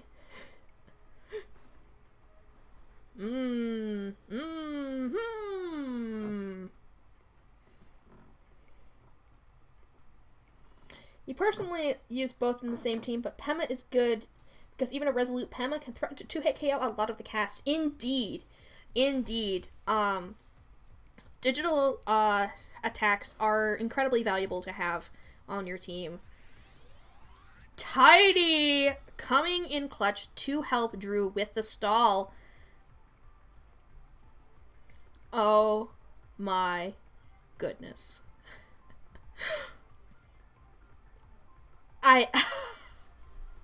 This is one of the few times I have ever seen this strategy be able to actually be used to this effectiveness.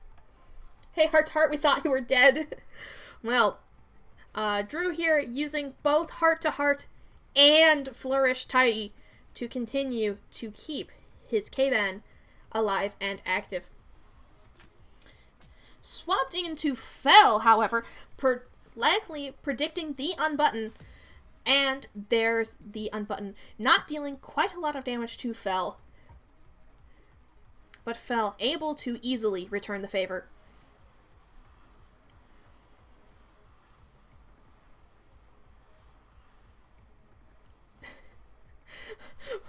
Why that shaking mouse? Why that shaking mouse? What are you thinking, Mokesmo? What are you thinking?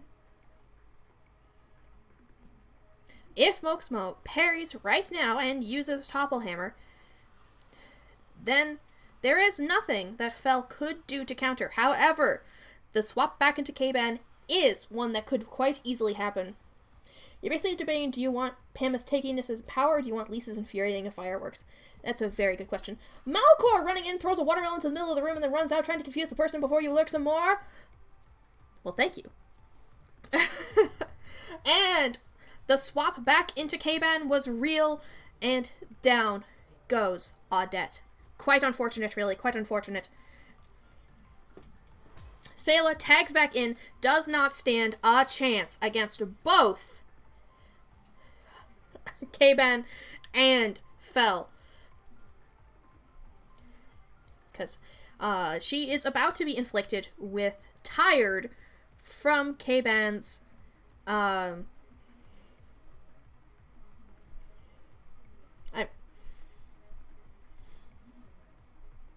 Nightstick.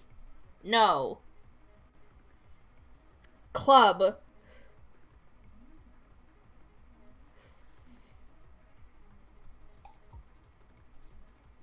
What's it called?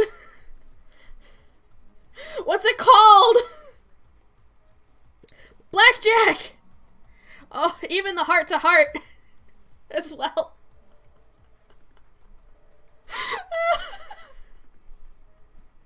Blackjack will make any exchange between the two of them, and fairly quickly. However, Mokesmo continuing here to debate the longsword use. Continuing to debate.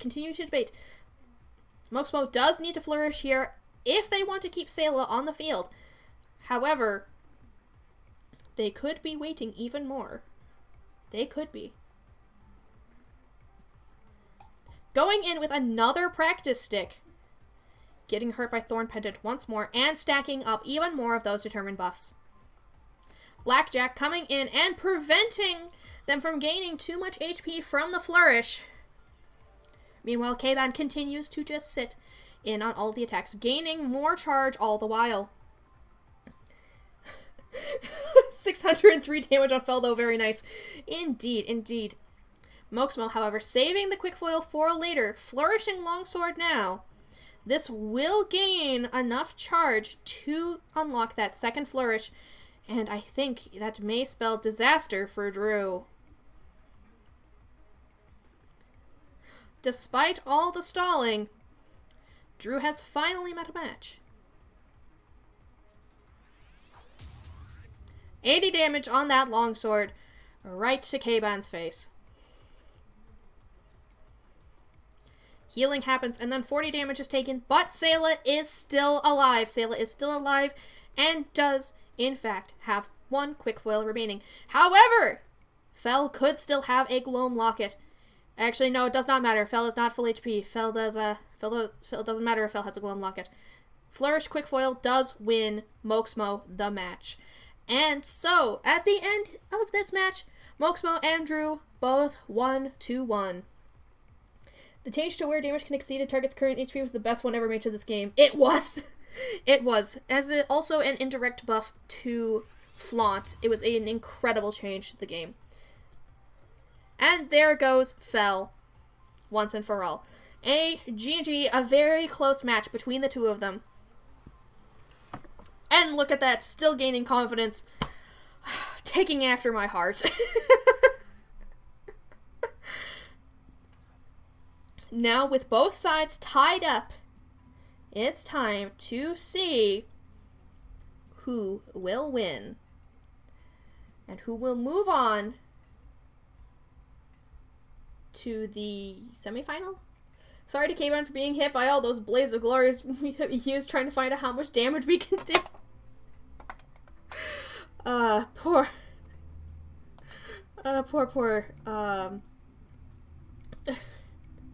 K-Ban indeed. Yeah, whoever wins this match is going to face off against Minimal next. Was not expecting the tournament to go this long.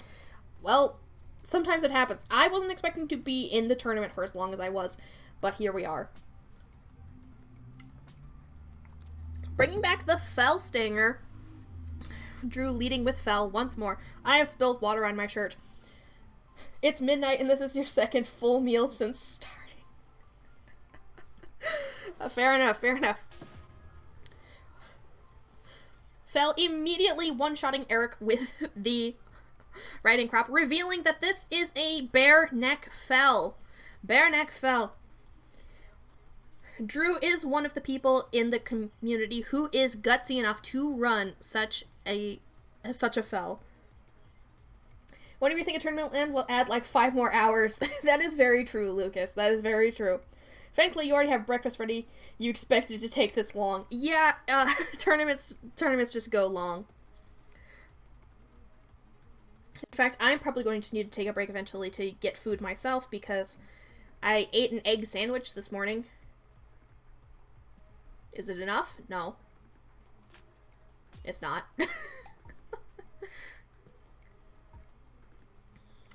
The swap into K-Ban is, of course, one of the best ones that you can make when the opponent has sent out a Yasmin, and Moxmo, unfortunately, seems to be very prone to falling for these predictions. Please take care of myself. Do you want me to go right now? Do you guys just want to watch the fight on my screen? And I go get food? If Moxmo wins, you lost to both losers bracket finalists, and you can brag that you had 3rd place. That is very funny. That is very funny. I'm not gonna lie. Moxmo Chokesmo. Oh my god. Stop it! Stop burning them! They're doing very well. They got this far.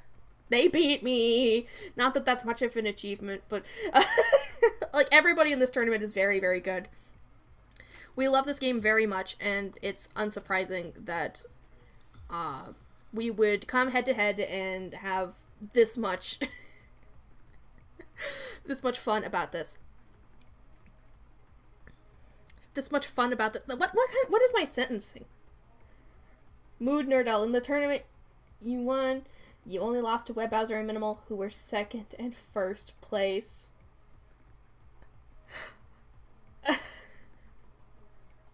You ran in. In the only tournament you ran in, you've lost to Web Bowser and Minimal. Yeah, losing to Minimal is pretty normal, honestly. Pretty normal. Oh, the read on Moxmo. Using the escape whip and hitting an Eric who came in absolutely incredible. Now Ferran is on the field and is in an easy position to take out Drew's Eric. If food is important, you can leave to get food if I need. The Discord's there if you want to watch matches. True. Food is important. Alright. I guess you guys can just watch the fact that I have Discords. I'll just leave this here and I'll go get some food. Hopefully you guys don't mind me eating, I guess. I'll be right back.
I'm coming back. What's happening? What's happening? I don't know. Hi guys. I got food. Shekel needs their berries.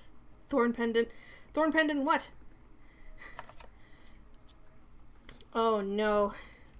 What's happening? Is Moxmo in trouble? Potentially. So, I'm back, and I have a ham and cheese quesadilla.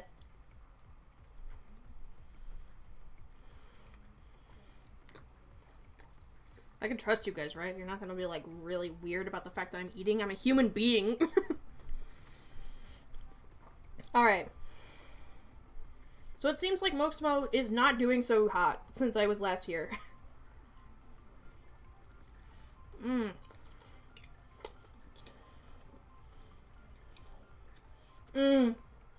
Yasmin heroically poison daggered the captain for a couple turns with both hands. Oh no. While that is heroic for certain, it is not what you want to see. Oh! Cherry coming in clutch with that parry. Now capable of doing 2 hits to any member of the team who swaps in.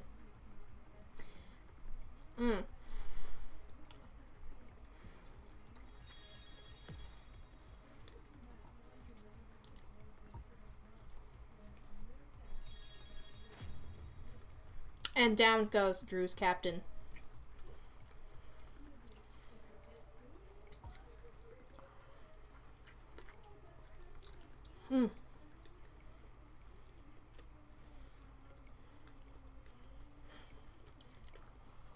Oh my goodness. How have I been drinking this much water today? This is my 3rd glass.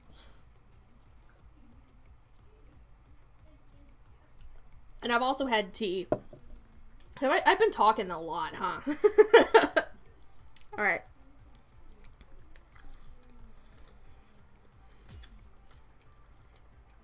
Tazu tagging in. Tazu is the only person on the team who can take 2 hits from Cherry and still be on their feet. Talking a lot will make me thirsty. True that. Flourished Firewall! Taking out Audette exactly. A worthy sacrifice for Moxmo to make. However, Drew still does have 2 batteries. And can hit through any parry that Moxmo could potentially make.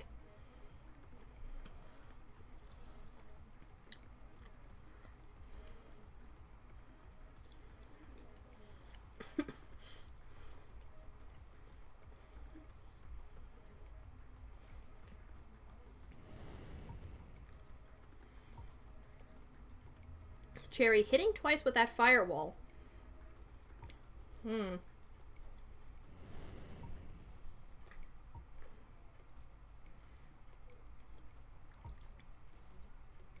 I do believe that Drew still has this.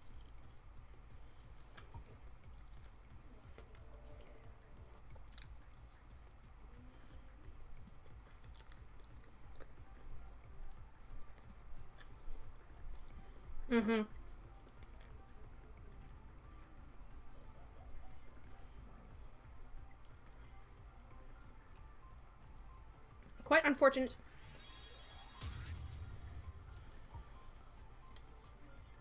Cherry without much of a way to heal herself or handle the incoming swarms of attacks.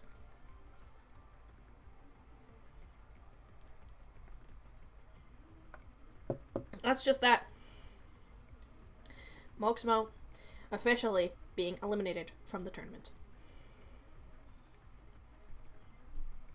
Unless...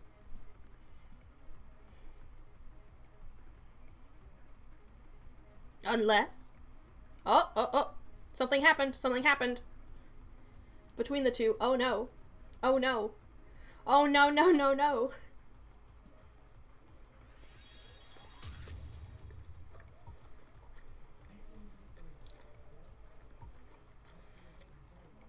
And that is GG for poor Moxmo.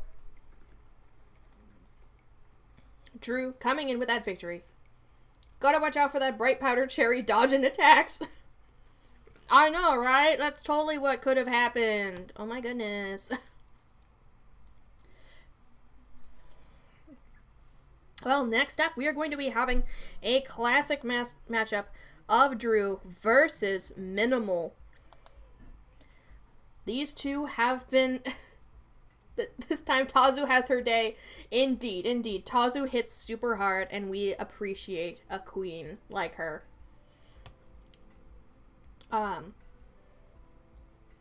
Yes, the next matchup is against Drew and Minimal.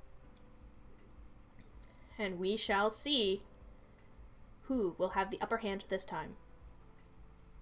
Of course, I'm watching Moxmo, so, maybe we just... This is our intermission for ham and cheese.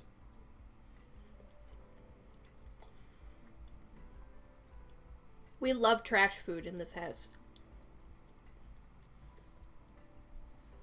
Just a bunch of ham and cheese. Just a bunch of ham and cheese. How's my quesadilla? I'm still eating it, so I'd like to assume it's very good. I like it. Also, you say Tazu is one of, if not the scariest characters to face, as there's no perfect counter, you just have to deal. Yeah, I'd say the closest thing to a perfect counter to Tazu is Audette. And even then, there can still be a couple different Tazus who do okay against Audette. Audette hits hard enough with Topple Hammer that, like, and has access to Rough Spray, both of which are tools that Audette can use to counter, Tazu.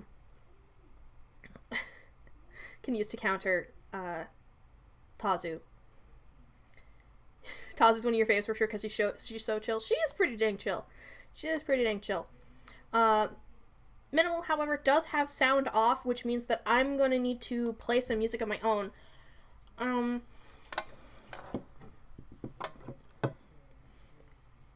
So, how about we do, yeah,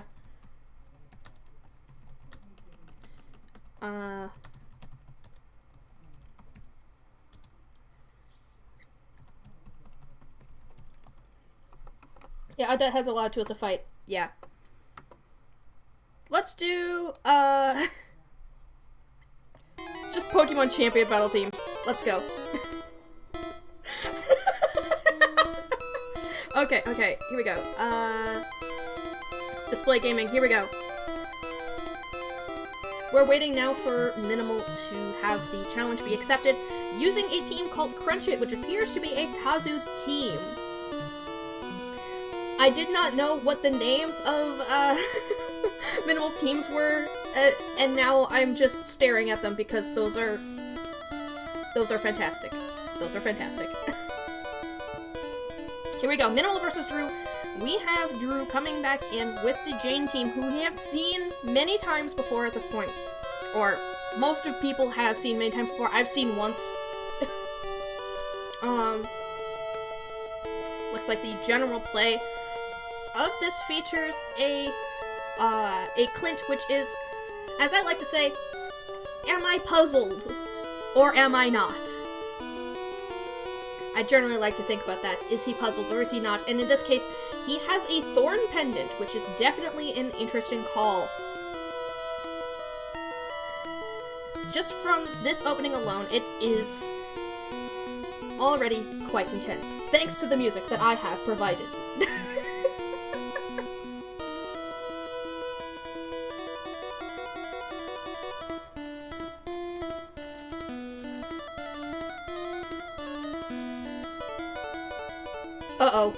Uh-oh, we got a fight of the X's.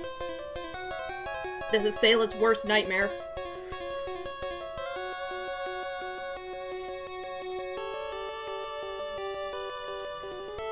Grace commonly has Thorn Pendant, making Minimal consider his options before he makes any sort of moves.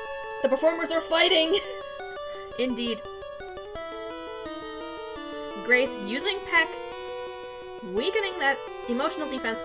Meanwhile, promptly countered by a poison dagger. Nice. Lucky Pendant healing. Minimal has now confirmed that Grace does not have a Thorn Pendant, and can act accordingly. Stunning, however, does provide some advantage in this instance, as stunning will allow Clint to deal more damage to Grace in quick succession. This is a compilation video. You're gonna hear a couple of the same champion theme in a row. I'm sorry. Tazu, being sent in, does deal enough damage with Firewall to one-shot in most situations. This means that Drew has an opportunity to switch Shook if need be. However, Minimal is packing coffee on Tazu and is predicting a lullaby.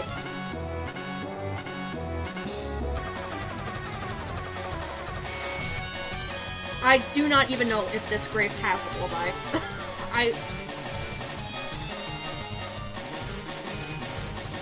I do not remember. I do not remember. But already, Grace is setting the field for an eventual Wendell sweep. Swapping to Zale.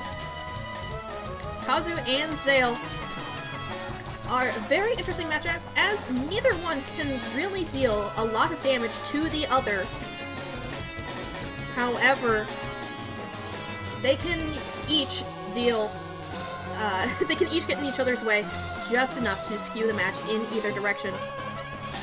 As such, Minimal opts to swap back into Clint, taking another peck, which will lower Clint's emotional defense all the way down, as far as it can go. However, he can then threaten to KO Zale in return. Odd is your favorite character, but man, you wish you could use her in more team. She's more of a counter pick than a mainstay in your experience. Unless you're using Compassionate, because then Compassionate, you're just... Compassionate's just too good. Compassionate is incredible. Minimal here weighing the options, trying to figure out whether or not Drew will stay in, and Drew swaps back out to Grace, making Clint get hit with another stunning, but still landing quite a firm hit upon Grace. Audette is a problem solver! That's the energy we need.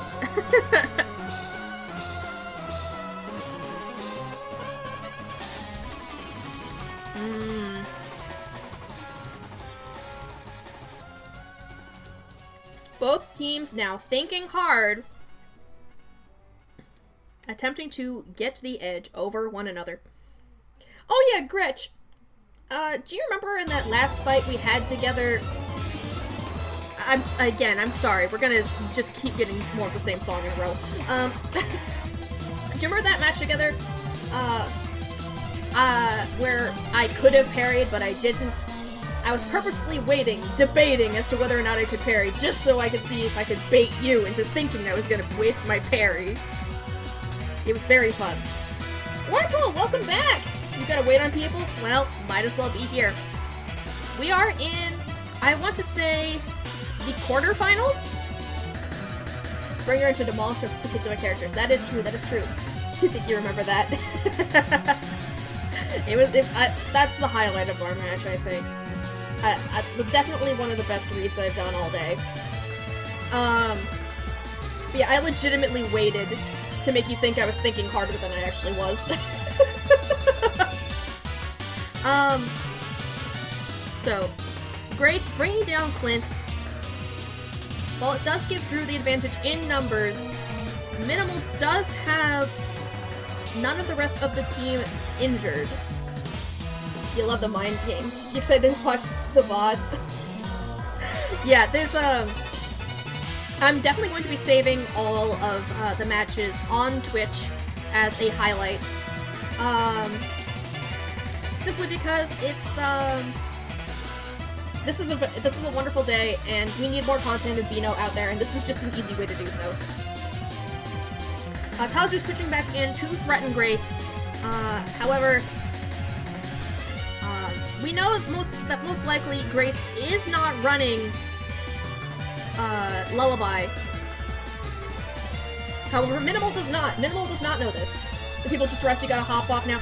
That's fine, you're helping with the view, Wormhole. Don't worry, I really appreciate it. Have fun out there, by the way.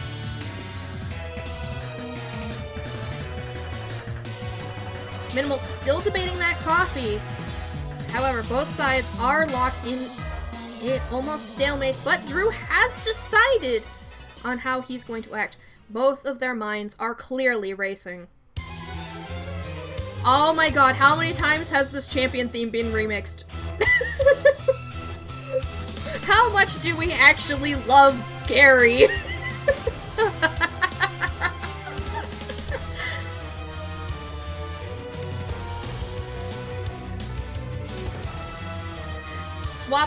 Drew swapping back into Zale while Minimal has used another coffee. This does mean Minimal now has a maximum speed Tazu. Tazu is caffeinated and ready to go. Now outspeeding even Grace and potentially Wendell as well. Gotta go fast indeed, indeed. There is not much now that can be done to slow down Tazu, for she is a wrecking ball. However, her emotional defense has been lowered significantly from tanking multiple pecks, which means that a single shriek from Zale could take a humongous chunk out of her health. However, Minimal decides to swap to Farron, who is able to deal quite a bit of damage simply from recoil to Zale, and can threaten to one-hit KO afterward with the Topple Hammer. However, the likelihood that Zale will be kept in combat is low, as Drew does want to maintain that battery for later on in the match in order to gain those decoys. The music is very loud in my ears. Max speed Tazu outspeeds Wendo. You also will run copy Tazu Cap. Well, there you go. Minimal now having the advantage then, with a Tazu who can outspeed anybody on the field, as long as Grace does not swap in to lower it. Minimal going for that Topple Hammer, while Drew decides what exactly to do in this instance. Fireworks coming in with a large chunk of damage, however, a parry has been burned, and there is now a decoy on Drew's side of the field. A wonderful display, a wonderful display. Perfect read there. That is a very interesting decoy. I have not actually seen this particular decoy glitch before. Looking at those legs on Zale, sometimes being very wacky and completely transparent. However, we love any and all iterations of our favorite emo boy. Lise coming in and protecting Farron from a devastating fate. However, having a decoy on Zale is quite a threatening prospect. Rare decoys are always exciting. They are. However, I've never seen this one in particular. We've never, ever. Usually we have the shiny decoy, but this is... And so, there it goes. It is a tragedy. A travesty has befallen us this day, for Minimal has taken away our rare shiny decoy from us. Wake up, babe. New decoy just dropped!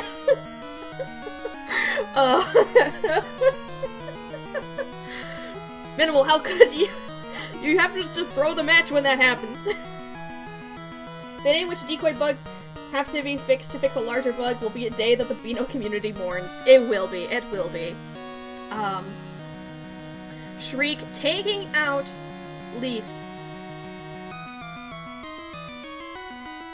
I mean, yeah. Basically, the only person who can survive both a peck and then a shriek from Zale is limited to exclusively Molly, a niche which is not large enough to see her run commonly in the community. As such, we will have to see what Minimal does to an attempt to counter this ridiculous amount of the same champion theme over and over again. Cherry rises herself up. Love that for her. Yeah, Cherry is amazing. Hydrate or dihydrate. I'm out of water, JK! I'm out of water. This will be my 4th glass. I'll go get it in a second. I need to see how this match ends. Drew swapping back into Grace. And tanking that flourish topple hammer. Theme of cup being empty. You're a Cherry main. Hell yeah. Wait, Cherry's shiny decoy replaces her stool with a smaller Cherry? Excuse me? I'm gonna need to see footage of this eventually. I'm gonna need to see footage of this eventually.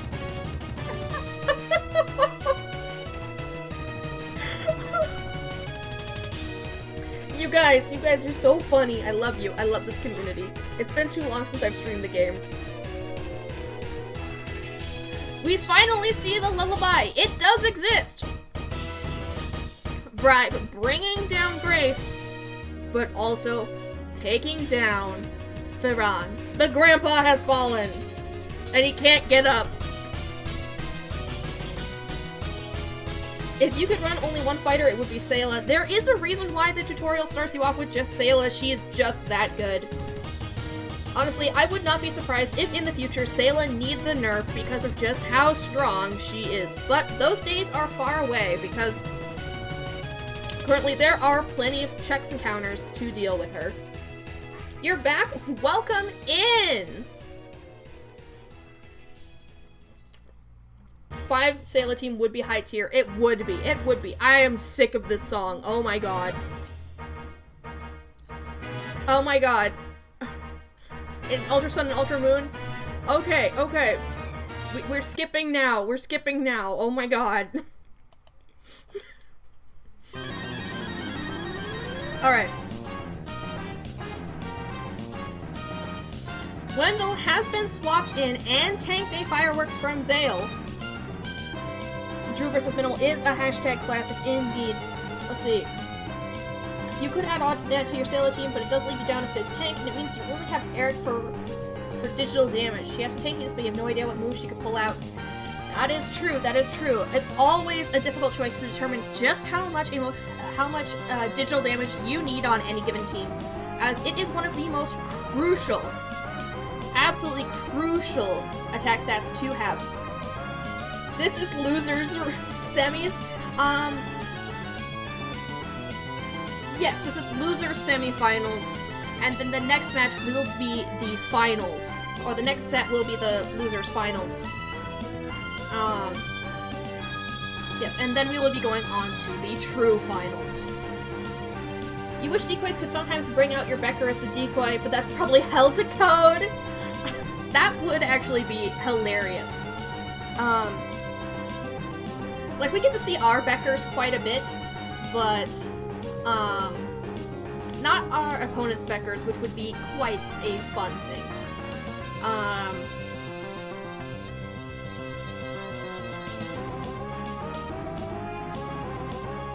Alright. Drew has decided on a move to use. Considering how this was not an easy choice, it is clear that Drew does not want to give Minimal a single bit of wiggle room.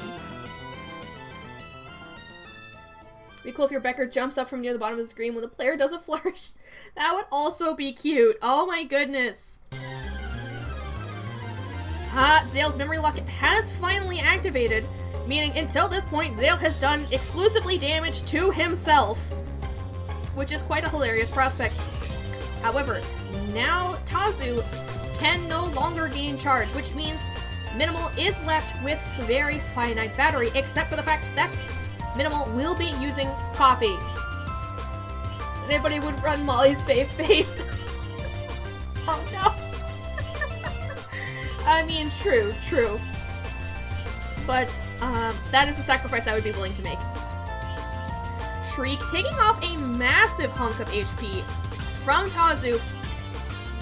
And then Tazu removing the coffee and raising all the lowered stats that she possesses. However, this does not bode well, as it only will take one single shriek from Zale to KO Tazu. It's a very good face. You like how Zale is the tutorial character because she's good. The same applies to Molly's face. The tutorial face! The tutorial face! Tazu versus the world. It is true, it is true. However, Sayla tags in, and Sayla likely has either Thick Glove or Quick Foil, which will make quick work of Tazu, and there is nothing that she can do about it. Nothing that she can do in the face of such an almighty oppressive force such as Sayla. Underdog, the Flicker Glove comes in and knocks out Tazu, leaving a victory for Drew in the first match of the loser semifinal. Now, I'm gonna go get some more water because JK made me. When I'm not here and something amazing happens, you can blame JK. I love you, JK! Alright, I'll be right back.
See, I've got the water. JK, what? He just came back. I've got the water that you wanted. Cheers. Oh, Drew bringing in the Fell Stinger team at Classic, especially for this tournament. JK is proud of you. Alright. Minimal bringing back in the same Tazu captain team. I assume because it's the same Tazu and it's the same color. Like, I think it's the same. Drew debating which fighter to send in next. Tagging in Fell. After all, it is the Fell Stinger team, so the more times the Fell gets swapped in, the better. Fell getting a boost to that physical attack, which can be very, very good considering Fell has only Riding Crop as an option.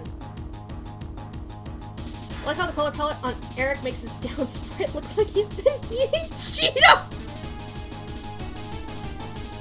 That's it. That's it. We've got...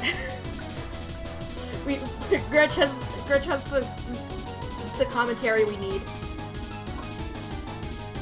Also, this theme is making me so goddamn nostalgic. Oh, Cynthia's champion theme is just... Eric's down sprite is such a delight. It is. It is. We love defeated Eric. And we also love crispy Eric. So basically any version of knocked out Eric is very good. Riding Crop hits and Thorn Pendant takes away quite a bit of chip. However, Fell does not mind quite as much as they normally would have because this is a Bare Neck Fell. A Bare Neck Fell. Fell still outspeeding can they turn this around? They swap out to K-Ban, and we have boyfriend conflict. We have a relationship division as K-Ban is hit with that poison dagger, and all of his stats are taken down by 1 level. K-Ban, however, in this position does not mind this quite as much, as his only attacking move is Blackjack, which is primarily there just for the status move, and so that way, when angered, he can still attack. Well, this is still dramatic, even if it's not the quite correct theme. And so, in comes Fel once more, ready to counter Zale. Having that riding crop will quite easily knock Zale out in a single hit. What will Minimal do to counter this? You gotta bounce, you have to catch up on the VOD later. Have a good day. You too, Neo. Thank you for stopping by. I appreciate you, and I appreciate, let's give a quick shout out here. Quick shout out to Small Grump, who has hosted this tournament and made it the wonderful day that it is. The wonderful, wonderful day that it is. We have, not only have I had a wonderful time, but I've been able to share it with you, and it is absolutely fantastic to see how this array of fighters has, how our array of players has shown off today. You'll make sure to be playing this game more. Better watch out. Better watch out. You better watch out. You better watch out. You better watch out. Small Grump equals best Grump. Yes. Anywho, the Minimal versus Drew combat is still going on, with Fel knocking out Clint right away with those fireworks. Can only handle so many riding craps before he himself goes down. Lise tagging in. Lise is one of those few fighters who can tank any hit from Fel, but this is an unimpressed Lise, making that doubly so. Fel cannot one-shot Lise no matter what, and threatens to be one-shot in return. So, Drew is left with only a couple options, and chooses to swap back to Tazu, which is honestly what I would have done in the situation, as Tazu has a similar level of tankiness.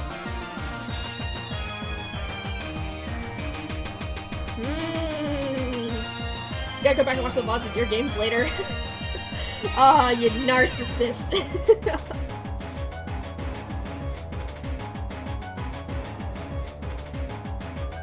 Alright, Minimal deciding to stay in and do the fireworks, probably most likely to gain more charge. However, out come the pop-ups surrounding Minimal's side of the field, leaving them with very few options when it comes to switching out. Unimpressed Lee's voice. Oh, you're perceptive? Peep out. Peep out, you fucks I give.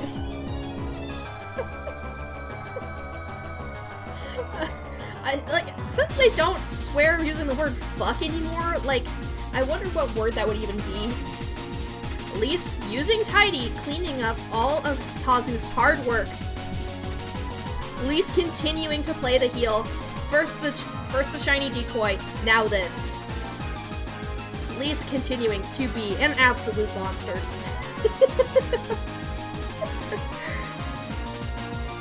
Tazu, however, has been steadily chipping away at Lisa's health, while Minimal continues to gain battery to bring the fight back into his favor. Peep how few chups I give. True, it does still work. It still works. You're absolutely correct.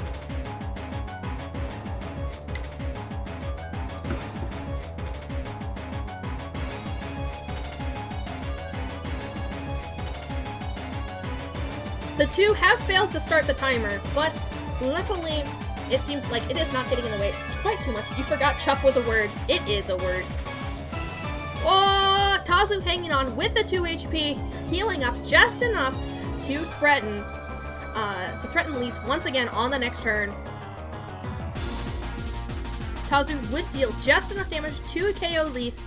However, if Minimal burned a parry here, it would indeed spell quite a bit of trouble for Drew. However, can he even swap out in this instance? Minimal has swapped out with his own Tazu, who deals quite a bit of backlash. However, Tazu still hanging on strong again, even in the face against Tazu. And Tazu here now has to debate what moves to use against Tazu, because Tazu is a vital member to Tazu's team.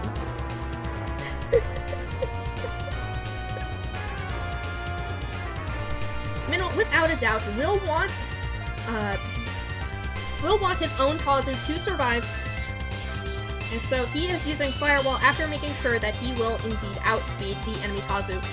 Having the speed tie token, there is no way that Drew could outspeed here, and so Tazu goes down.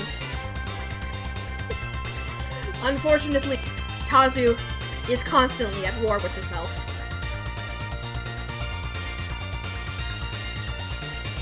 Drew now deciding who to send in next. The timer still has not been started.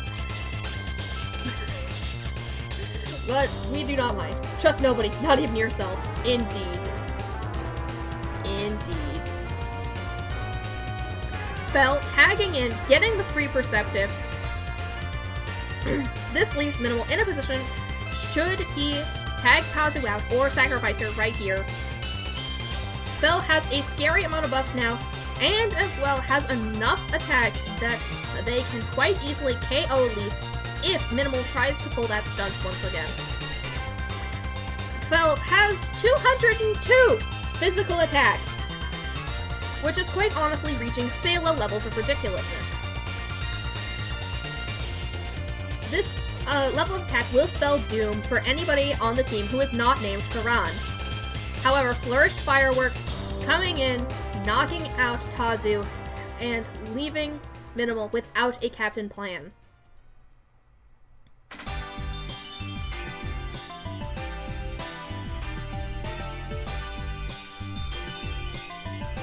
Minimal does have the battery advantage with multiple batteries left to spare.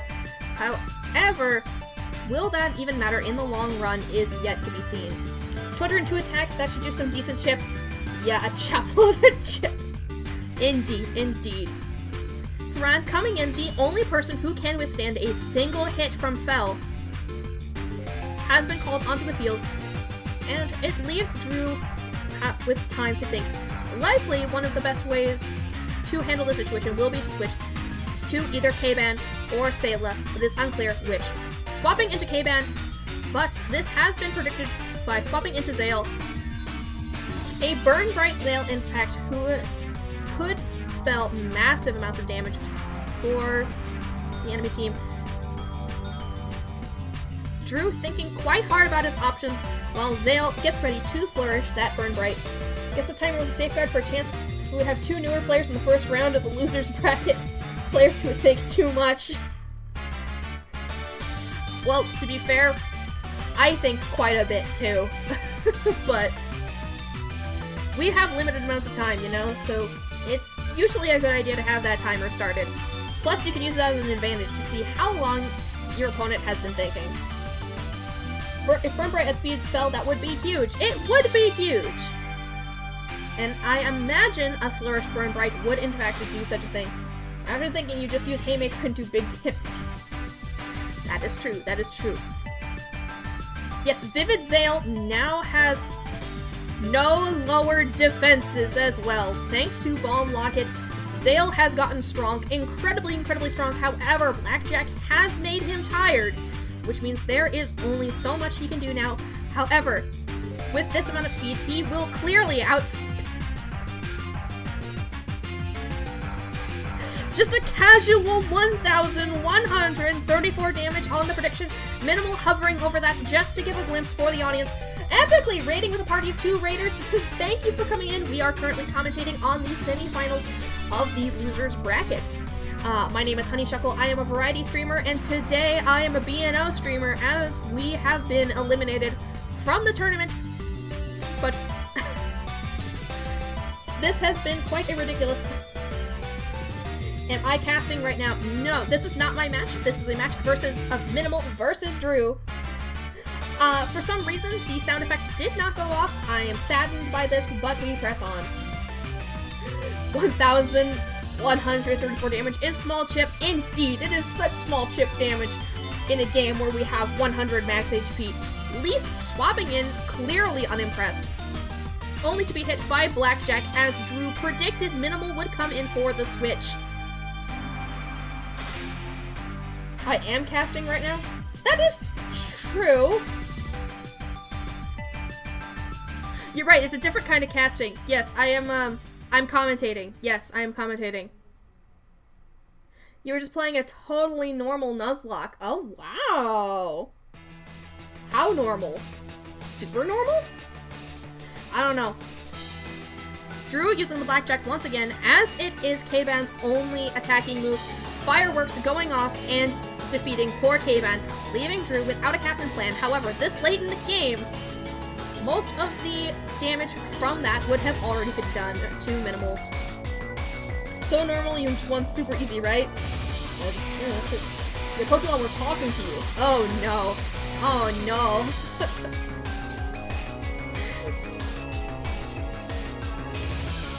Drew has been selecting a fighter. There is only, only Fel and Sayla remain. And so, Drew tags in Sayla, ready for the fight. Sayla does win this exchange between herself and Lise. However, both teams have batteries to burn, with Minimal about to get a second. Minimal tagging into Ferran, who likely has Thorn Pendant. Flourished Flicker Glove, dealing quite a bit of damage to Ferran, who does not have a Thorn Pendant, leaving Drew at an advantage, as Sayla will not be taking chip in this exchange. The favorite part about K-Ban is the fact that he burrows his eyebrows when he uses the move. Yes, where he just goes like, huh, huh, huh.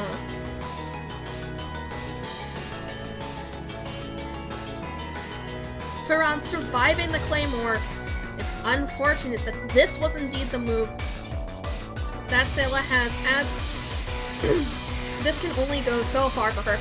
She is likely about to use Round End, which will put her HP back up high and put her in a position to sweep the remaining teams. K-Ban needs glasses. K-Ban needs ladder shades. Maybe that's just how why he doesn't understand technology. He just needs glasses. Maybe that's part of the technology he doesn't understand. Sayla taking even more chip, now with the lowest attack stat she can possibly even have. Still waiting to bait out a potential parry, or perhaps even going to swap, or perhaps a switch.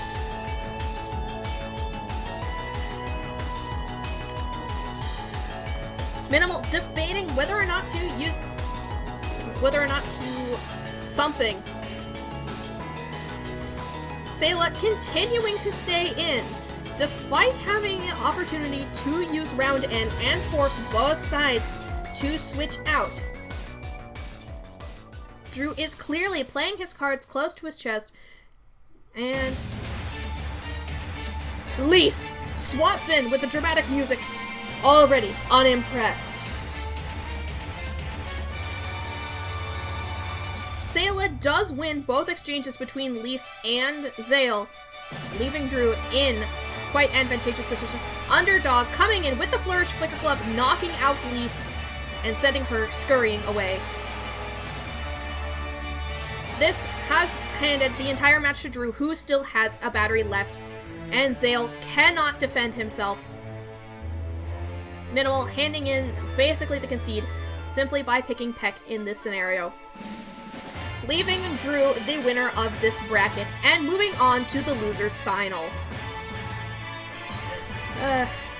Did I actually drink yet? Cheers. The Flourish Flicker Glove for the win, as Drew makes sure that there is, in fact, no way that Minimal could turn this around. And that is the losers semi-final. Moving on to the losers final, we have Minimal versus Chroma, I believe. Hold on. Versus Chroma. Drew going in there versus Chroma. And so, we wait now for just a little bit of time to see who is going to be casting the match, or not casting the match, who's going to be screen sharing, as we wait to see who wins the tournament. in the loser's bracket. Whoever wins this set will go up against Invader Kaz, also simply known as Kaz for short, who is a previous tournament winner. In fact, Drew is also a tournament winner. Chroma here is not, as far as I am aware, a tournament winner, and is basically the unforeseen underdog of this entire tournament. Has been doing very, very well this entire time. It's you're gonna win. Congratulations, Snoop Pigeon. You've won my heart. But whoever wins this upcoming set will be up against Kaz, and will have to defeat them 5 times in order to properly defeat him. But this does mean that we have to take some time for ourselves here, just a second here. As we wait for Chroma and Drew to be ready.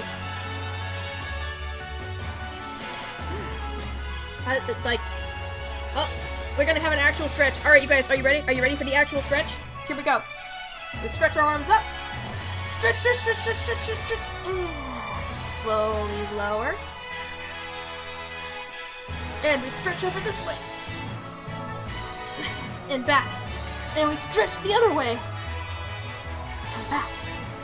Over. Over. And twist that spine, twist that spine, twist that spine. And back. And twist that spine, twist that spine, twist that spine. And back. Self-care stream pod! Yes. That is what bravery is all about, after all. After every match, you've got to take care of yourself.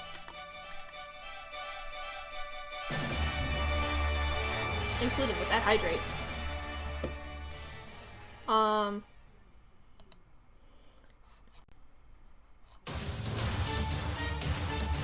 You pick 3 on your local time to start. That's very true. That's very true.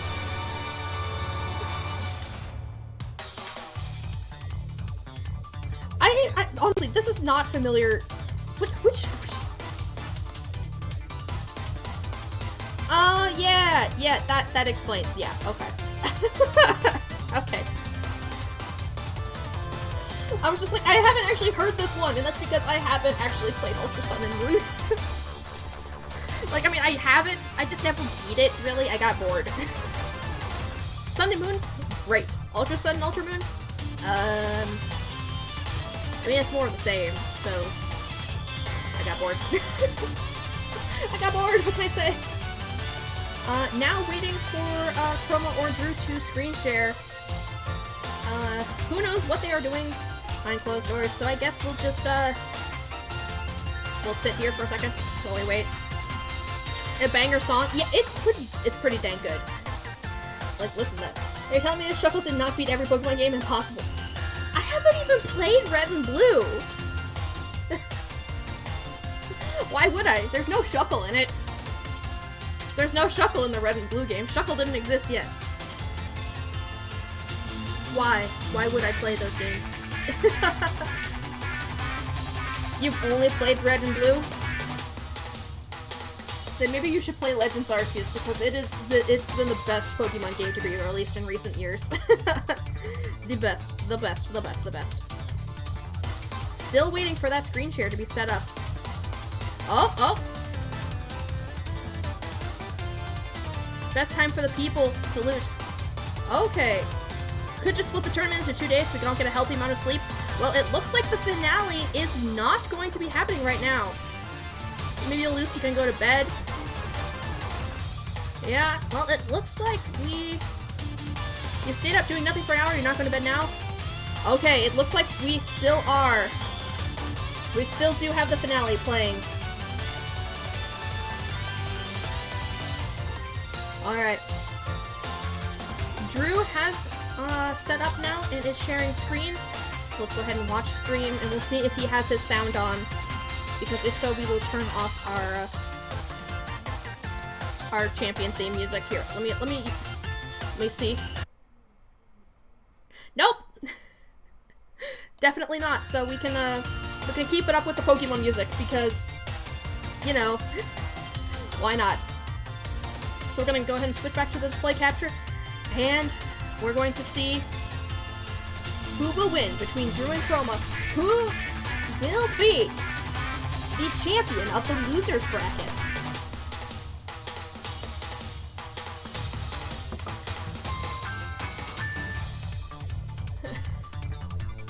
Minimal popcorn, huh? Taking Minimal's team. Alright, here we go. Having Drew leading off with the Jane captain team. Nintendo ninjas are really gonna go after us, all the music playing. I know, right? I know, right? But oddly enough, I hear people playing the Nintendo music on stream all the time, and they haven't gotten copyrighted, which is so weird.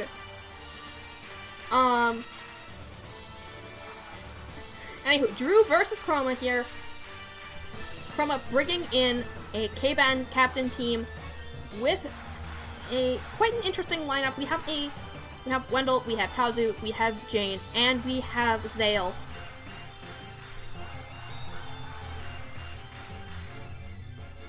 An interesting matchup.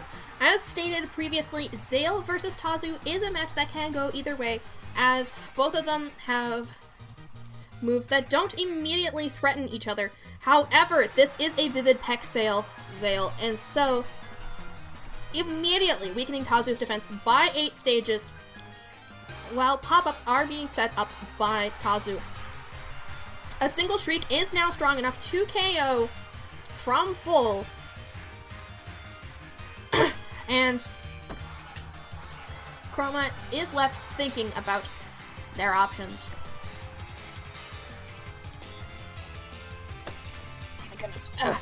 Need to straighten up.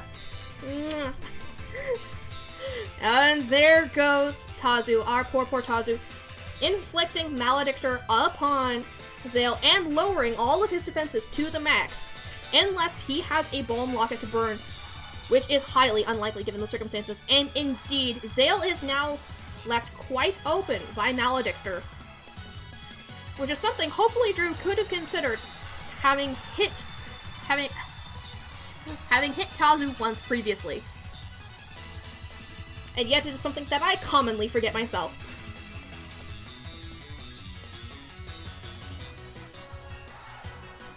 Chroma still deciding, and brings in Wendell, who is a very, very easy cleanup in this situation, leaving Drew with very few options to proceed. Chroma already deciding on a move.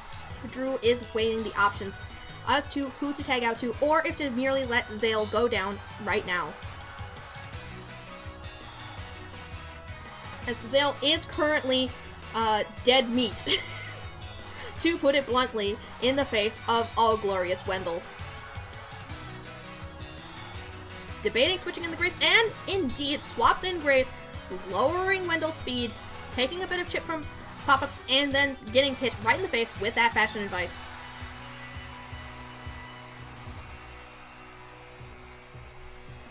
Wendell on both teams, this means you cheer for Wendell, not any player.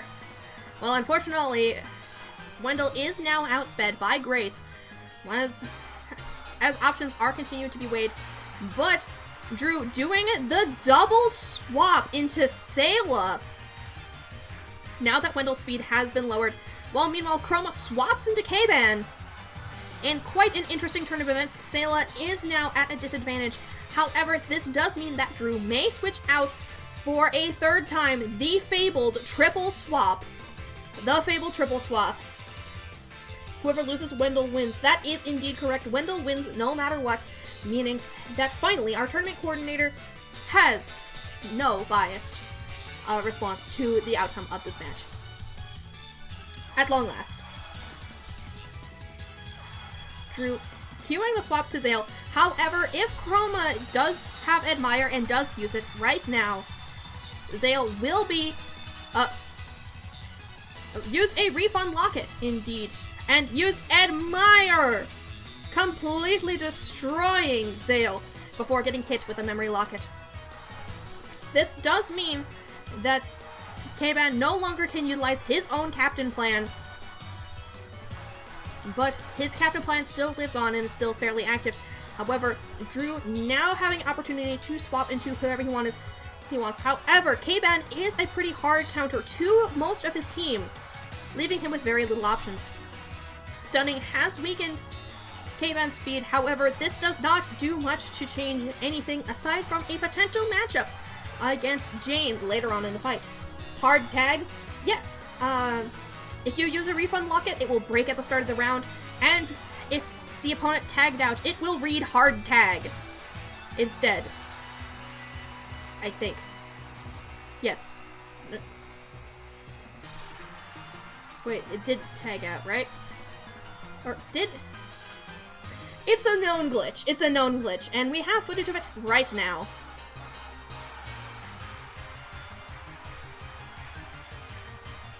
Weighing the options, Drew looking at Bribe, seeing that it could in fact one-hit KO K-Ban right here, right now. However, being a hotshot Wendell, swapping him in right now will sacrifice his lone locket, and so it shall be. Flaunt can bring him back to full in the future. However, our music has stopped, so I will tab out just for 1 second to switch to legendary Pokemon music because we can.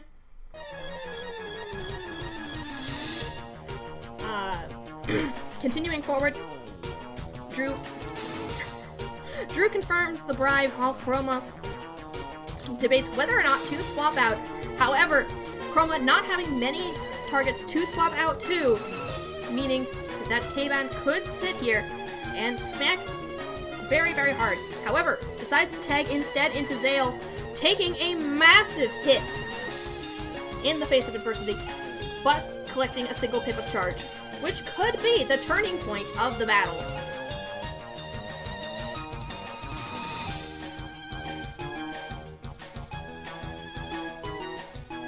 Drew considering the options to parry, considering that perhaps Zale has an alarm pendant. However, he rethinks instead, wondering if instead he should flourish. Chroma has selected a move, leaving Drew with only seconds to decide what move he will use in response.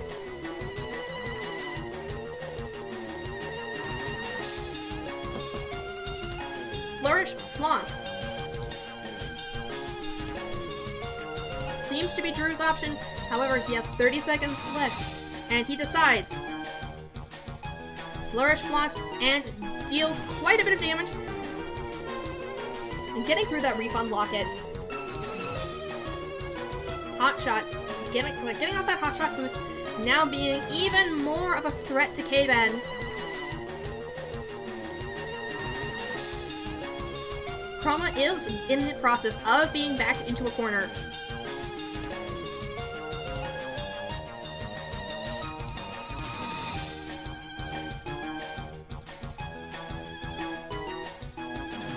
Oh, enemy Wendell tagging in, but Drew has the speed tie token, Chroma does have the battery advantage. Fashion advice on either end would guarantee that the other would be taken down. However, Chroma would need to burn a parry in order to make sure that that would happen. Drew, however, does select Sayla as to switch. And tagged in Sayla, who takes a little bit of chip damage, but then the fashion advice. Did Chroma decide to burn that parry? Did Drew successfully bait it out?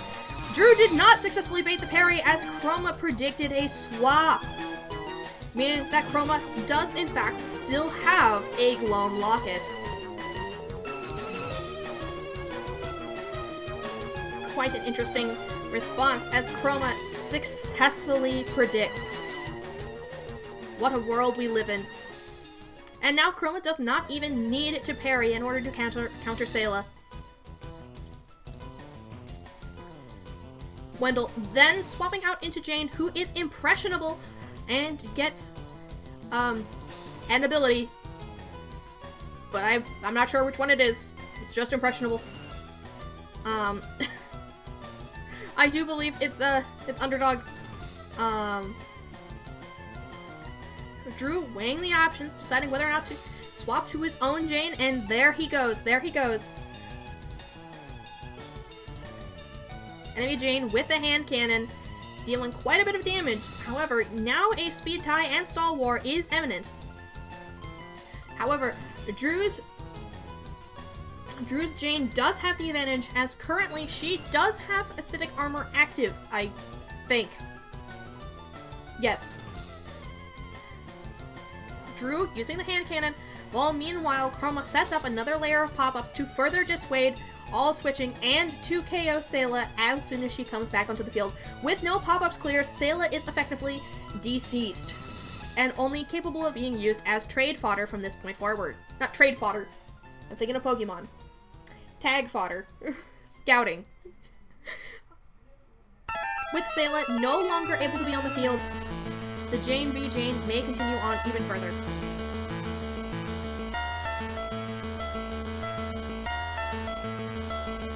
Drew using Make Decoy, blocking the incoming hand cannon, and further stalling out the match.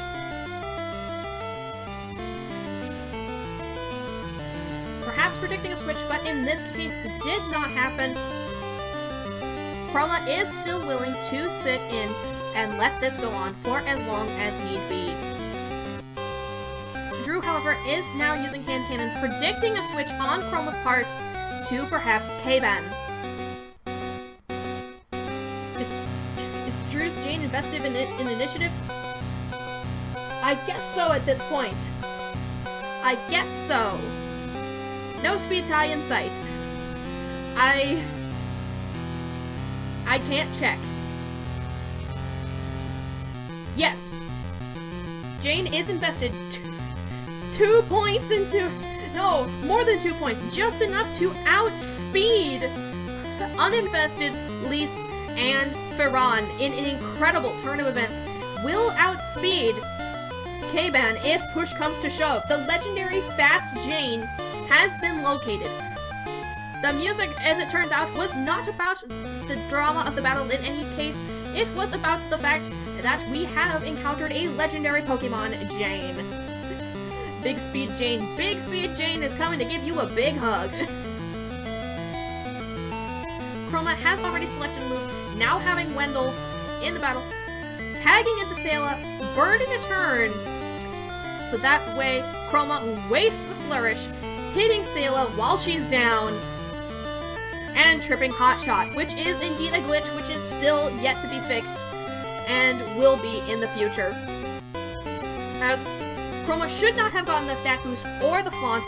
Luckily, it does not matter for the remainder of this match, as a solid hit from Wendell will KO either member of Drew's team. However, both sides of the field now having a battery means that both of them can pull some serious shenanigans. However, Drew having the initiative token does mean that with a flourish, he could kill any of the opponents. Kill, quote unquote.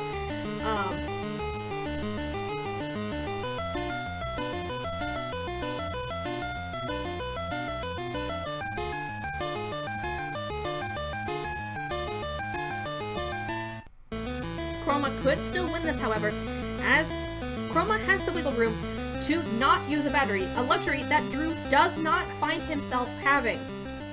A successful parry at the moment, though, will guarantee Drew a decoy and allow himself to wiggle his way to victory. Things are intense as a stare down occurs between two Wendells. Drew still debating whether to parry or flourish, and likely Chroma is doing the same.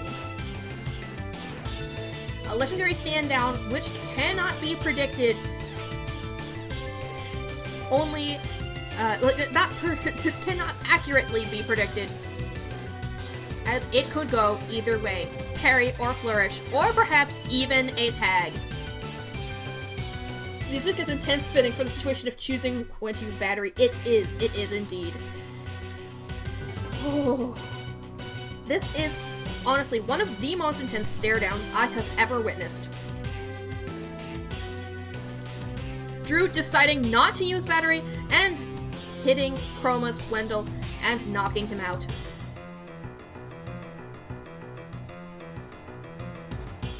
However, this does mean that neither side decided to use battery. Neither side decided to use their battery at this critical moment. However, it all comes down to this. The Wendell v. Wendell with battery is always so scary, and Chroma concedes, deciding that Wendell completely sweeps the entire combat. Drew is taking the lead with one victory and needs a second one in order to win the losers finals and make his way to fighting Kaz.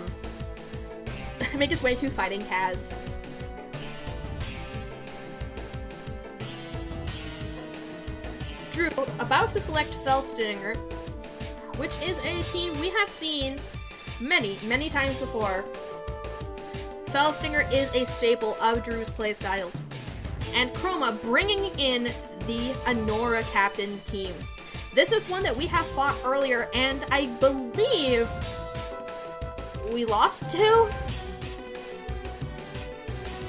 I do not remember. You guys will be sure to remind me later. You peeked at the bottom and figured out why you thought I was taunting you. Yeah, I realized after the fact that you were out of poison diapers. Yes. I just didn't have time to clarify that at the time. Maybe Chroma mistook they had the speed tie advantage. Maybe so. An interesting play that did not work out well in Chroma's favor. However, now both teams are at a stalemate as they, in this critical moment, decide who to send out in this matchup. Usually, Drew's Felsinger team does lead off with the namesake Fel. However, in this case, yes, Fel does continue to tag in, and Chroma sending in Tazu, which gives Fel a riding crop boost. Ooh. I'm getting chills, man. I'm getting chills. Drew, though, swapping out to Eric, who is surprisingly tanky in the face of a Firewall Zale. But Firewall Tazu. Zale is nowhere to be seen in this match. Where the hell did I get that word from? The winner bracket has to wait for so long. They do indeed. Hopefully Kaz is still around to be able to see what is happening. Hopefully we get to see Cheetos Eric again. I imagine we will, because here he is. And look, even when damaged, you can see the faint remnants of the Cheetos around his lips. And and so we will get to see it many more times this match. Drew deciding to use Disruption Wave, which will provide quite a bit of charge, a charge denial for Chroma's team.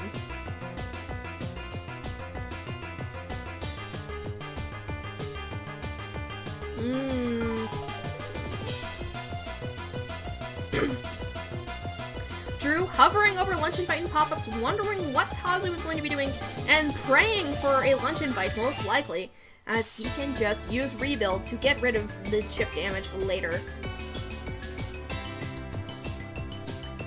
Disruption Wave going off and inflicting a huge amount of sad upon Tazu.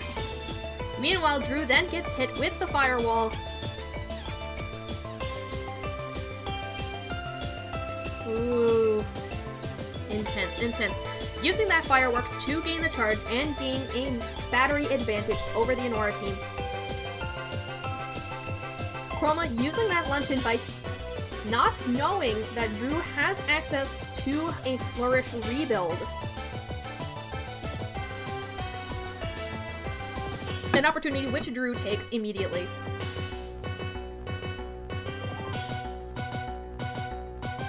Chroma now thinking long and hard, most likely thinking that Drew does not have much longer left with Eric, is likely planning for what to do when the only pop-ups clear on the team is gone.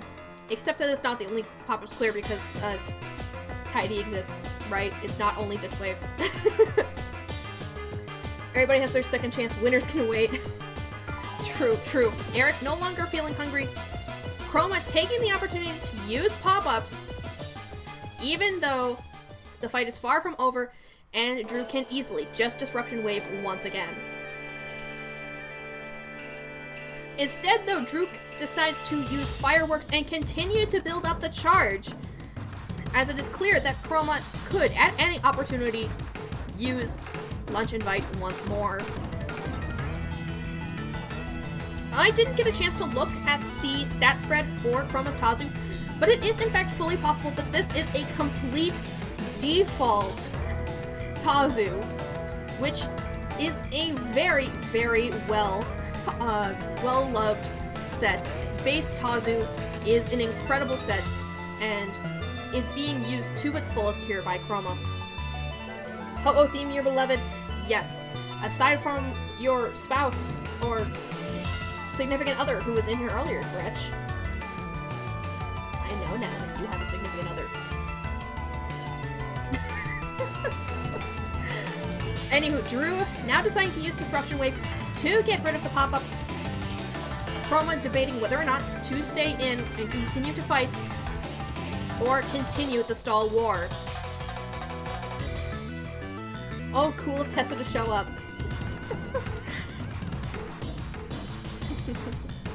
Yes, they were rooting for you. They were rooting for you. And yet, I won the round. It's the only set I won. It's the only set.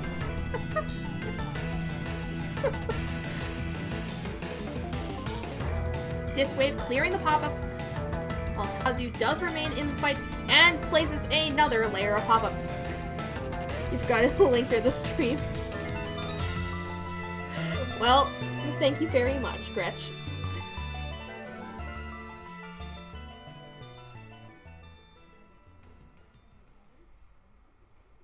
Tazu will be going down at this instance. However, whether or not Drew decides to leave the pop-ups up is up for debate, and the Disruption Wave clears the last remaining pop-ups from the field.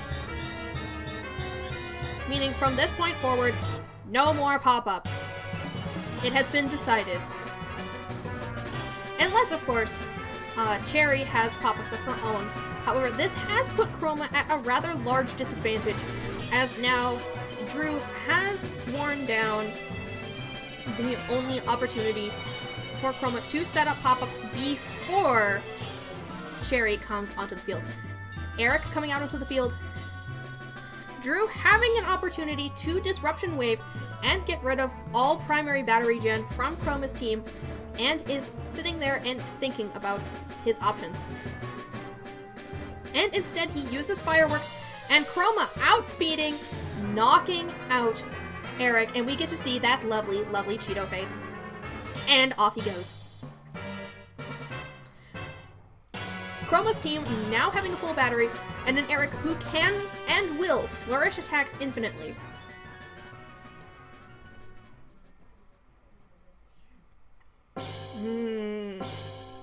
Goodbye, Cheeto Boy. Yes, goodbye, Cheeto Boy. He was a Cheeto Boy. We said, see you later, boy. Cass has come into the call to watch, which is good to know that Cass is indeed here and ready for the finale. Drew weighing his options, having less than 30 seconds left, debating which is better to send in right now, Sayla or Fel. Either option could spell doom for Chroma.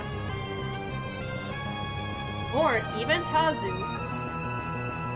Being a flashy Eric, it is highly unlikely that rebuild is imminent. Drew tagging in Sayla, hovering over that Flicker Glove, wondering if Chroma would be willing to parry in order to save Eric from from ultimate disaster. Both sides weighing the options. Drew deciding to purely use Flicker Glove, trusting that Chroma will not parry given the captain plan. And Chroma indeed did tag out, giving Drew Sayla a chance to hit Chroma's. And yet Thorn Pendant allowing both to exchange roughly the same amount of damage. Drew already selecting move, all ready to go, leaving Chroma just one option, and that is to decide. Drew swapping out to K-Ban, who is indeed a much better matchup to face up against Sayla, leaving her at quite a disadvantage as Haymaker ruins her defenses and the chip begins to increase due to Thorn Pendant. Flourished Haymaker only doing 32 does leave Drew at a bit of an advantage in this exchange, and it looks like he is keen to hit Blackjack.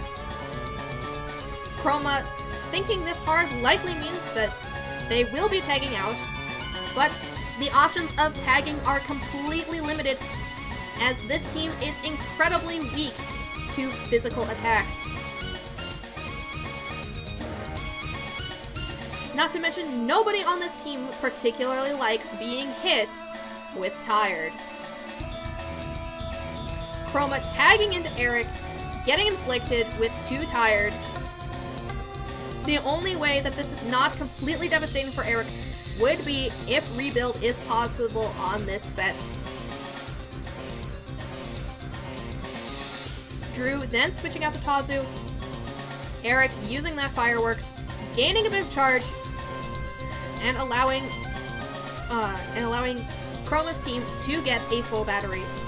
Meanwhile, Drew has 2 batteries, even though Eric can flourish digital attack, can flourish fireworks infinitely. But flourishing fireworks infinitely won't do any good to Chroma if Eric is dead.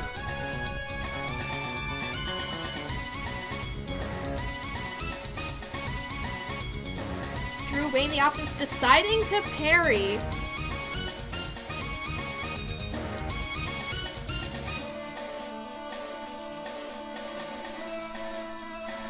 Deciding parry and firewall would be the way to go.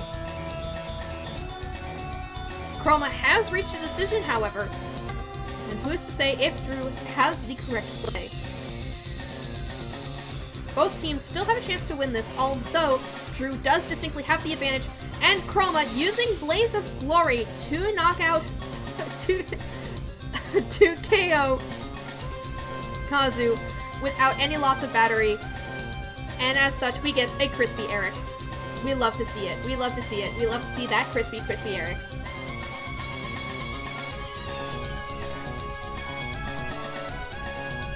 Cheeto Eric and Crispy Eric, what a treat. I know, right?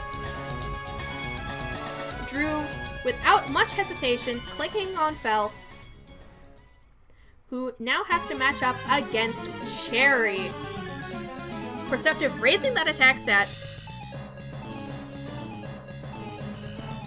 Cherry having Haughty and Gloam Locket, as well as access to Firewall, does mean that Fel is in a proper precarious situation.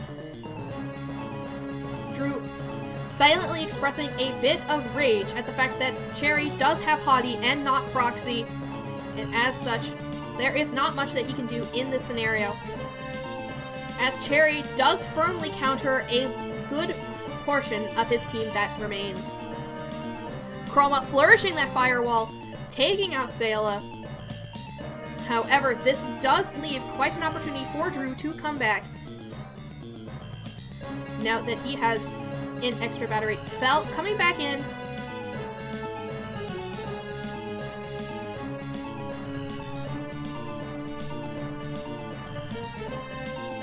Cherry does, unfortunately, have just enough battery to flourish Firewall 3 times in a row, which does spell doom for Drew in this instance.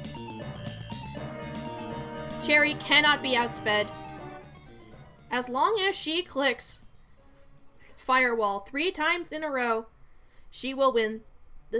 Cherry will win the exchange, as Drew is bold enough to be running Bare Neck Fel.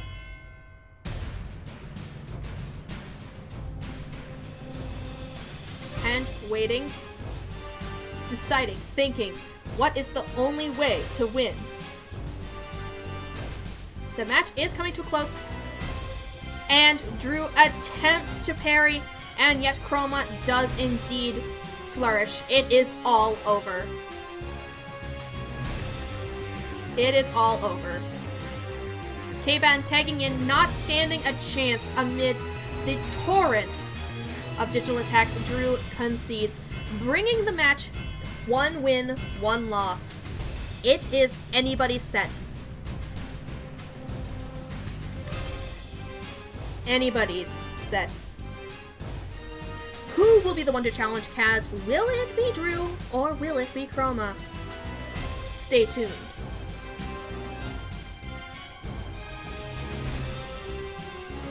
I feel just so intense right now. Like,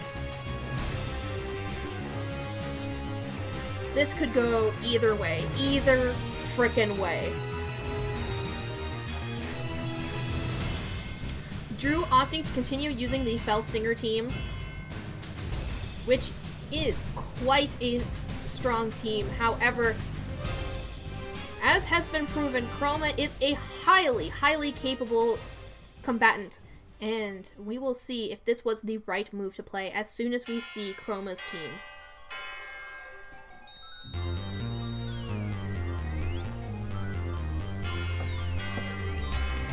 Chroma coming in with the Jane Captain team versus our own lovely Drew's Fell Stinger team, which we have become quite familiar with over the past few hours.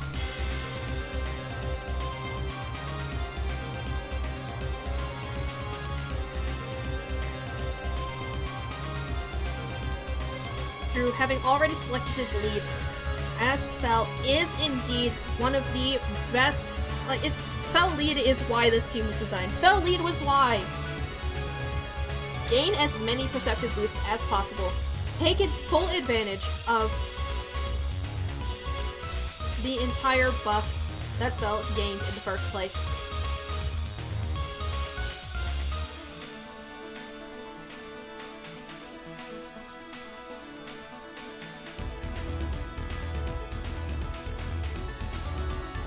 Intense battle where Chroma still has not decided who to send out into the battlefield. Fell tagging in on Drew's side while Ferran tags on Chroma's. This does mean that Fell gets a coveted digital boost, which will not be enough to KO Ferran right now, but will be able to take him down from much more later. Fireworks will indeed also be a valuable asset in case of matching up with Pema.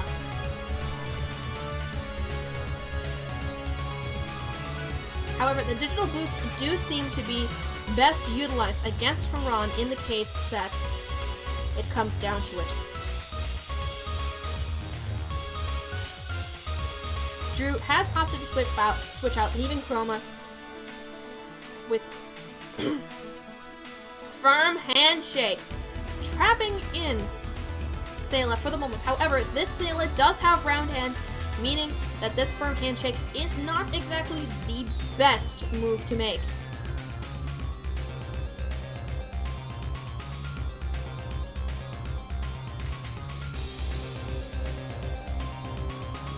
Chroma does use Topple Hammer to gain a Pip of Charge. However, Sayla does use Round End and clear all those feelings as well as heal up to full.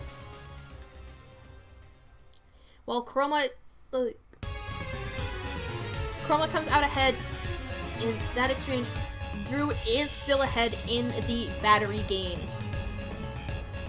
All stats have been swapped back to 100%, except Fell now has an opportunity to gain even more boosts. Fell tagging in as well as Fell. Fell perceives Fell and sees them, and so Fell does also perceive themselves. There is no non-binary erasure on this day. They see each other and they nod in understanding, knowing that one day one will have to overtake the other.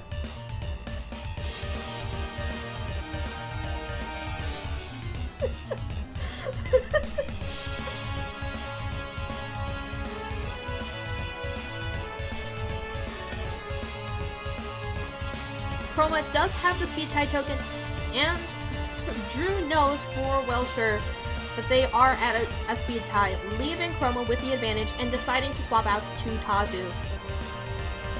Who's that other candle in the mirror? They don't have mirror yet.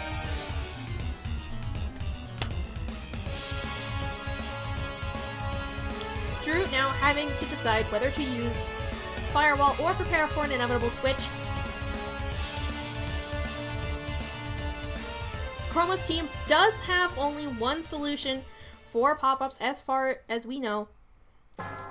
Only one solution for pop-ups, which is Tidy, coming from K-Ben, leaving Drew wondering if now is the time to set up pop-ups. However, he refrains and instead prepares for Pema to come in, and already hitting her for a large amount of damage.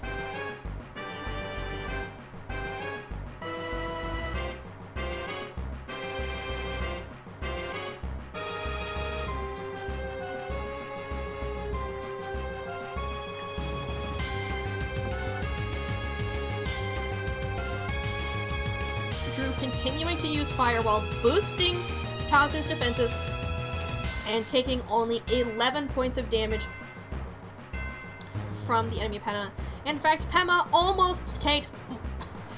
took more damage from the exchange than Tazu did. Pema took more damage from hitting Tazu than Tazu did, which is quite an unfortunate side of events to happen for Pema.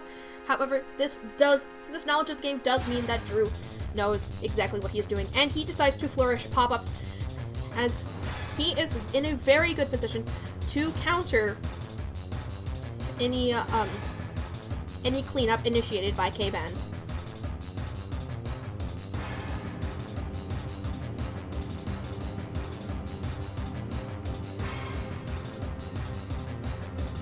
I forgot how weird the Gen 4, like, standard legendary battle music is. Like, I forgot. Pema going out there with that haymaker, hitting as hard as she can. However, it is still not enough to knock out Tazu. And now with the lower defenses, Tazu is in a good position to return fire and knock out Pema, leaving a gaping hole in some of the team's emotional defenses. Physical defenses? Well, I guess not a gaping hole in the defenses. The team is indeed quite defensive, but could pose a problem in some of the offense.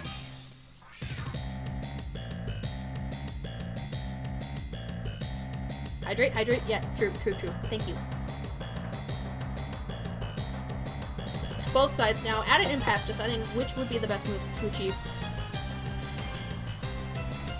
Tentatively, I would say that Drew is at a bit of an advantage, as Chroma does not have a reliable way to clear those pop-ups from the field. Sayla tanking a haymaker to the face, while Pema does receive even more damage from Tired. Sayla already in a situation to use Flicker Glove, and as well ready to round end should the need arise.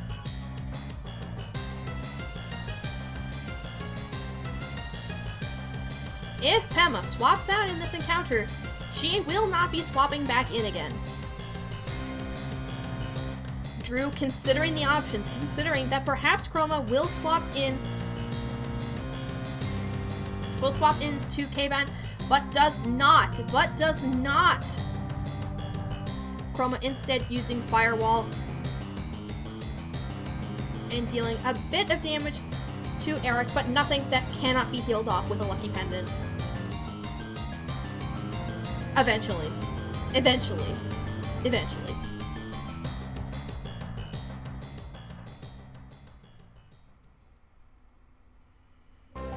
I'm not entirely sure what is going on in this instance, but I imagine...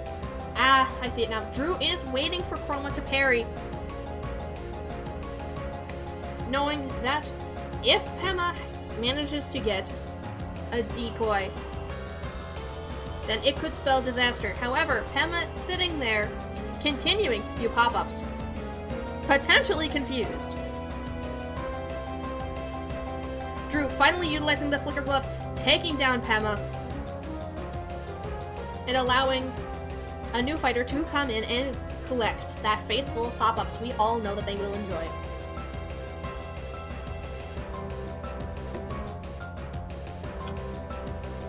Brave Pema. Brave Pema.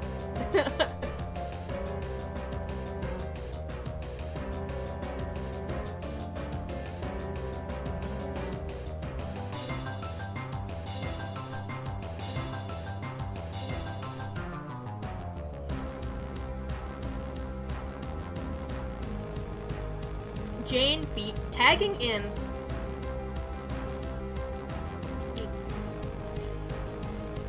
Jane's raw power is strong enough to be able to defeat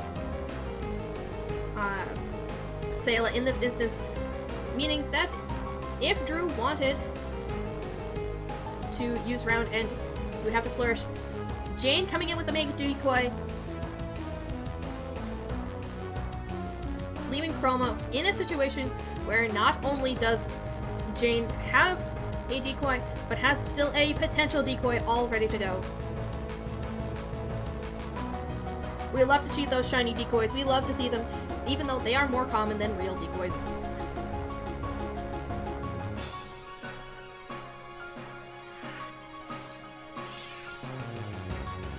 Drew debating the options, deciding to use fireworks, taking out that decoy.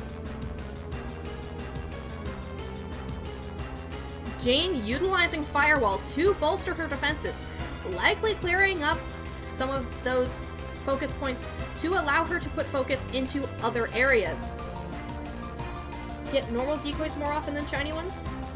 Are you sure? Are you sure? Probably depends on your graphics card. Maybe.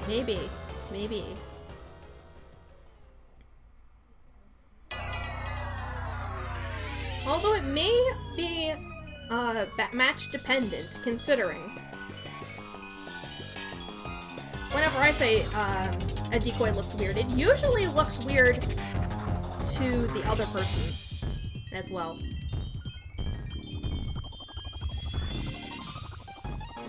But I suppose we could do experiments later.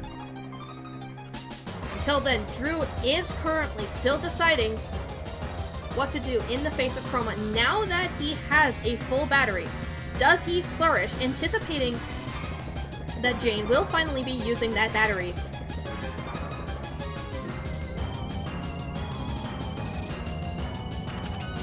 Having only seconds left to the side, Drew decides for a regular fireworks and does not get parried. Meanwhile, Jane continues to use Firewall. Oh, they don't always, at least. They do sometimes, of course. Of course. It actually depends on how good your gaming chair is. Ah, now that I did not know. Explains so much about Wendell. I have never seen a shiny decoy on Wendell. Drew deciding to rebuild, as Jane has limited numbers of firewalls to burn through.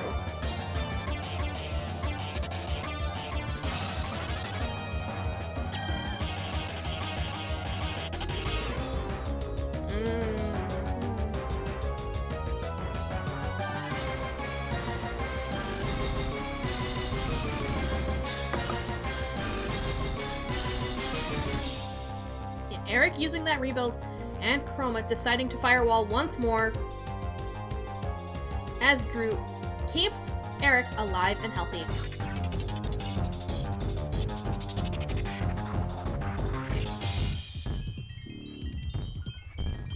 Both sides now having 2 batteries. Drew hovering over the flourish button, deciding whether or not to diswave and get rid of the pop-ups on his own side of the field. And he does so. He cleans up the pop-ups and inflicts sad on Jane.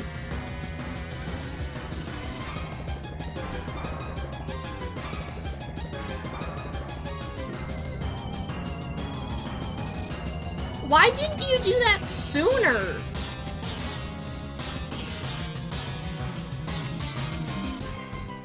I'm so confused. If your gaming chair is a half-hype copy of yourself, you have a shiny decoy 100%.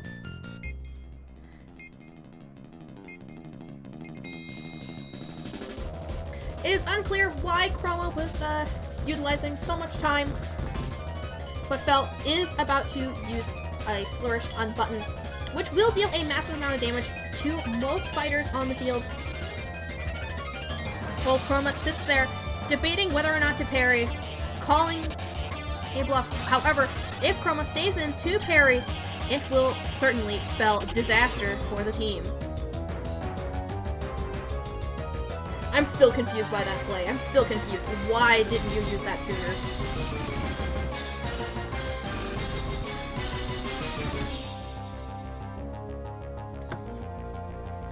And the flourish unbutton, hitting Jane smack in the face, leaving that Captain Plan completely in the dust. You hate to see it. You hate to see it, and yet you also love to see it if you love Drew's side of the field. An excellent read by Drew. Chroma coming in, however, Chroma's spell is now slower than Drew's, putting Drew at an advantage.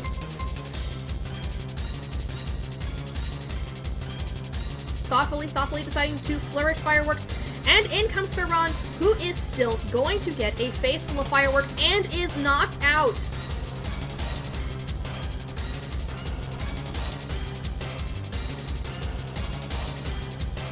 However, this does mean that Chroma now has more batteries than Drew, which means that there can be some clutch plays to be pulled off simply by having a powered up Fel and 2 batteries. However, with Drew being faster, that does mean that Fel's options are limited.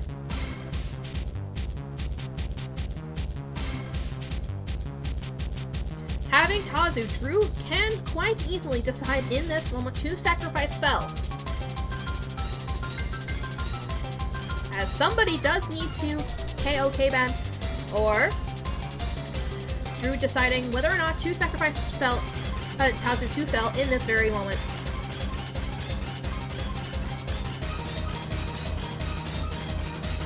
Chroma still deciding whether to flourish or not, deciding not to flourish, and smacking Tazu with some fireworks. Chroma had decided to parry, expecting Drew to try to KO them. However, this is not the case, and now Chroma is left with only 1 battery remaining. It is a crucial change in the tides. Will Chroma be able to overcome them, or will they succumb to the waves? Flourishing fireworks taking out Tazu. However, this has left Fel without any... Actually, maybe this did fill up another battery. Without any option to parry, and leaves Drew able to freely send in Fel all on their own.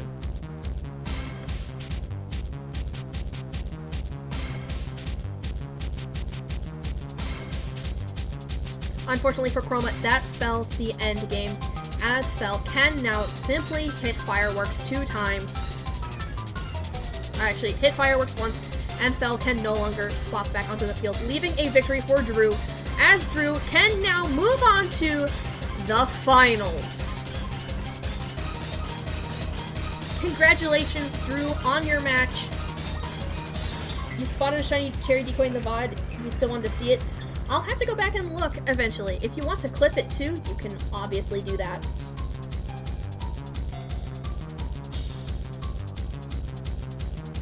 Yes, you should screenshot that and put it in the server, indeed.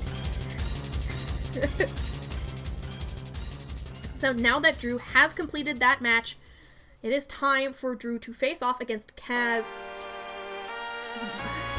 I forget if Drew has actually won a tournament or not, but I know that Kaz won the very first Bravery Network tournament that I ever witnessed. And honestly, it is poetic that it comes to this right now.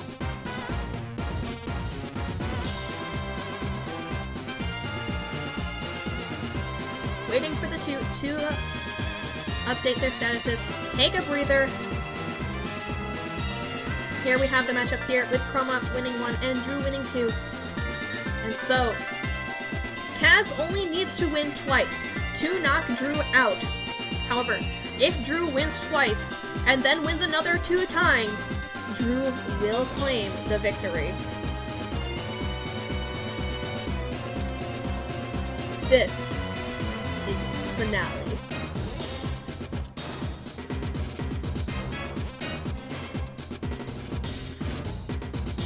Of course, I'm almost out of water again. This is my 4th cup.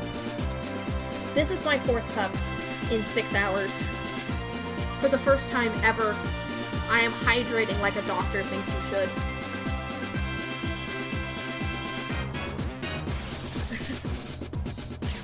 Stop drinking, yo. You can't stop me, Mom! Ugh, I guess I should take a breather and stop talking like I'm an announcer for just like a second. Would you guys like to... Would you guys like to see my shaman? I sculpted them myself. This tiny motherfucker, I sculpted myself.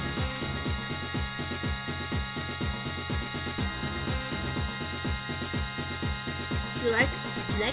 Yeah. Very, very fragile flowers. I had to glue them back together. Yeah. Yeah, very small, very small. K-Bat also has a cool shiny decoy as it silhouettes all of his shield sprites at the same time. That is very cool. I also have another sculpture over here if you guys want to see it. This is my sculpture of Chester from Don't Starve. I even gave him a bit of a black coat underneath, so that he looks more like the art style in-game. So basically it was a wash of black paint that I used. So that's Chester, and let me go take a look and see if the match is ongoing. No, it's not yet. Not yet. So, yes, we also have Chester. Lovely little guy. While Shaman is full clay all the way through, Chester does have a tinfoil ball in his inventory. But we love the little guy. We love the little guy. He was very fun to sculpt. I used a toothpick to make all the texture in his fur as well, because he actually has texture. He does have texture. I need to sculpt more, to be honest, but I could totally do it on stream someday if I actually get like a freestanding camera, so that you guys could actually see my hands as I sculpt. It would be very fun. It would be very fun. I could also do traditional art on stream in that case too. But yes, there we go. That's Chester. We love Chester. We're gonna put him back on the shelf. Here you go. Here you go, bud. Alright. Still no sign of a match, but that's okay. Drew needing to take a breather is a-okay. Yeah, Chester's a cutie. Chester is an absolute cutie.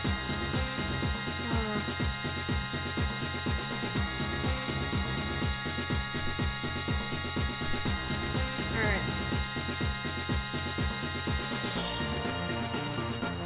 Aw, Chroma forgot to parry the first round. Aww.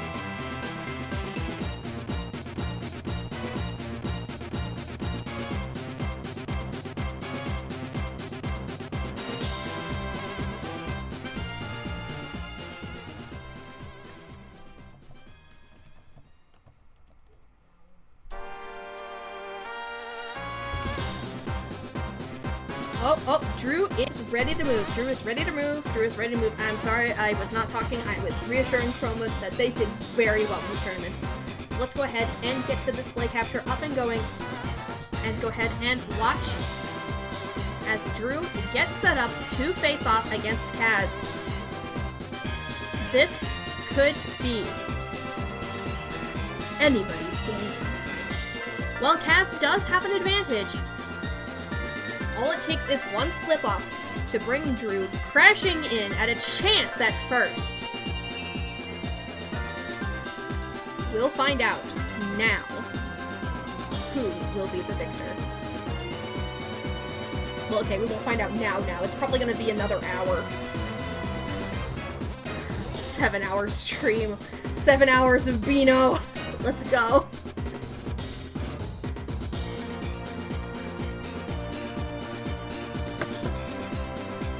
Admittedly, I'm a little bit tired as well, but we press on. We press on.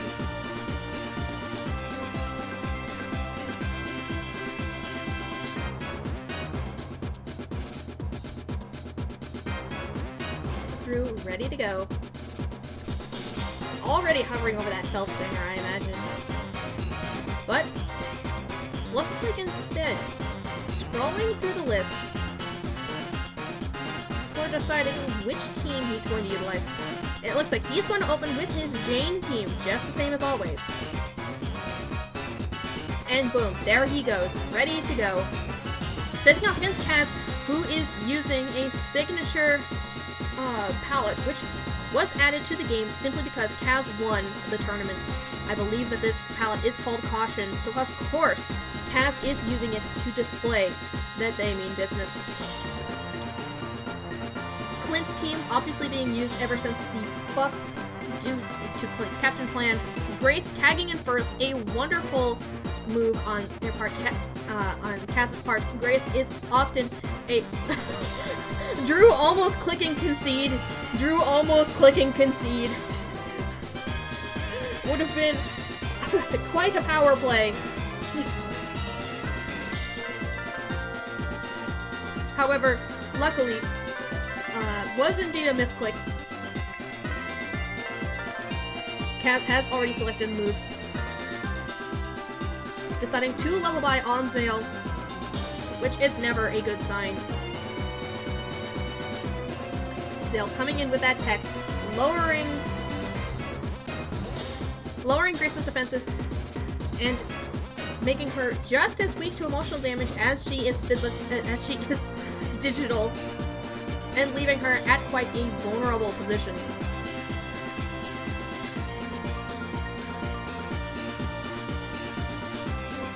Was I saying that right? Was that fireworks not going to deal enough damage to KO if Drew were to click it? Quite an interesting turn of events. Quite an interesting one indeed. Kaz has decided whether or not Grace will be staying in, but Grace does tag out into Tazu, while Drew tags out into a Grace of his own.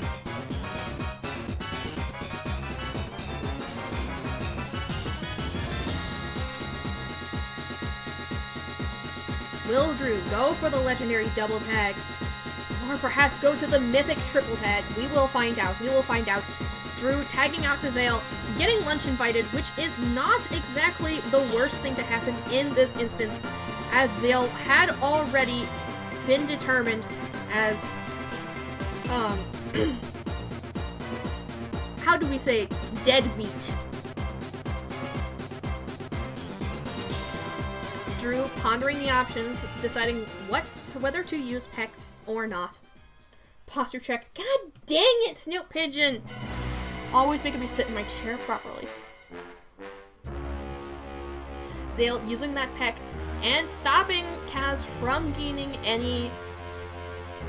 Oh no. Kaz setting up that decoy. We have a shiny. We have a shiny. You know, so evil. Is the tourney over? No, it is not. The tourney is still going on. We are in the finals right now. Kaz needs to win 2 matches in order to complete the entire tournament, whereas Drew, in order to overcome from the loser's bracket, needs to win 5. No, not 5 times. Needs to win 4 times. Math sucks. Grand finals, yes, indeed. Drew now considering the options against Tazu. Tazu rarely carries an emotional attack with this setup. However, it is indeed risky. And indeed, Tazu does have the lunch invite, which is... Why did Kaz say congrats to Drew in the chat? Math sucks. I don't know why Kaz would say that. And I can't exactly look right now, but Grace swapping back in to immediately be smacked in the face with a hand cannon. We hate to see it. We hate to see it. However, Jane is at a disadvantage here, able to be taken out by Grace, swapping in Sayla instead. He said during the Roosters final. Yes, that's why. That would be why. Sayla can take out Grace with a Flicker Glove. However, will that be the opportune time to do so? Kaz has already decided a course of operation to go on. Hopefully, it is not, in fact, Lullaby, because this Sayla is running round end, but no! Grace has swapped out, getting healed by the Captain Plan, and allowing Drew to hit K-Ban, taking a bit of damage on Sayla. Just a little bit of ship, just a little bit of ship. Just a little bit of ship.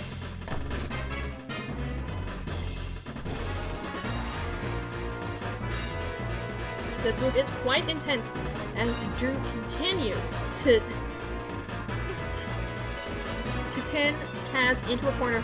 Kaz swapping back into Grace, while Drew also does likewise. The two exchanging abilities and leaving Kaz's Grace at a bit of a disadvantage in speed terms. Now no longer able to speed tie with Drew's Grace. One simple unbutton would be enough to KO the enemy Grace. However, Tazu swapped back in, taking a hit on the decoy, while Drew maintains a speed advantage. Now back at full health, Tazu does threaten to one-shot with Firewall, I believe. Yeah, because Tazu's just so strong. Tazu's just so strong. Tazu is very, very digitally strong. Drew weighing the options, deciding whether or not to use Unbutton against Tazu to deal massive amounts of damage. Still weighing the options, still weighing the options. Kaz likely has already clicked Firewall. But we will find out. Drew debating using that parry. Drew only has 2 of those in the entire match. However, opts instead to click Flourish to unbutton and completely destroy Tazu. Maledictor, however, retaliates and lowers all of Grace's defenses, leaving her quite vulnerable to incoming attack. However, unbutton does raise Grace's speed to an ungodly level. Kaz is deciding who to swap into this matchup. And I'm trying to remember who was available for Kaz to swap into. Obviously, Clint is still alive and well. And we get a hydrate. Thank you, JK. Speaking of Clint swapping back in, ready to fight, ready to beat. Drew now weighing the options, deciding whether or not to stay in.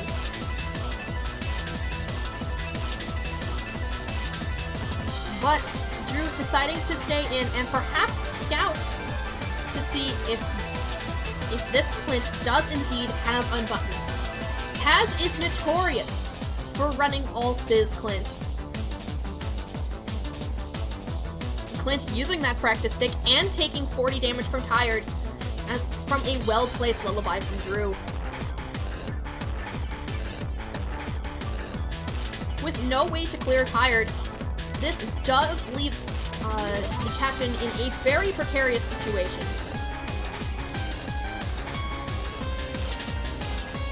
However, do not be confused, this is still anyone's game. Kaz swapping out, bringing back in K-Ben, while Jane tags back in on Drew's side, taking 30 damage from Hungry, and leaving her without much wiggle room whatsoever. If Jane goes down, then Drew's entire captain plan is forfeit, and he will have to rely on the sheer strength of the rest of his team in order to win.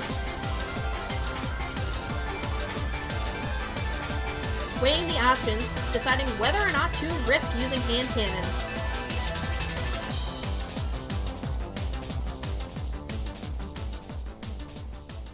While he has sped crept Jane, it is not enough of a speed creep to be able to knock out the enemy K-Ban. And so, he will likely have to rely on someone else to do so.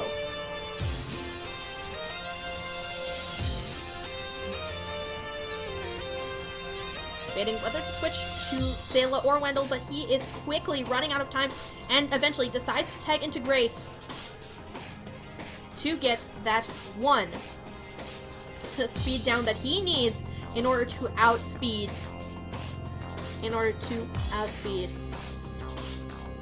Because yes, this Jane has been speed crept just enough so that way with one speed down, K-Ban is pushed to be slower than her. In an incredible play. It would mean that K-Ban could be taken down by Jane, but instead Drew opts to switch into Wendell instead.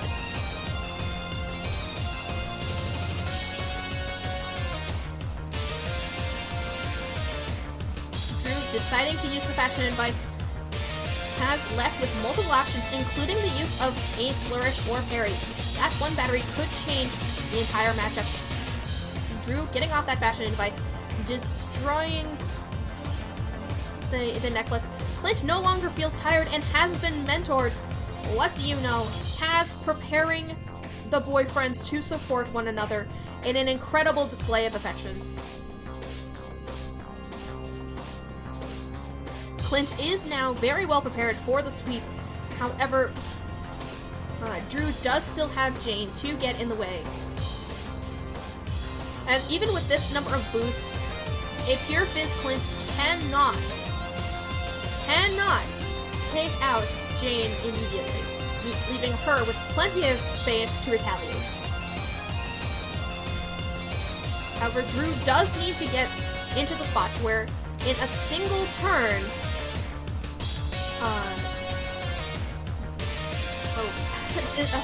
that Jane can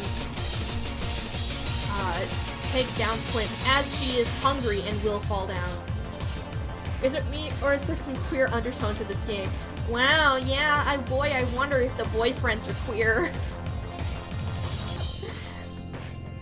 Drew weighing the options now, whether or not to use fashion advice. Drew does use fashion advice, breaking whatever necklace it is that Kaz has on Clint. Using the riding crop. However, Drew's glow locket does activate. There isn't overtones only. Very good point, Moke Smoke. Very good commentary. Drew now in a position to deal damage to knock out the enemy captain, or even to utilize a parry to get a decoy. However, opts to switch, forcing the two crushes to face off head to head. Sayla does have the advantage in this exchange. However, Grace should not be underestimated, as she is a complete smoke show and powerhouse. Aren't they just very good friends? Oh my goodness. Fighting in the Bravery ring, standing 6 feet apart.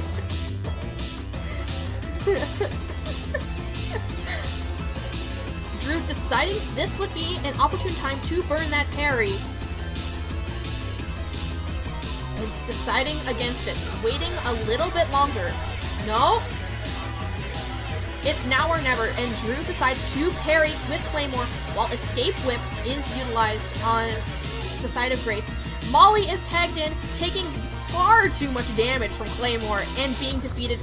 The only Molly we have seen so far all day, and she is vaporized before our very eyes. And look at this, an uncommon sight, a non-shiny decoy has been put into play as Sayla continues to glare with double the stare. F Molly, she took the big sword.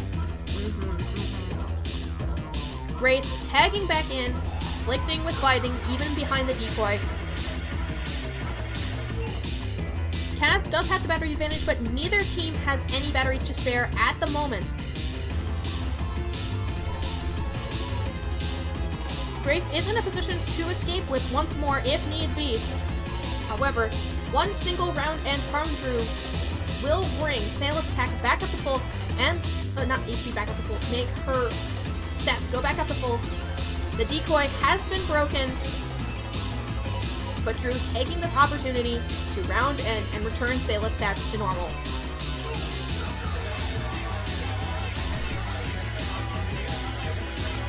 This match is incredibly close, and I would be on the edge of my seat if that were comfortable, but I instead need to relax slightly.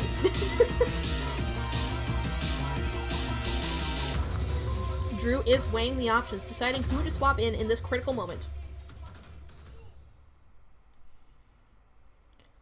And deciding to tag in Jane, utilizing this opportunity to scout as well as potentially bring down Clint or Grace.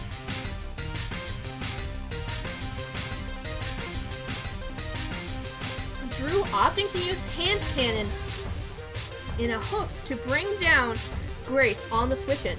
On the edge of my seat, I shall receive a posture check. Careful. Yeah, well, luckily I'm not. I'm not.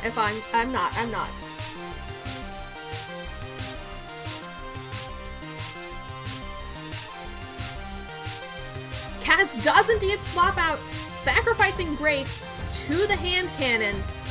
So that way Clint has more HP, but Drew has likewise sacrificed the captain plan, and now Jane has been defeated. Get one anyway. God dang it, Snoop Pigeon.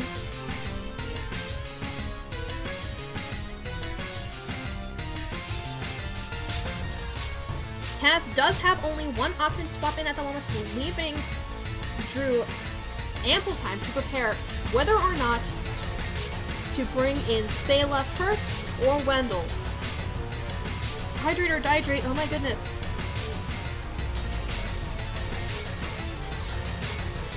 Cheers!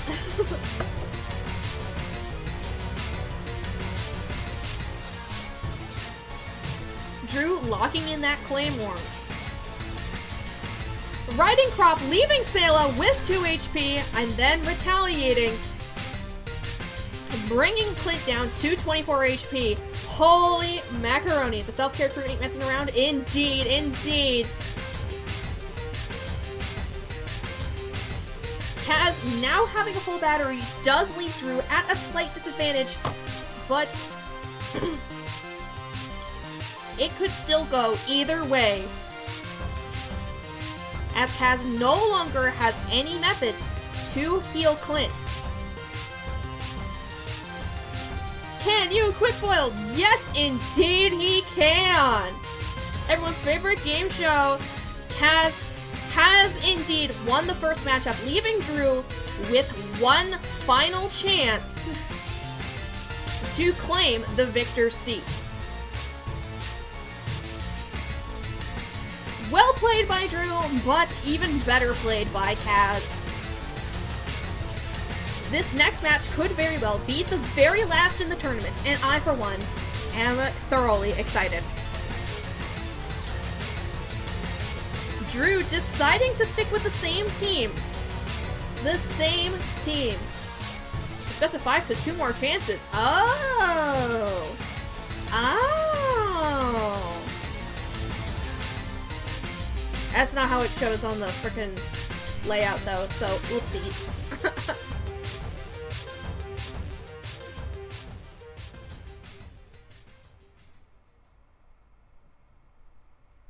Kaz bringing in the tournament-winning team of, I remember the Sayla team. That's what I'm saying. Oh. Already burning Bomb Locket. Already, action does not stop with this matchup.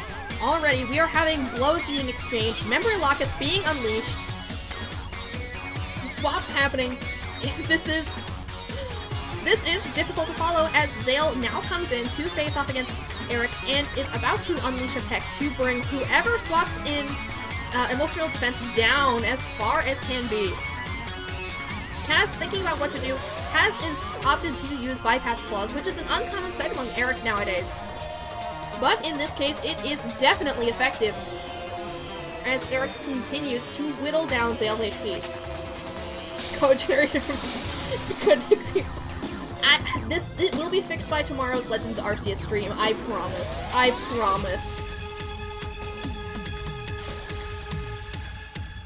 I did not see what Drew was doing. But Drew has swapped swapped Zale into Jane, who is the perfect ball to counter anything that that Eric can throw. Bypass Plus Eric is neat, yes, and it most assuredly means that Eric does not have rebuild on this set. Eric tagging into Zale while while Drew takes this opportunity to gain a decoy on Jane, and we welcome the shiny decoy.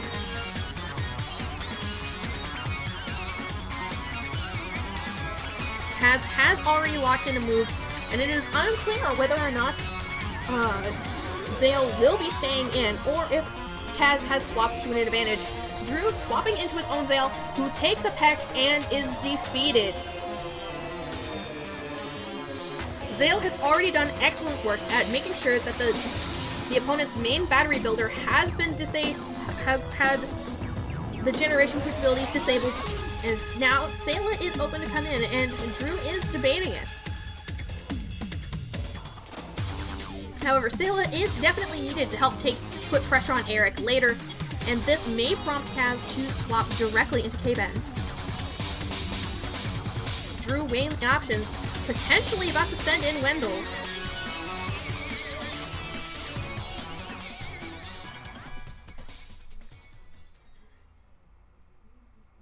Drew has only seconds to spare. Seconds to spare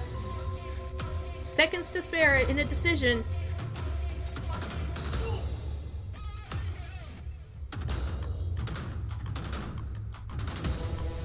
Who will he decide to swap in? And Drew swapping in Grace, weakening Zale's speed. But Zale already has fully weakened... No, Zale has not been hit by Peck. Wait, what is... Just the initiative's weakened. But Grace already getting ready to use the Peck. Drew relying on the fact that Kaz likely does not have a digital move on this set.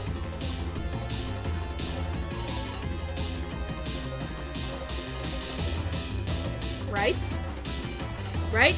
Zale has swapped into Eric, who already has emotional defense completely lowered and cannot have it be lowered anymore. Knowing that he could take the hit, however, Grace can utilize an unbutton as well to knock out Eric, who unfortunately did not contribute too much to the match. This does leave Drew in an incredibly good position with Grace. Dare I say, in a prime position to potentially sweep.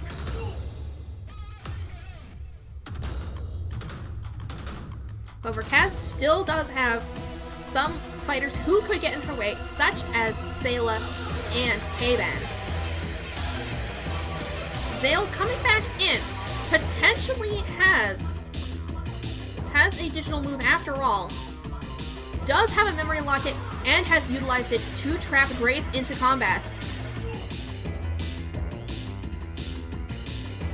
Zale using that Peck, lowering Grace's defenses. What's the current score? Drew has lost one match. Kaz has won a match, basically. Kaz has won one.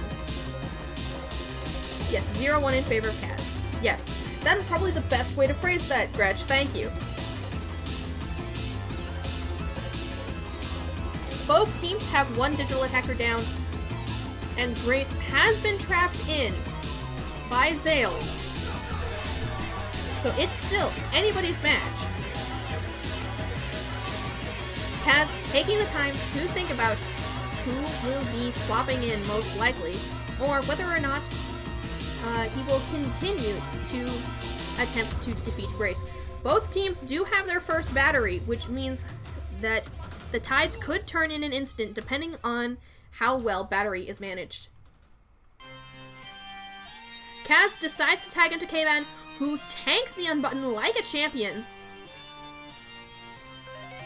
and leaves Kaz in a pretty decent position to inflict Grace with even more feelings should the need arise. However, Drew getting ready to parry, but instead decides perhaps to just fully lullaby. We'll see, we'll see. What legendary is this? What? Oh, this is the Necrozma battle. I never played the Ultra Simon. Drew still deciding which move to use, and has decided to utilize Peck.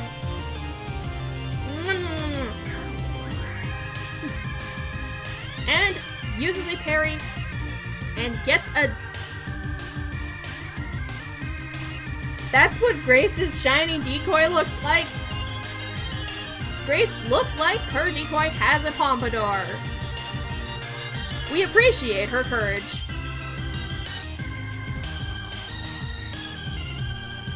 Drew has already decided that this is an ample time to unbutton and attempt to knock out K-Ban, and K-Ban goes down, leaving Drew in a much, much better position and facing off against Kaz.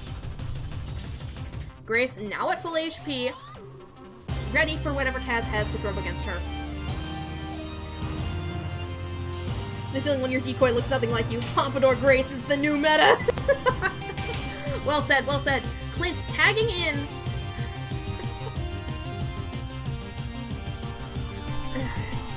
I'm getting so tired. I'm getting so tired. I have been talking for 7 hours straight.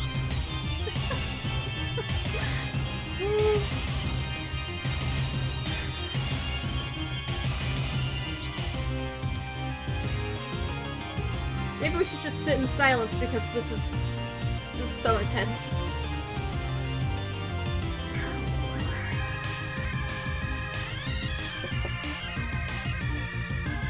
But that lullaby from Grace is honestly a wonderful play. Thank you for commentating. Thank you so much. I'm glad you appreciated it. It definitely takes a lot of energy, and maybe someday I wish I had a co-commentator, because being able to play off somebody else, I imagine, would be an absolutely wonderful addition to this. Otherwise, though, I did not mind it much, and Kaz concedes in the face of Grace. We now have 1-1. It's all tied up. From now on, it may as well be a best of 3, just like the rest of the tournament.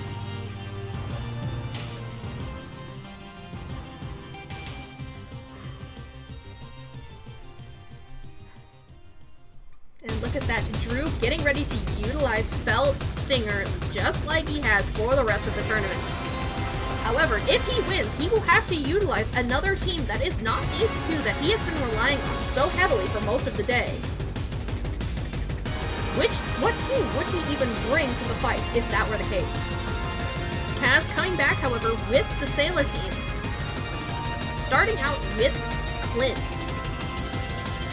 Bell coming in immediately with that perceptive buff. However, this much attack is likely not going to be enough to knock out Clint.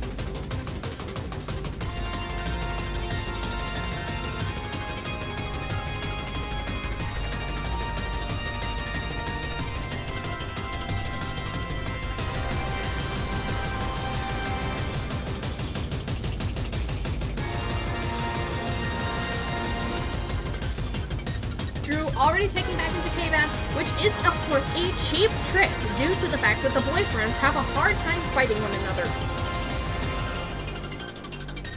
But still, I'm getting word that this is a legal matchup, and so the fighting continues.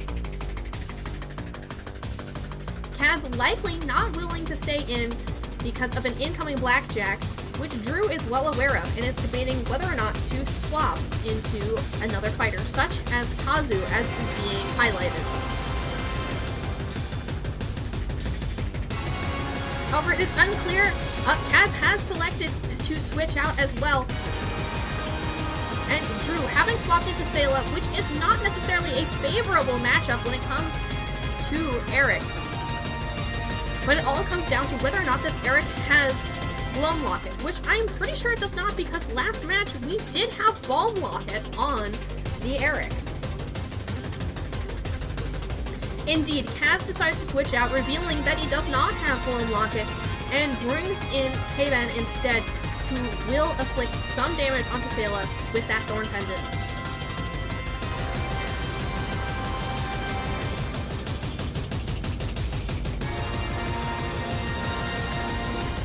Drew continuing to debate whether or not to bring in Kazu. Well, likely Kaz has already selected a course of action, which indeed he has, utilizing Spiked Club to a surprising amount of effectiveness against Kazu. However, it is highly unlikely that K-Ben will stay in versus an impending firewall. And will likely swap out to either Eric or Zale in order to absorb the full blast of the hit.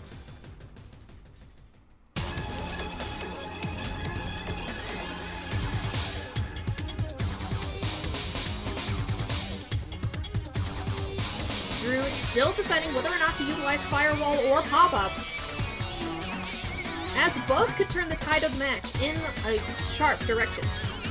Kaz deciding to switch into Eric, while Drew sets up a layer of pop-ups, basically enforcing the fact that Kaz will need to utilize Disruption Wave. But instead, Kaz is using Fireworks, which means, yes, indeed, this set is not ready to utilize Disruption Wave just yet. Drew, however, does hit Eric quite hard. Flourish Fireworks, however, would be 1 HP away from defeating Tazu, which means it is highly unlikely that Kaz will utilize the battery right now, except for the fact that it would heal Eric up quite a good amount.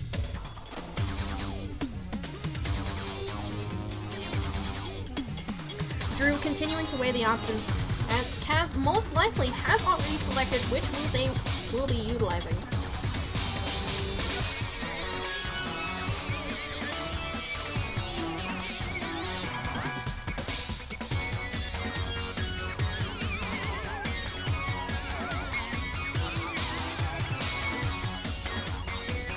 Eric tagging into Zale, who absorbs the firewall with ease and activates a memory locket, trapping in Tazu into combat.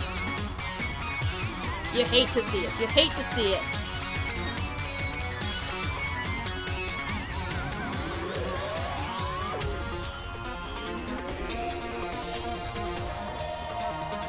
Drew deciding this is a good time to use Bribe, whereas Kaz has unleashed a peck against Drew. However, this is not a vivid peck, so it does not bring the emotional defense down all the way. However, this does still leave Tazu in quite a position to be countered, should the need arise.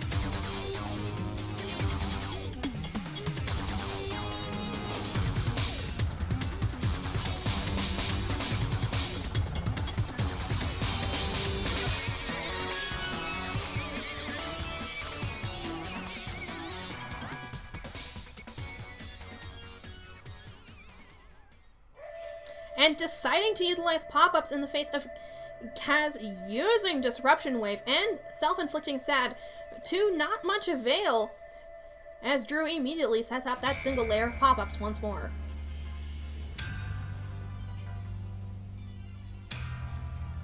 Lucky Pendant continues to put this stall war to continue. However, Drew is no longer trapped and may stay of his own volition.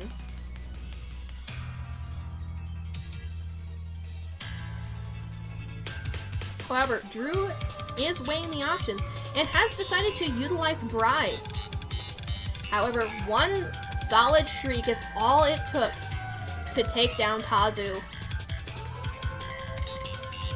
This has brought Zale down pretty low, but there is a chance that he may try to take someone with him.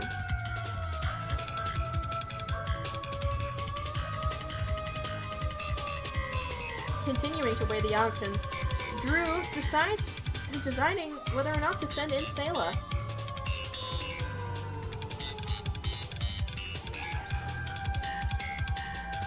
Yes, Eric is also another very good play. A very good fighter. Deciding to use fireworks could indeed bring the battery war a little bit more into Drew's advantage. Utilizing that fireworks and getting that extra pip of charge.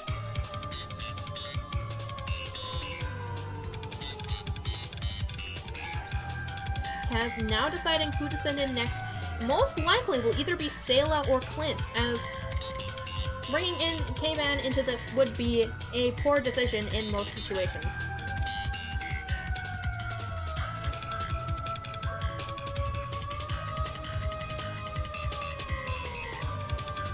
Drew has yet to even utilize the fell for which this team is named.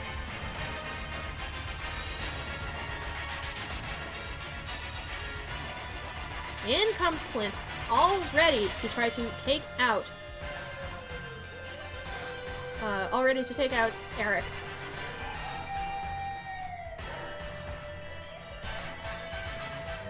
Drew continuing to weigh the options. A mutual tag out as Eric is swapped in. A good prediction from Kaz as Drew brought in K-Ben in an attempt to counter.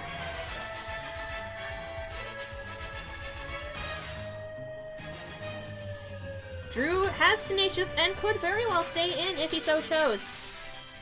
However, with both Sayla and Clint, full fizz Clint, on the enemy team, it is highly unlikely that Drew would be willing to sacrifice K-Man for this situation. However, it is fully possible that Kaz may know this as well, and Drew may instead attempt to parry and blackjack, or continue to swap out. Is Drew going to be doing the signature double tag, or will he stay in and attempt this devilish plot?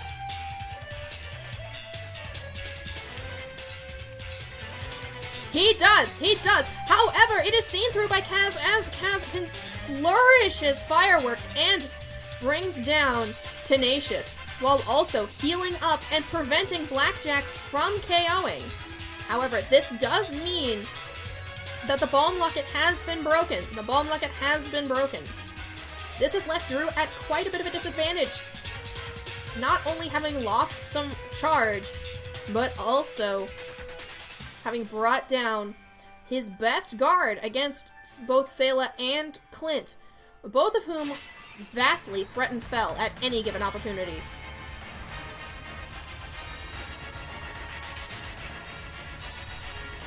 Can Drew recover from this? It is unclear.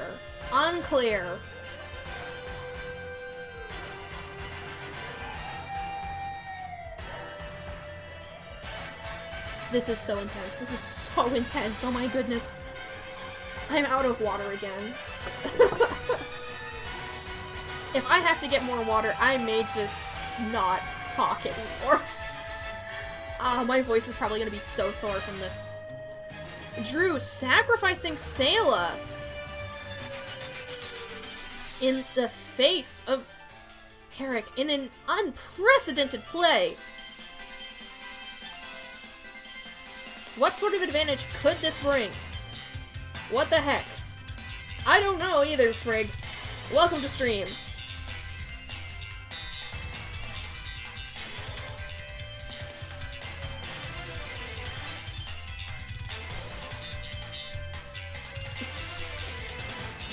I am not entirely sure what Drew is planning. However, Fell has been swapped in now, getting an attack buff.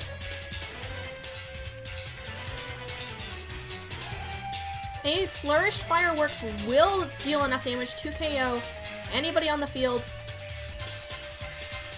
And so Drew utilizes it to the fullest and knocks out that troublesome Eric. However, Drew now has nobody left to handle both Sayla and Clint, and it is fully possible that this has spelt the end for Drew. The score right now is 1-1. Yes it is. And By the end of Drew, I mean the end of this match, because if Drew loses, there is still one more chance he has to bring himself in range of victory. Sayla tagging in a very poor matchup for this bare neck Fel, who does not have a Gloam Locket. Drew can only hope that Kaz does not remember. However, it is highly unlikely that that is the case, and now it becomes a battery war to determine who will win the battle.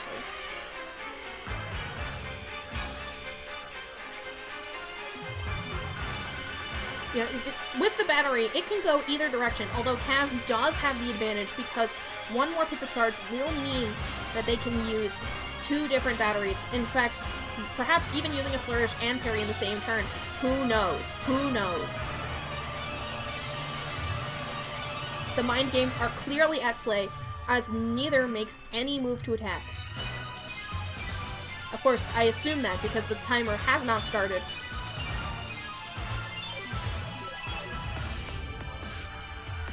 Drew is clearly lost in thought, as not even the cursor is being moved.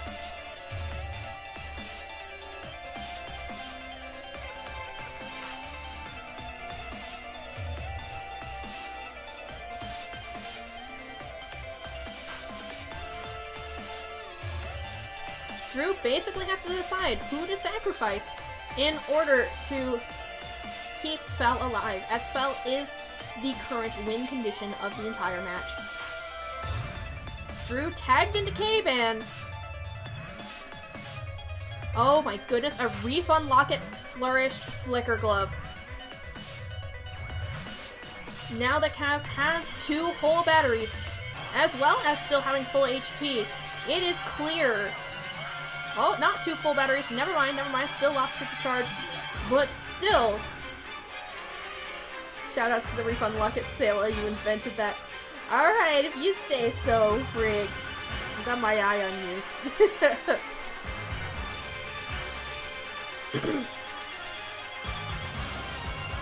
Drew still weighing the options, having only 30 seconds to decide whether to send in Eric or Fel into this scenario. Flicker Glove unable to KO from full HP, Fel. Something that Drew could utilize to his advantage. Drew sending in Fel, gaining another perceptive boost. But will Drew decide to tag out to Eric? We'll find out. We will find out.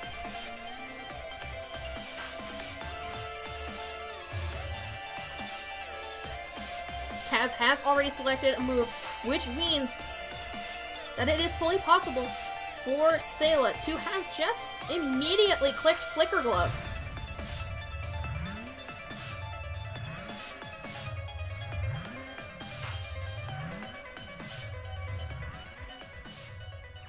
Fel tagging out to Eric, underdog, and there's the Flourish Flicker Glove. There it is. And this does leave enough wiggle room for Fel to at least take down Sayla in one hit. However, knowing Kaz, that Clint also has a priority move, which means that Drew has to utilize any given parry very, very particularly. As one single hit from Sayla right now will gain enough charge for a flourish from Clint. However,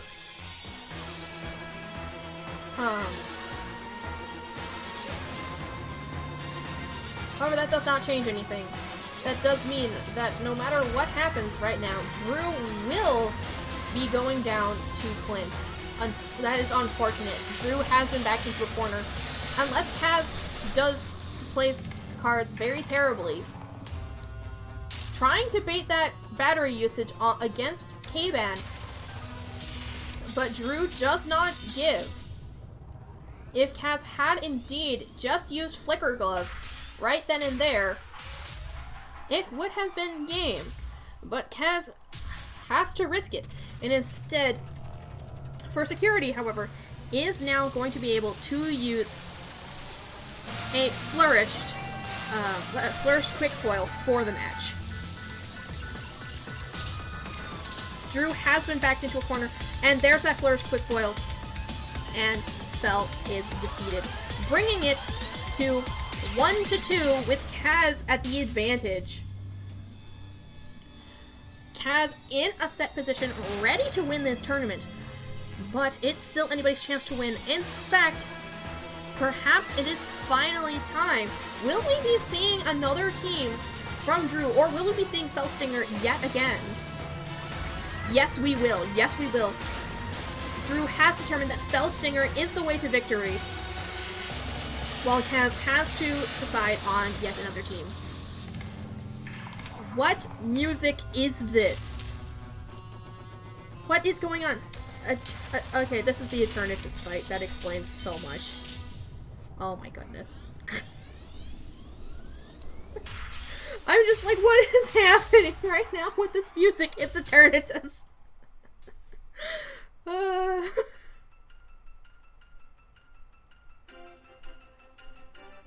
This could be Kaz's this could be the final match of the tournament right here, right now. Drew has his back to the wall, but that has not stopped him before, as Kaz could make a mistake. Already, we have Tazu out onto the field versus Fel. Fel cannot one-shot, but Tazu threatens one-shot in return. However, Kaz could predict the switch. Drew switching into Eric, and boom, getting hit very hard with Firewall. This is a tanky Eric, however, hitting Tazu will make her retaliate even stronger, which means that even hitting a disruption wave right now is not necessarily the best idea. And the swap into Audette, what a brilliant read, as that disruption wave will potentially be knocked back onto... Oh my goodness, that Topaz Locket. Alright, that is the play right there. Unfortunately, Audette's Compersionate has been deactivated thanks to Sad, but that is still a wonderful play in order to not only absorb the hit, but also spread around pop-ups. An impressive display. However, I do believe I recognize this team from Kaz, and it is possible that this Audette has Make a Mess. In that case, this could be what I would call a topsy-turvy, team, on Tazu's side.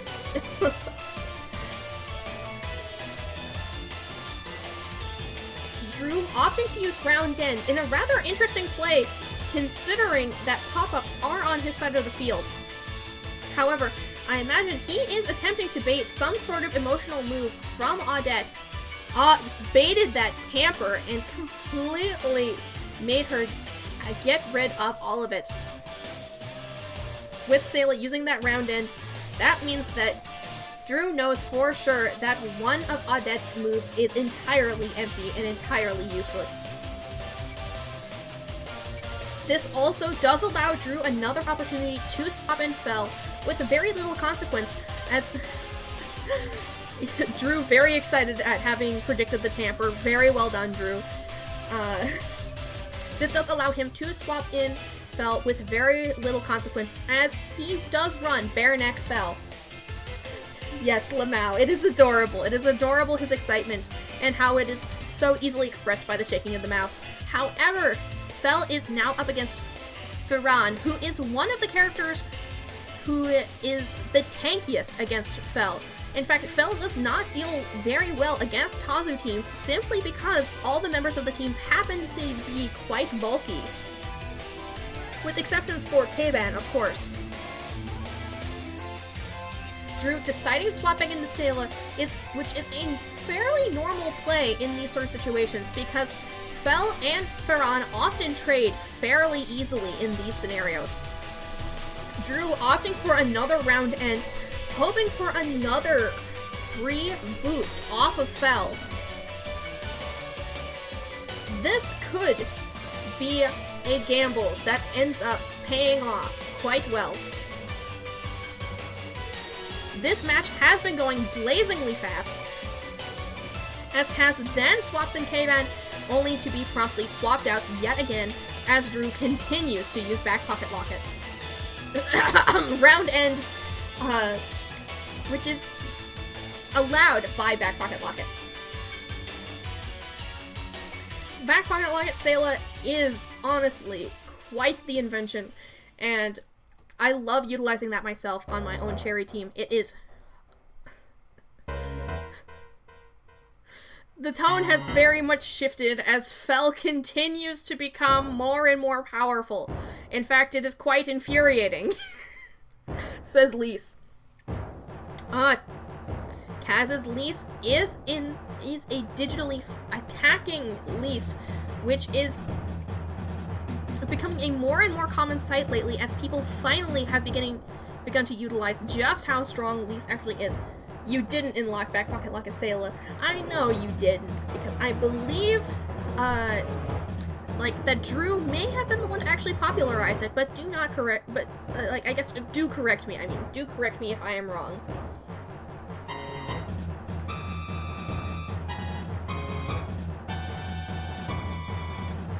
Drew debating whether or not to utilize Rebuild right now, or instead utilize something such as Disruption Wave, and he's about to make the call. This is an easy fireworks click for Lise, but not quite as easy of a rebuild one for Drew. Fireworks has been clicked, dealing 42 damage. Drew can only bide his time for so long, while Kaz does continue to gain more charge, which is one of the main advantages of Tazu Captain. You don't remember what's happened on Earth? Very, very relatable. Very relatable. Drew utilizing that Disruption Wave, however, and inflicting sad upon Lise, surviving with 2 HP from that fireworks in a well-calculated move on the part of Drew.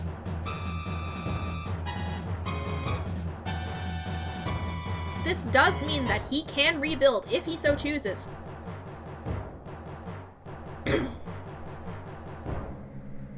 Or he can, if he goes for the Flourish Fireworks, wiping Lise off the face of the earth for the time being. We will be seeing her again some other day. Healing up with that Lucky Pendant. We'll see who Kaz brings in next.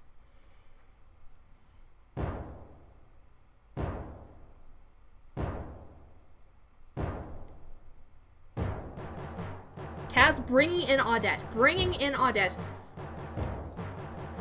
Audette, in this instance, does counter Eric pretty well, bringing in Topple Hammer.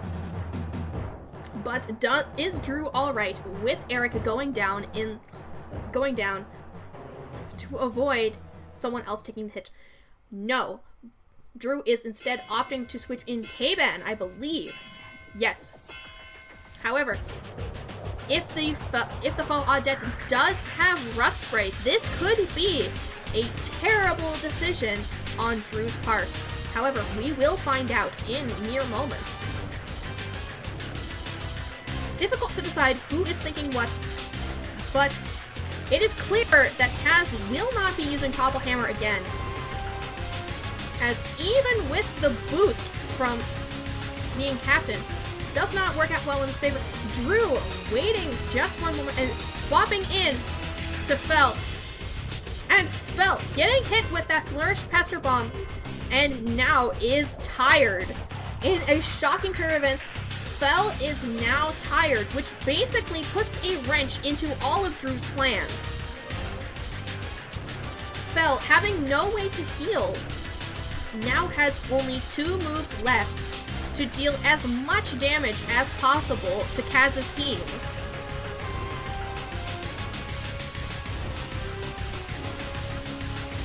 What a shocking, shocking turn of events. A well-timed flourish from Kaz.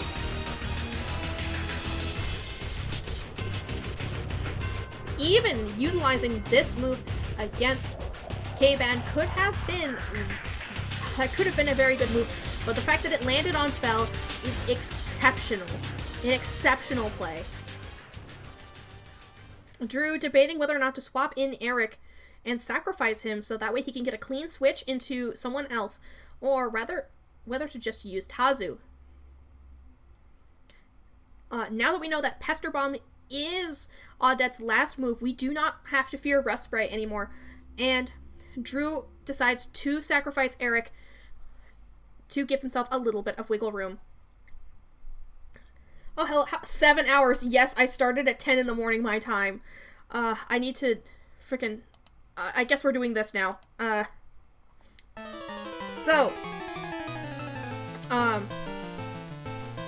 Sayla tagging in, ready to counter Audette. Oh, yes, Cheeto Eric. There goes Cheeto Eric. Drew noticing how Claymore will take out Audette. However, Kaz may want to preserve Audette for later, but does not.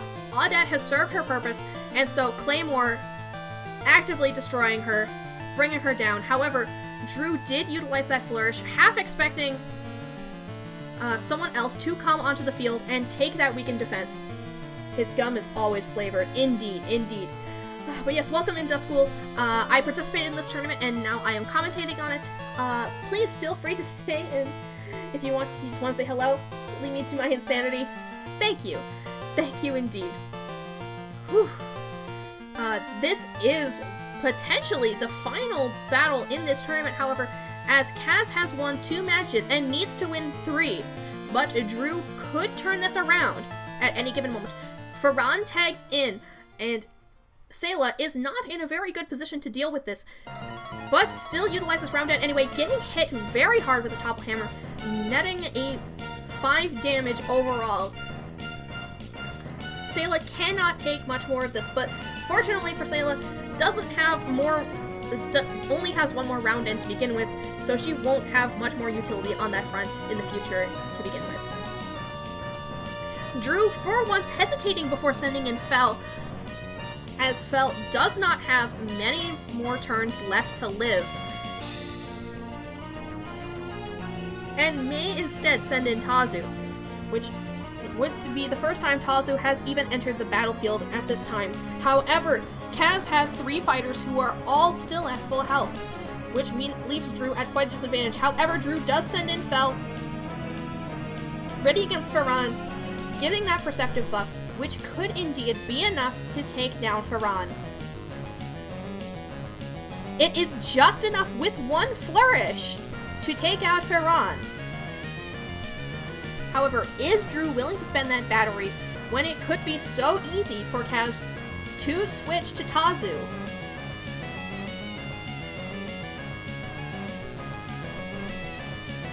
Fel will die of death. Yes, if Fel flourishes fireworks, Fel will be taken out of combat, but is taking down Farhan worth it? No, Drew decides to swap into Sayla instead, taking a face full of bribes. Like, just a face full of money. Meanwhile, instead, Drew has decided to utilize the battery to flourish round end. No, use Claymore instead. No. Drew has been backed into a corner, and it is unclear what he is thinking at this moment, but he does decide to flourish round end, healing Sayla, and getting another opportunity for Fel to be sent out into combat. Sayla takes money all day, it's okay. Still, Sayla is still not doing all that great. The mind games that are being played is incredible. Such high-level play from 2 of our community's most skilled members. Drew pulling the rug out from underneath Kaz as he sends out Tazu instead of Fel, which is the entire point of this team. Bringing out instead Firewall, ready to 2-turn turn Farron. Tazu is not to be underestimated, as her firewall is extremely powerful, especially with the proper invest. Even if Kaz swaps out here, the amount of damage that that Tazu could do from a firewall would be devastating. However, Drew instead debating whether or not to keep Tazu alive just to deal with K-Ban in the future.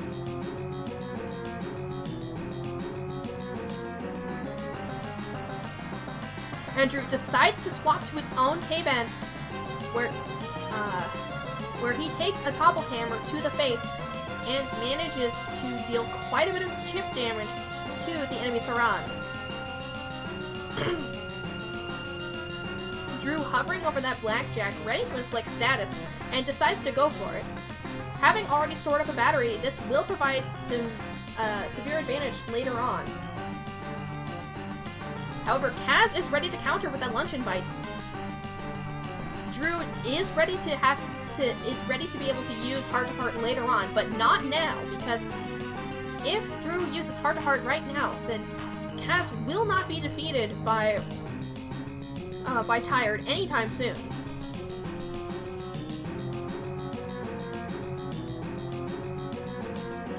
Drew swapping back into Sayla, absorbing another lunch invite. However, Sayla is finally all out of round ends, having used all 4 of them. This means she can no longer clear that status, and once she uses Claymore, it's all over for her.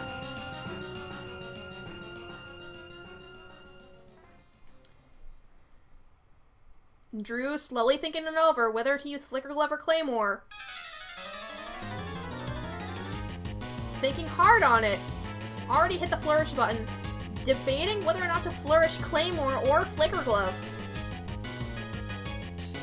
It all depends on whether or not Kaz is going to switch, or even parry. Drew has stopped flourishing. Drew is going to flourish. Drew has flourished Claymore and smacked Farron right across the face with more force than was necessary, because the defense down does not matter, and Drew has effectively wasted that battery, which is quite unfortunate. This leads Kaz to have a pretty free swap into K-Ban, should he so choose. Although, bringing in Tazu at this point would not be a bad plan, as keeping K-Ban at full would be a surefire counter against Fel. Tazu does come in. Tazu is on the field. Claymore only dealing 45 damage to Tazu. This does mean that Sayla will be going down this turn, as hunger has begun to overwhelm her. This is something I can relate with, as I am a Twitch streamer. Tazu setting up that decoy, all ready to counter any particular move that Drew has in store.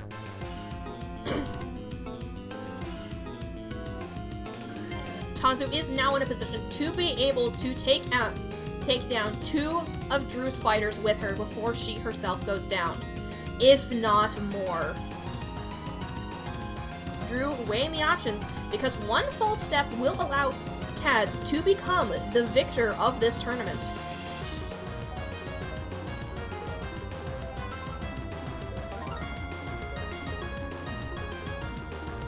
Clearly, Kaz is keeping K-Ban on the back burner just because Tenacious is still active.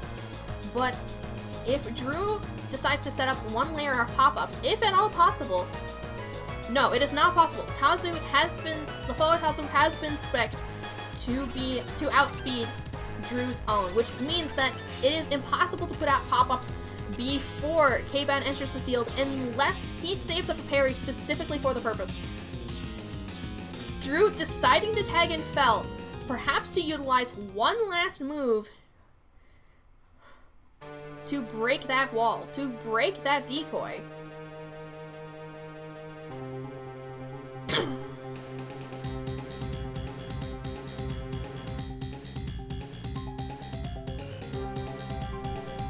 I'm unsure what Drew is attempting to do with this move. It is impossible for fireworks right on that decoy, gaining some charge. However, this does spell the end for Fel. Unfortunately, Fel never really got a chance to unleash onto the match. Kaz kept them completely under control the entire time in a very skillful manner. This does mean that the enemy Tazu does outspeed and has access to 2 batteries at this moment, because after one hit, Tazu will have the other. And so, there's the first flourish from Kaz, and in just one moment will come a second. A masterful, masterful play as Kaz begins to bring home the victory, bringing in the end of the first Bravery Network anniversary tournament.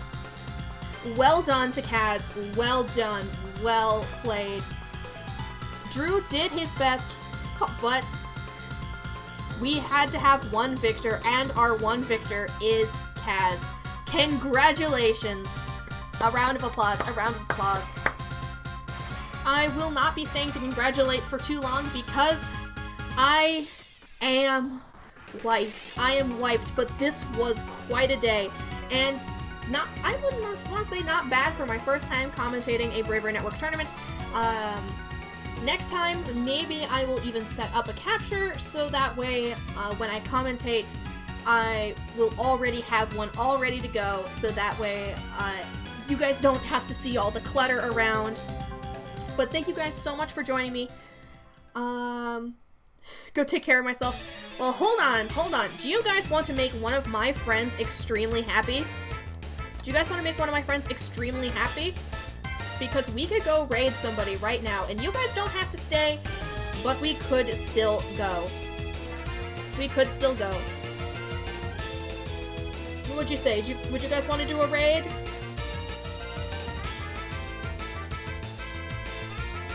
Checking Twitch, it looks like not too many people I know are actually live right now anyway. So never mind on that. I am definitely going to just take a break, and I'm not gonna think about it too hard. I've been live for almost 8 hours, and I've been talking almost the entire time. I just want to break, and I want to fix Nightbot, for crying out loud. I'm still so sorry about that. I did not have time to fix it last night. So, thank you guys so much for joining me, and thank you for all the wonderful jokes and the joy as we continue on to support our wonderful Bravery Network community. Later, Skater, let me know if you want to help commentating in the future. That sounds like a wonderful time, Gretch. Absolutely wonderful. I kind of just improv this, so that's why it looked a little bit scuffed, but that's fine. Thank you guys so much for joining me, and I hope to see you guys again tomorrow when we're going to be playing Pokemon Legends Arceus. I'll see you there. I love you. Goodbye!